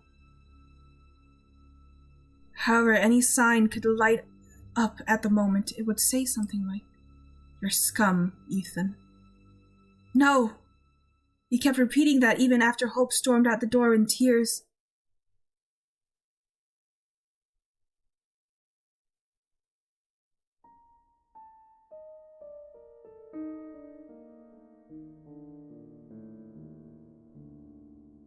I don't know what to say, man. This is. Ethan barely remembered the following days. Something seemed to be happening. Some people called him. He himself called a lot. He called Hope. Hope wasn't answering the phone. He knew this would happen. Every time he dialed her number, he knew he'd end up listening to the voicemail signal. It became something of a ritual. He would wake up sometimes in a light. It was light outside, sometimes dark, but more often it was something gray he neither could nor would want to identify because of the drawn curtains. He'd call Hope. Hope wouldn't answer the phone. He would go to the kitchen and turn the water on. He'd watch the silvery, twisted stream break against the sink for a while. Eventually, he'd put a cup under the stream, fill it to the brim, drink. Go to the bathroom, back to the couch. It's too bad to be true. All of this can't be real. Life can't crumble into pieces in an instant, just collapse inwards like a wooden block tower. Ethan can remember the name of that game. Jenga? Once he and Hope went to sea. He and Hope. It's too bad. All of this can't be real. He didn't do anything. Could it be that he didn't do anything? No. He hit Hope. He hit her, and a red blot spread across her cheek. It was too dark to see, but Ethan knew how it goes. How could he do that? What happens now? What can happen now? These thoughts were like a bunch of needles he tried to swallow over and over. Sometimes he managed to briefly forget about them. It would happen when he woke up in the gray timelessness, looked at the dirty white ceiling, and didn't remember who that Ethan Harrison was. You kicked me at You need no!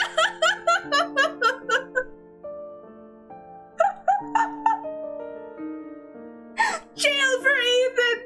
Jail for Ethan for 1,000 years! God, how am I supposed to continue this? But the pain would always come back.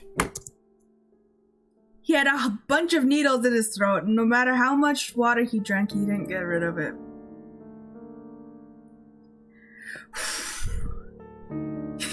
Kick me yet?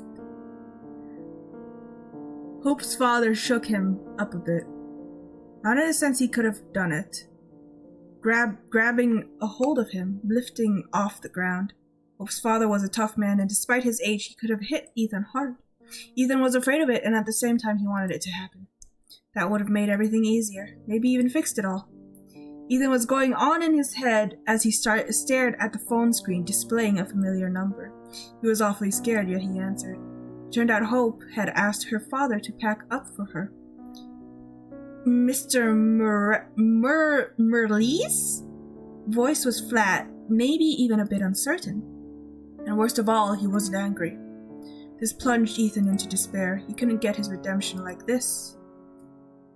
However, the upcoming visit forced Ethan to gain his senses. They shoved him back into reality like a stream of people pushing one into a crowded subway train. Blah, blah, blah. All aboard? Sorry. He tidied up the place a bit. He shaved. He figured out what to say. Several times he rehearsed his speech in front of the mirror. And just before Mr. Merlees. And just before Mr. Merlees arrived, Ethan left the keys with the neighbors. Simply put, he fled. Of course, he warned Mr. Merlees beforehand with a single message because he didn't have the heart to call. Ethan wanted Mr. Merlees to pick up what he had and get out as soon as possible. Mr. Merlees wasn't going to help, that's for sure. He wasn't going to help, which meant he simply got between Ethan and his wife. Ethan was angry with Mr. Merlees. Like he was the source of all the trouble. Anger was boiling up inside him, mixed with cheap coffee and turning into caustic acid. There was nothing rational about this feeling. Ethan had plenty of time to think about it, to weigh it, to examine it under a magnifying glass. When is this story over, man? I want it to be over. He was sitting in a small cafe on the corner of the street until the streets got dark. He would have stayed there even longer if a waiter hadn't come to his table to tell the place was closing. Ethan nodded absently and asked for a moment to use the bathroom. Again, there was nothing rational about being angry with Mr. Merlis. And, to be honest, it was pathetic. Just hitting your wife and then running away not to face her father. You're scum, Ethan. Worthless scum. Ethan turned off the tap and stared at his reflection in a large mirror. A few drops of water trembled on the tip of his nose and chin. Now that was a proper punch. Sir, I'm sorry, but Sir? Are you okay? You have... Blood oozed from his split lip. Ethan wiped it with the back of his hand. Yes, I'm fine. Sorry, I didn't mean to keep you. He smiled. The fresh wound got swollen with blood again. A red blot spread across his face, just as it should.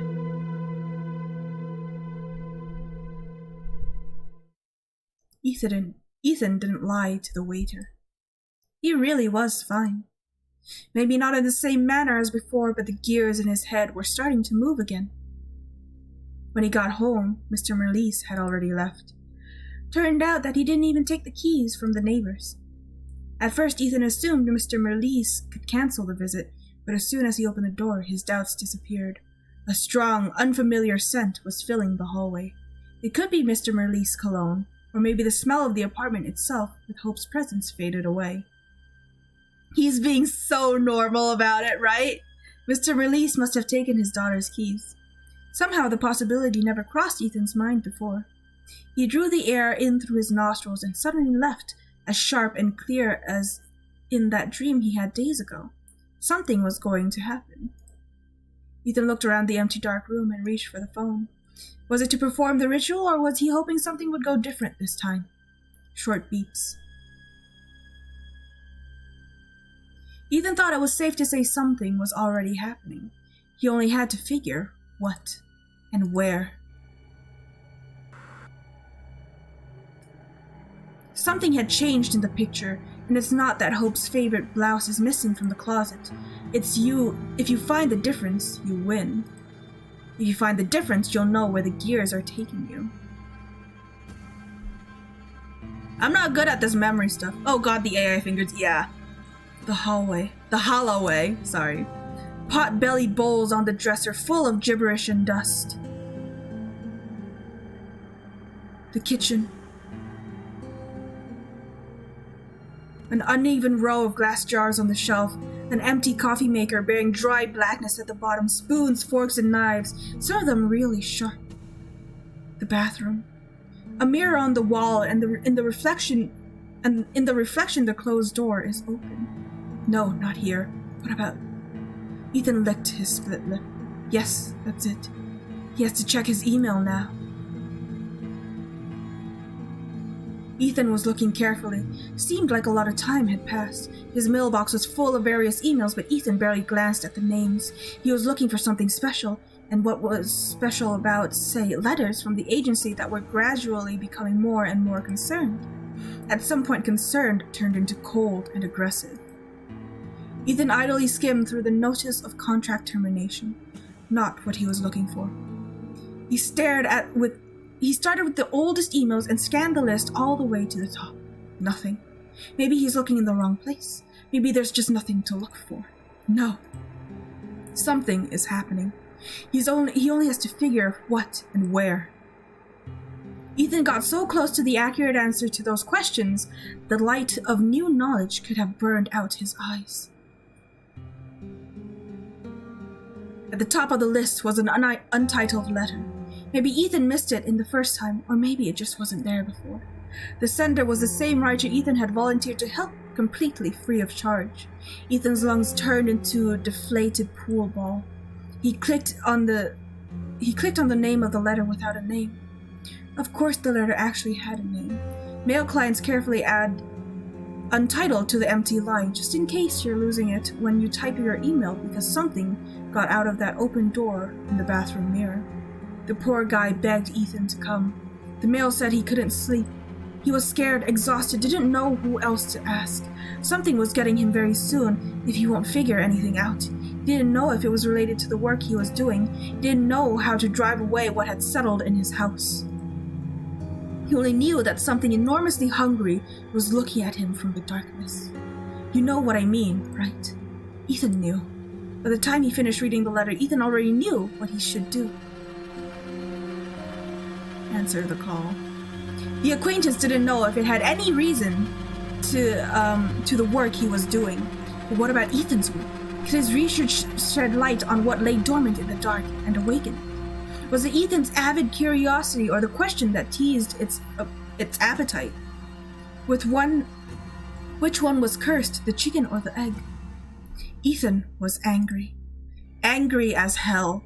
He wanted to end it, all of it, once and for all. He wanted to face his fear, even if the fear was no longer his own, even if it was crawling through the wires and climbing communication towers to breathe out its noxious spores into the air.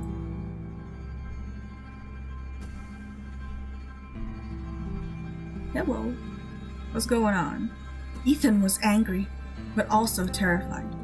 What he wanted to think was a delusion took root and grew stronger as he tried to deceive himself. It was incorporeal as the email in his mailbox, yet at the same time as real. Ethan wanted to face the fear so that it would take shape and a name, a box in which the fear could fit. Maybe then he could have dealt with it. Whoa! Somebody's gonna end up dead by the end of this, man. I'm telling you right now. That's why when Ethan got behind the wheel of his old sedan, he wasn't doing it for the writer who was tormented by shadows. He was doing it for himself. In the email, the acquaintance described in detail how to find his house and how to get inside. Too much detail, as if he had already resigned to his fate. Something would get him very soon, and he won't figure anything out. That something is Mr. Harrison. This is just a notice, Mr. Harrison, a notice of life termination. This happens when you look into the abyss for too long. But looking isn't enough, is it? You shine a flashlight into it, throw stones and whistle frantically, like a vandal who managed to get into an abandoned house. You're excited and terrified, and then only terror remains as you realize the door has slammed shut behind you and the handle won't budge. Oh, that's a road. Okay, hello. This thought made Ethan speed up. And then, just as abruptly, to hit the brakes. The wheels let out a short, hysterical shriek. The car swerved and stopped on the side of the road. The blood was pounding in his ears. Ethan's breath came in short gasps, his eyes searching blindly in the dark. After calming down a little, Ethan pretended who was he trying to fool? The night road was empty. He was examining his navigator, but there was but one thought in his head. What is he doing? What the hell is he doing? Seems like he asked it out loud. There was no one to answer. It's not too late to turn back. Turn the car around, go back to the city, to the apartment, lie down on the sofa and sleep until the morning comes. In the morning, he will call Hope again, and... The thought was cut short. Actually, it didn't lead anywhere from the very beginning. A dead end. The truth was, he had no place or reason to go back. He wanted to go back to the past, and that task was beyond him, or his old Toyota. In the present, he had nothing left but the granite gray road ahead and the decision to go. If he hurried, he might still be able to help.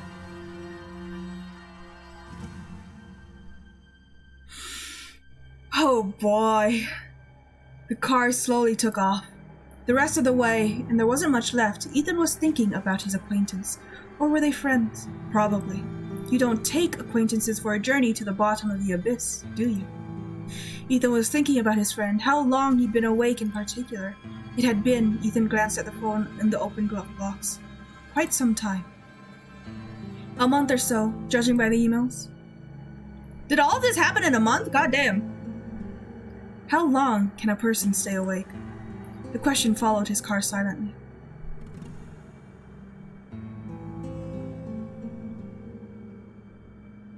Ethan drove into the suburbs and turned the car around on Deputy Road.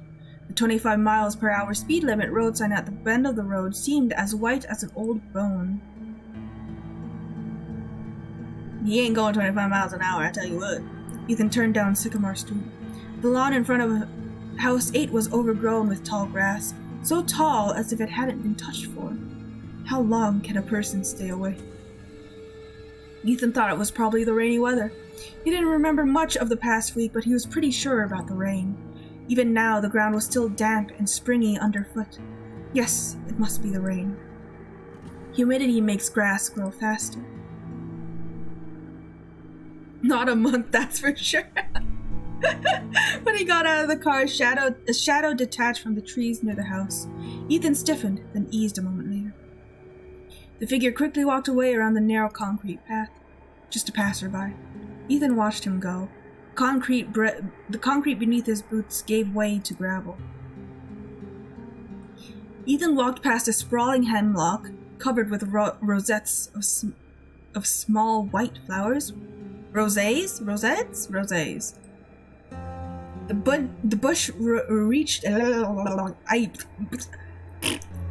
bush reached up to mid-thigh. All the windows were dim, no lights anywhere. The house stood a little way off, dark, quiet, and still as the night itself. Almost like the house was slumbering along with its host. For a moment, Ethan felt stupid and was about to turn back to the car, but he stayed after all. He was invited. No, not that. He was called to help. Maybe he and his friend got a little too stressed, and that's all. Induced delusional disorder in all its glory. Maybe Ethan was desperate to be needed, so he jumped at the chance to be someone's savior. Perhaps his unfortunate friend had finally fallen asleep, and disturbing him was a bad decision overall. Well, Ethan was fine with that. He just wanted to make sure everything was okay. Ethan firmly knocked on the door. No one answered, neither the first time nor the third. No lights came on in any of the rooms. There was no sound behind the door. One of the windows on the second floor was open. Ethan moved away from the porch and tried to take a better look. No movement. The house was asleep, and its sleep resembled torpor. Ethan himself came to think he might be dreaming. But two people share the same dream. Is it any different from reality? Slowly, as if this really were a dream, Ethan went to the flower tub the letter had mentioned and took the spare key from its hiding place. Just as slowly he turned to the door. The key rattled 3 times in the lock and the door drifted inward into darkness. I'm pretty sure, by day 3, you're fucked up if you consistently stay awake. Doki Doki Literature Club flashback. Oh god, I might have to censor for a different reason. Oh god. At the top of the stairs leading to the second floor, there sat a cat. Ethan tried to call out to it, but the cat didn't move, still watching him with bright, round eyes. Ethan plunged into the darkness of the house. The darkness and the stench were almost one and the same here. Oh god. Okay. I don't see anything so far. The smell, unbearably thick, dense, wrapped the house in a suffocating shroud. Ethan tried not to think about where it was coming from. Instead, he thought of Selene, or rather, her dark counterpart, Hecate. Hecate? Hesate? I don't know how to pronounce these things. The ancient Greeks believed that she appears in the form of a dog, but dogs were sacrificed to her, weren't they? Better turn the light on. It was really better to, but Ethan couldn't gather enough courage to do it. Dogs are the natural enemy of cats. Lights is the natural enemy of darkness. Life is the natural enemy of death. And what wish could be more natural than a wish to destroy your natural enemy? Ethan stumbled over something. He looked down. A hand was peeking out from behind the kitchen counter, blackened and swollen. Of course, Ethan would have seen more had he a flashlight. Somehow Ethan wasn't surprised, as if it's him, not his friend, who had long ago resigned to his fate. He had received a notice of life termination. It suddenly dawned on him. Madness, curse, and death are contagious. This is not a dark age suppression, but an actual law of reality. Selene, Hecate? Artemis? Madness, curse, and death. Here lies the accurate answer, and as accurate as it gets. The answer has 3 faces, and he himself wished to look into each of them. Ding. The sound of glass breaking in the hall, but it wasn't a window collapsing. The light bulbs. Someone was smashing the light bulbs with a bat, one by one. The sound was getting closer. Ethan closed his eyes. Good night. Achievement log, what was the question again? Ending 6 out of 6! There's 6! Holy shit. Okay, so we didn't see that much porn. That's fine by me. Ghostwriter, oh my god. We got an ending! It's over! Woo! Oh my god. Whew! That was legitimately intense. Holy crap. Let me switch to chatting. Hey! I did it! And I'm not banned. I'm still streaming, y'all. I probably will remove the VOD from Twitch, but if I do upload it to YouTube, I know YouTube is stricter about these things, I'll have to go into the editor and because I'm pretty sure there's at least a couple frames where you saw some titty or something, and I gotta block that out. Okay, but that was legitimately surprisingly good. I was expecting shit. You did so fucking well reading all that too, right? My tongue feels thick in my mouth. I'm not reading anything ever again. Trying to not ad-lib, but trying to blind read that was really hard. I hope I did okay. I tried to make my voice intense for some parts too, but also I feel like there were points where my voice lowered and you couldn't hear me well. I don't know if that was true, but I don't know. Damn, surprisingly good game. No, you did great. Thank you. Not as much. There were some parts that were sussy, but not as sus as I expected. So it wasn't a full porn game, you know? But that was really good. That was legitimately good horror elements. I was actually scared at some parts. They had some good imagery. They knew to make things subtle. It was they took their time, for sure. That took a lot of time. We spent a lot of time playing that game, 2.5 hours. Right, I wonder what would have happened if you picked other options, because there were a couple options there. 6 whole endings. The whole thing that launched Ethan's story was focusing on what is Selene, right? So if you pick the option where you didn't focus on Selene, what happens then? What other ending do you get, right? You get a whole different story. It's interesting. Looking at stream reviews, and before I play this, I had a small no girlfriend and absolutely no will to live. None of these things have changed, but the game is pretty good. 251 people found this.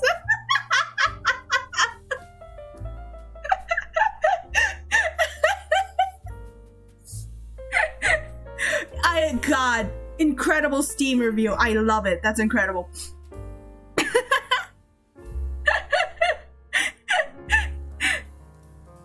I'm about to make the 252. I'm gonna go in there. I'm gonna be very helpful. Thank you. Holy shit, though. I was actually spooked at some parts.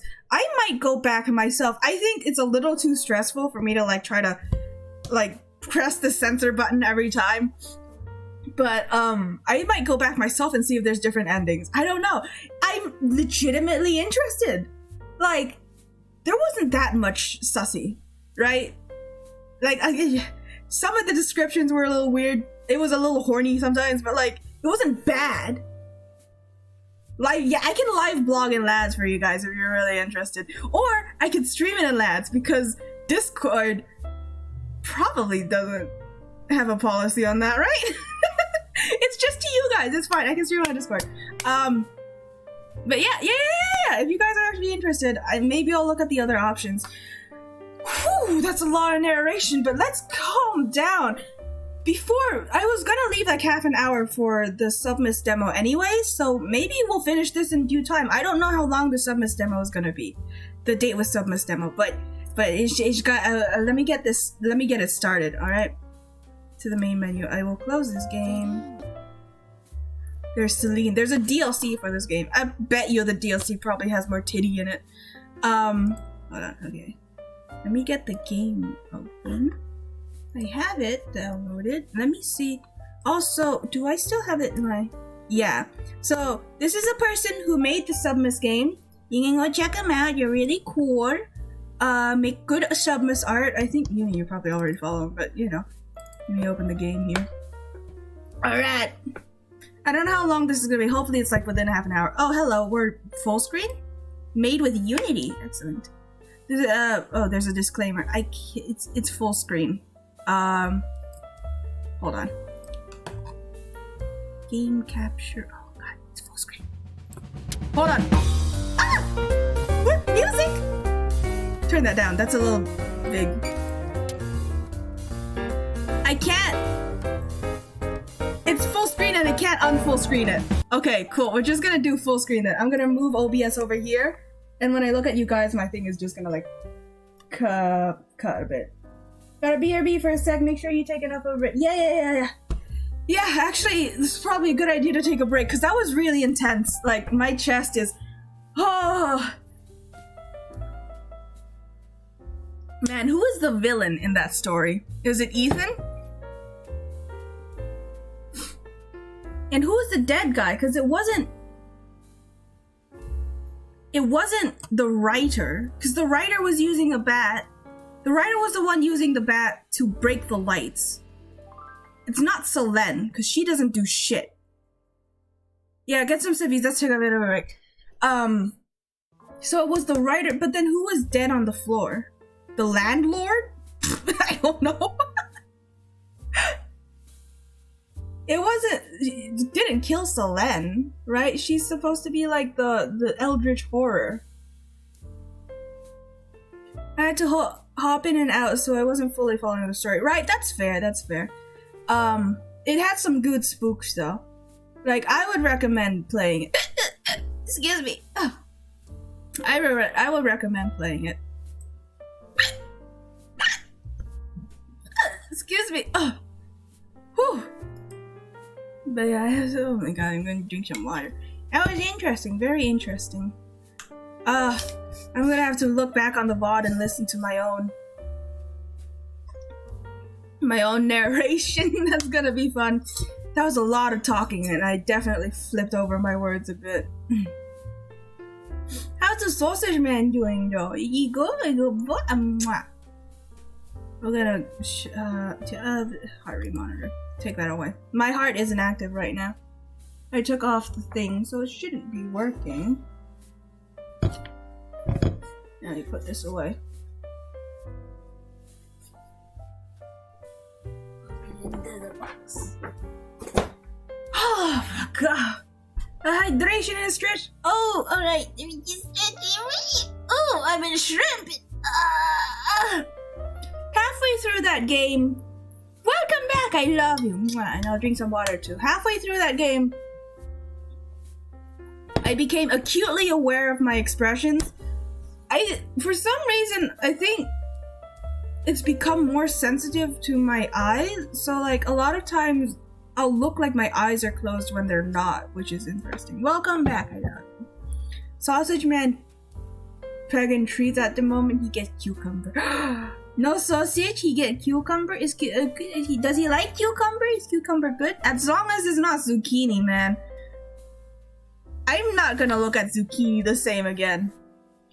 Oh my god. What is a man without his zucchini? He loves it just like when they're all excellent. Good. Please jiggle him folds for me.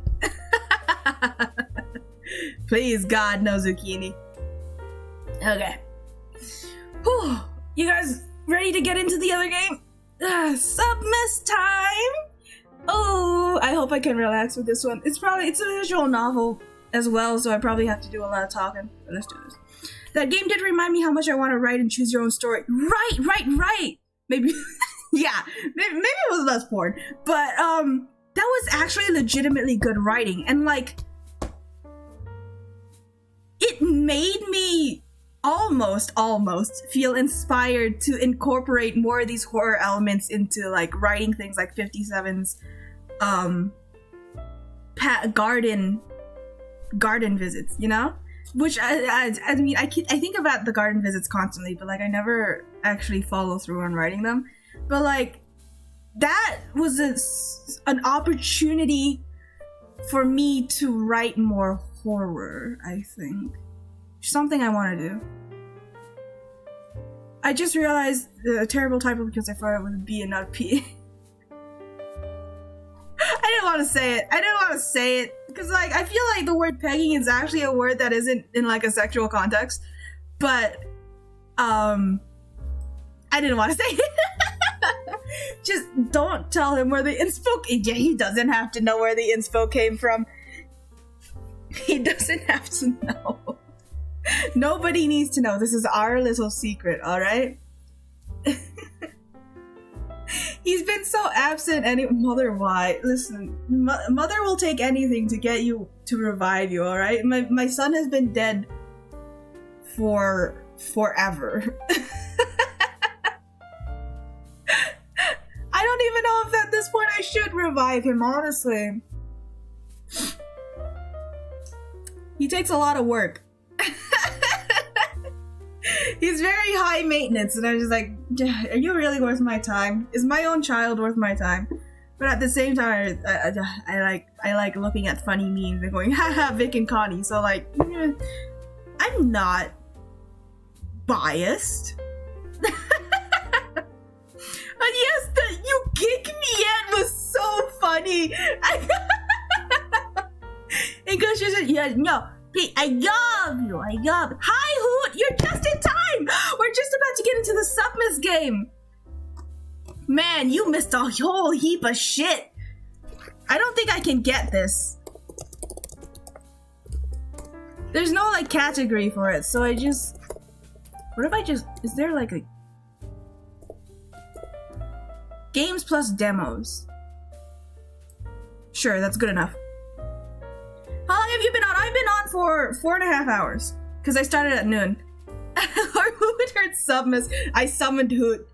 You guys made the summon. I did, yeah. Well, am I okay? I don't know. I feel different. How long has it been? Why don't you link the... I forgot.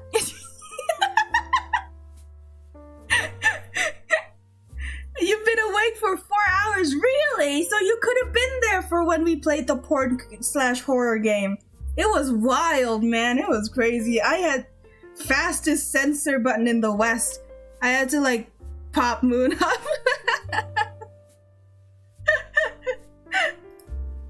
Yeah, okay. You want to get into the... You're here just... How are you doing today, by the way? You doing good? Good. Yes? Thursday. It's Thursday. I keep thinking it's Wednesday, but it's Thursday. Show who... Oh, yeah, you want to see the censor? Hey,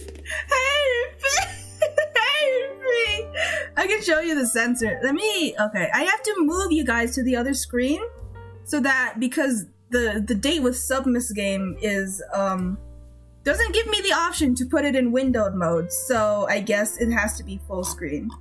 Let me just... Properties... Alright.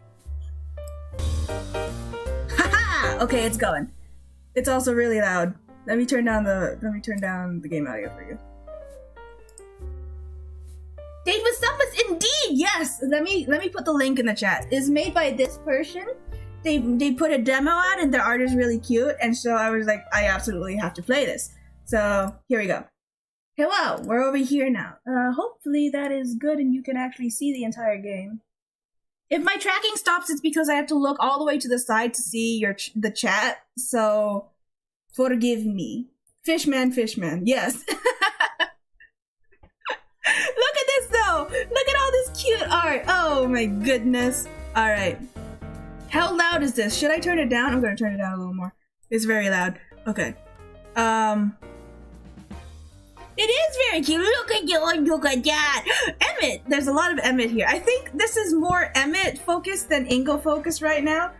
Blorbo time. You're right. It's Blorbo time. All right. You want to see the sensor though? So like whenever something sus came on screen in the previous game, I had to like boop, put Moon up like that.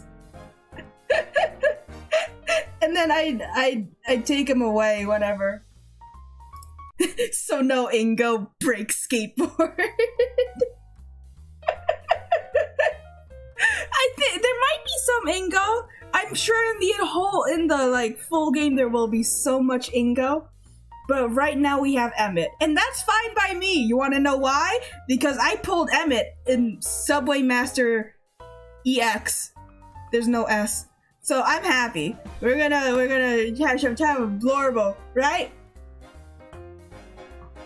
There's a second one, right?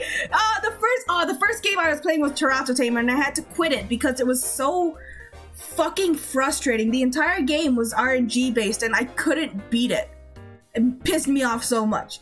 Okay, but we're gonna relax. We're gonna play some Date with Submas, and hopefully we get through this in like the within the half hour. Master sex. The Masters EX. Oh, the sprites are so cute. Hey, who's that? Oh goodness, who is that handsome man walking my way? Hello. Who is that Pokemon? Their heads are so big, it's chibi. Okay, I'm gonna fucking pull the chat out of the window so that I can just see you guys. Like, yep, okay. Okay, that's good. Oh, it's you! C'est moi! Huh? Huh? What if I put ink? He'd be so mad at me! Emmett? Yes, it's me! Oh, I got hearts! Oh, hello! Oh, look at him, he's so cute!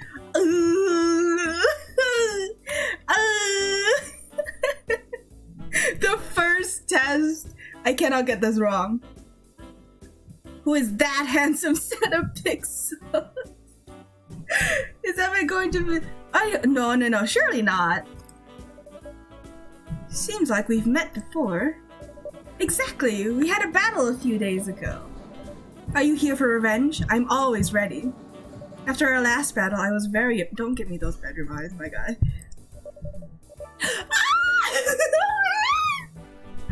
I have not had such bright, stunning, bewitching, amazing, brilliant, mind-blowing, incredible, exciting, fantastic, amazing battles for a long time. I'm going to cry. He's so cute. I love it too. He's so fucking crazy. I love him. Did I already say that the battle was amazing? In general, I really liked it. I liked it too. Usual battle. Don't see anything you didn't think you'd be so impressed. I liked it too. He's so cute. Can you cry? We must definitely repeat our battle. Even if it wasn't a double battle, but I don't mind going one-on-one sometimes. I wanted to invite you somewhere. I agree. How about going to the... Wow, that was really easy. I deserve better after the last game. You're right. I deserve this after all I had to go through. I saw the flyer on the bulletin board this morning, and what was on it looks hilarious. I wonder how long this park has been here. Listen, if I can't read properly, it's because I exhausted all of my energy trying to read the previous game. I have not heard anything about it before. Weird, park sounds scary. A strange park that appeared out of nowhere. I like. You are afraid? I'm Emmett, and I'll be by your side. Oh, will you protect me, Emmett man? Smile, sure, boy, good sunshine. Mwah. Okay. Balance the trauma with love. You joke, but like for real. Yeah. Don't be afraid. I will follow you to it. Thanks, man. Thank you. I appreciate it. Emmett.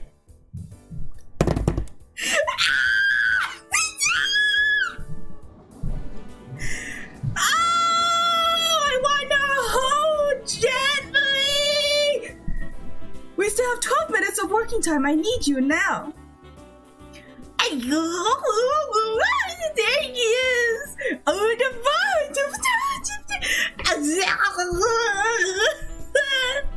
Emmett, why you look sad? Because he wants to move out. He don't want to work.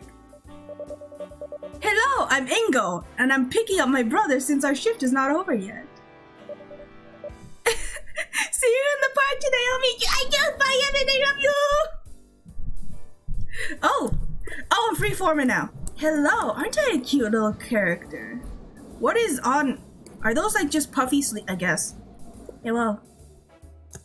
Stop! Don't get too close to the edge of the platform. It's dangerous. A couple weeks ago, we sent a couple of wagons to one place to be dismantled as they were already old for use, but a couple of days after that, they disappeared. Those who worked at the place said that they were bought out for a large sum by a couple of people. It seems they are not local. Are you supposed to tell me that? Isn't that confidential company information? Oh, that's a little scary. Good evening. I'm working overtime because our team is having a bit of a problem. We get people coming in with really weird questions and complaints. I would not want the reputation of our metro to deteriorate. Tintin! What did his name do? It went, oh, huh? It did? Uh-oh. Maybe we are going Doki Doki Literature Club on this. I think if you keep the news on the bulletin board, you will understand our concern. Carefully, there's no way this is horror, right? That sounds upsetting. I support our new worker, Tintin. Carefully, flying subway, several what? Have complained about strange hovering wagons over the city, no harm done. A place that appears on its own, leaflet cut off. Flying scrap metal, Pokemon antics, local detectives follow in the footsteps. Amusement park and area, rise and shine, unforgettable show every month, be our star, entry from 20 o'clock. Okay, what if I went this way? No, I can't follow them. Alright. We'll keep going. We'll get out of here. Hello. Aren't you cute? Good evening. The station is temporarily closed. Sorry. Are you wondering what happened here? Oh, don't worry. We just need to look around this place. Not long ago, there were 2 strange people in strange clothes here. We just need to make sure that everything is in place and nothing is... 2 strange people... Do you mean your bosses? 2 strange people in strange clothing. Ghosts. Ghosts. Lady in strange. Yeah, this isn't the bosses. The Muppet Men. The work shift is coming to an end, but my boss decided to give me one urgent task. I'm so tired. I have to go to the same place with my team. At least it will be a park. Huh? Can I buy something? No? Alright, let's get out of here, I guess. Huh? Uh-oh. I swear to God, if this turns horror, I'm trying to relax, bro. Hello? There is a void here because the game is still in development. You can follow development progress on Twitter or Boosty. Wait. Uh-oh. Yeah, it's a demo, but I expected a little more than this. Okay. Where am I? Where am I? Kaskaru! Help me. Listen, man, this wasn't supposed to be horror. I was supposed to relax. What's happening? What do? I'm literally stuck here. I can't get out. Did I reach already? But it was so short. I expected a little more out of a demo. Okay. There's no way that's it. There's gotta be more. I can't leave the void.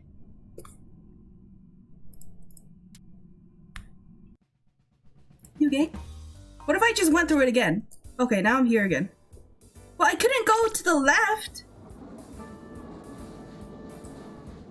Oh, look at him, he's so cute. Oh, I would never get tired of looking at him. He's so cute. Oh, I want to hold. What if I said it wrong? What if I called him Ingo? Emmett. Oh no, I lost heart.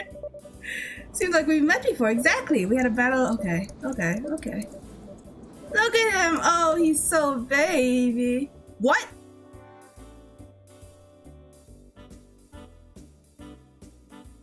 Well, I know what this was in English. Inga!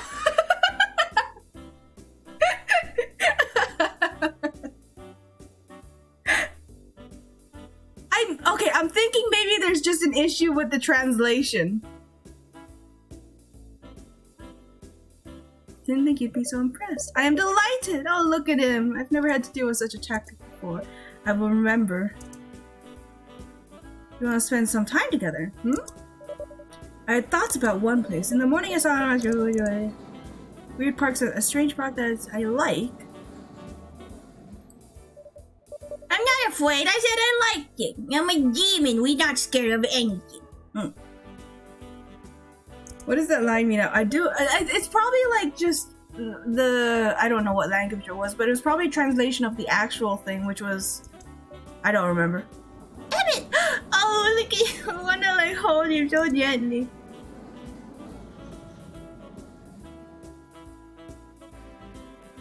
Which was like, it was like, the battle wasn't that special or something, I think is what he said. So Thomas,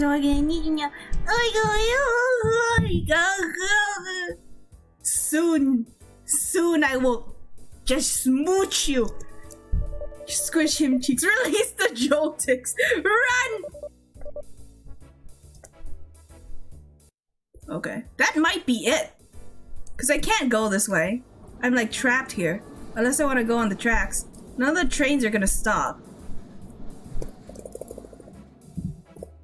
Hello? If I speak to everyone.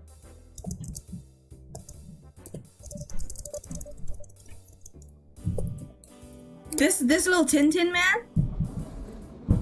He scares me. I do wonder, they don't seem very detailed, but they are like unique as characters. Cause if it was just like generic NPCs, you would just use the same model, right? That's typically what you do in a visual novel. When like a character doesn't matter. Okay. Well, I can't go up there because I don't want to fucking die again. I'm also very blurry when I move, so I can't go over here. There's nothing I can do. What if I just like wait 12 minutes? It's supposed to be like Ingo said like 12 minutes left in the shift, right? There's no way. There's a lot of gear station. Yeah. I do like that. Yeah. I do like that they're personal. So we wait 12 minutes. It's probably not what's gonna help it. They're all given something, which maybe means you can date them in the ooh! Dating the depot agents? Maybe. Interesting. This one's closed. Well, I guess that's it. It looks really cute. I'd be excited to play more. There was actually not a lot in this. Like Far Cry. I like the idea of just waiting for less. Do we have time to wait for 12 minutes? How long has it been already? I guess I can just leave it like this. But I do have to end stream in like 6 minutes. And you're still there, like, they come back, you're just like, were you just waiting there? It's like, yeah. Chatting time. Alright, let's do some chatting. How you guys doing, huh? I mean, the game pauses when I'm not on it. How you doing today? Everybody have a good... did you enjoy the games that I had planned for today? Man. This looks really cute though. I would be excited to see more. Did you enjoy the Submas demo? I know we got so much content out of it. It was incredible, huh? There's no like timer. I don't know how much is 12 minutes. I guess we'll just go until the end of the stream, and then if it continues to be there, and like I'll have to end stream, but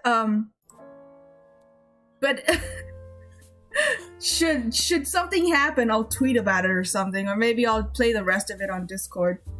Time for VC setup. You joke, but we were talking about that with the other game too, because I got like ending 6 of 6 in the previous game, and I was thinking, because I don't want to risk like playing it again on Twitch and getting myself banned. I think I'm already risking it enough as it is. But I can like stream trying to look for the other endings on Discord, which sounded like some of you guys were interested. Stream was great. Thank you. I'm glad you got a good clip. I got it. Yeah. Because if I stream it on Discord, then it's probably a little more relaxed. Like I don't have to worry about losing my channel, right? But yeah. I suppose I will end it here. It is about the time that we usually end. It is nearing 5 p.m. Well, thank you for coming by. And Charlie and Uni. I appreciate it, guys. I love you. Yeah, I'm gonna go and take a nap after this. Yeah, maybe I will. That was incredibly... I didn't expect it to be so intense, but I was enthralled by the story, legitimately.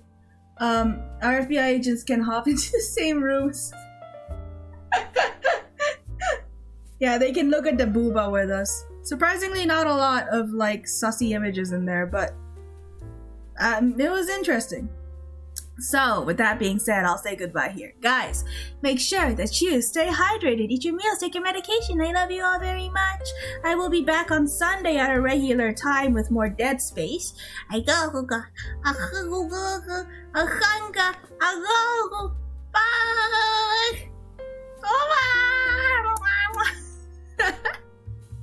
Goodbye, love you.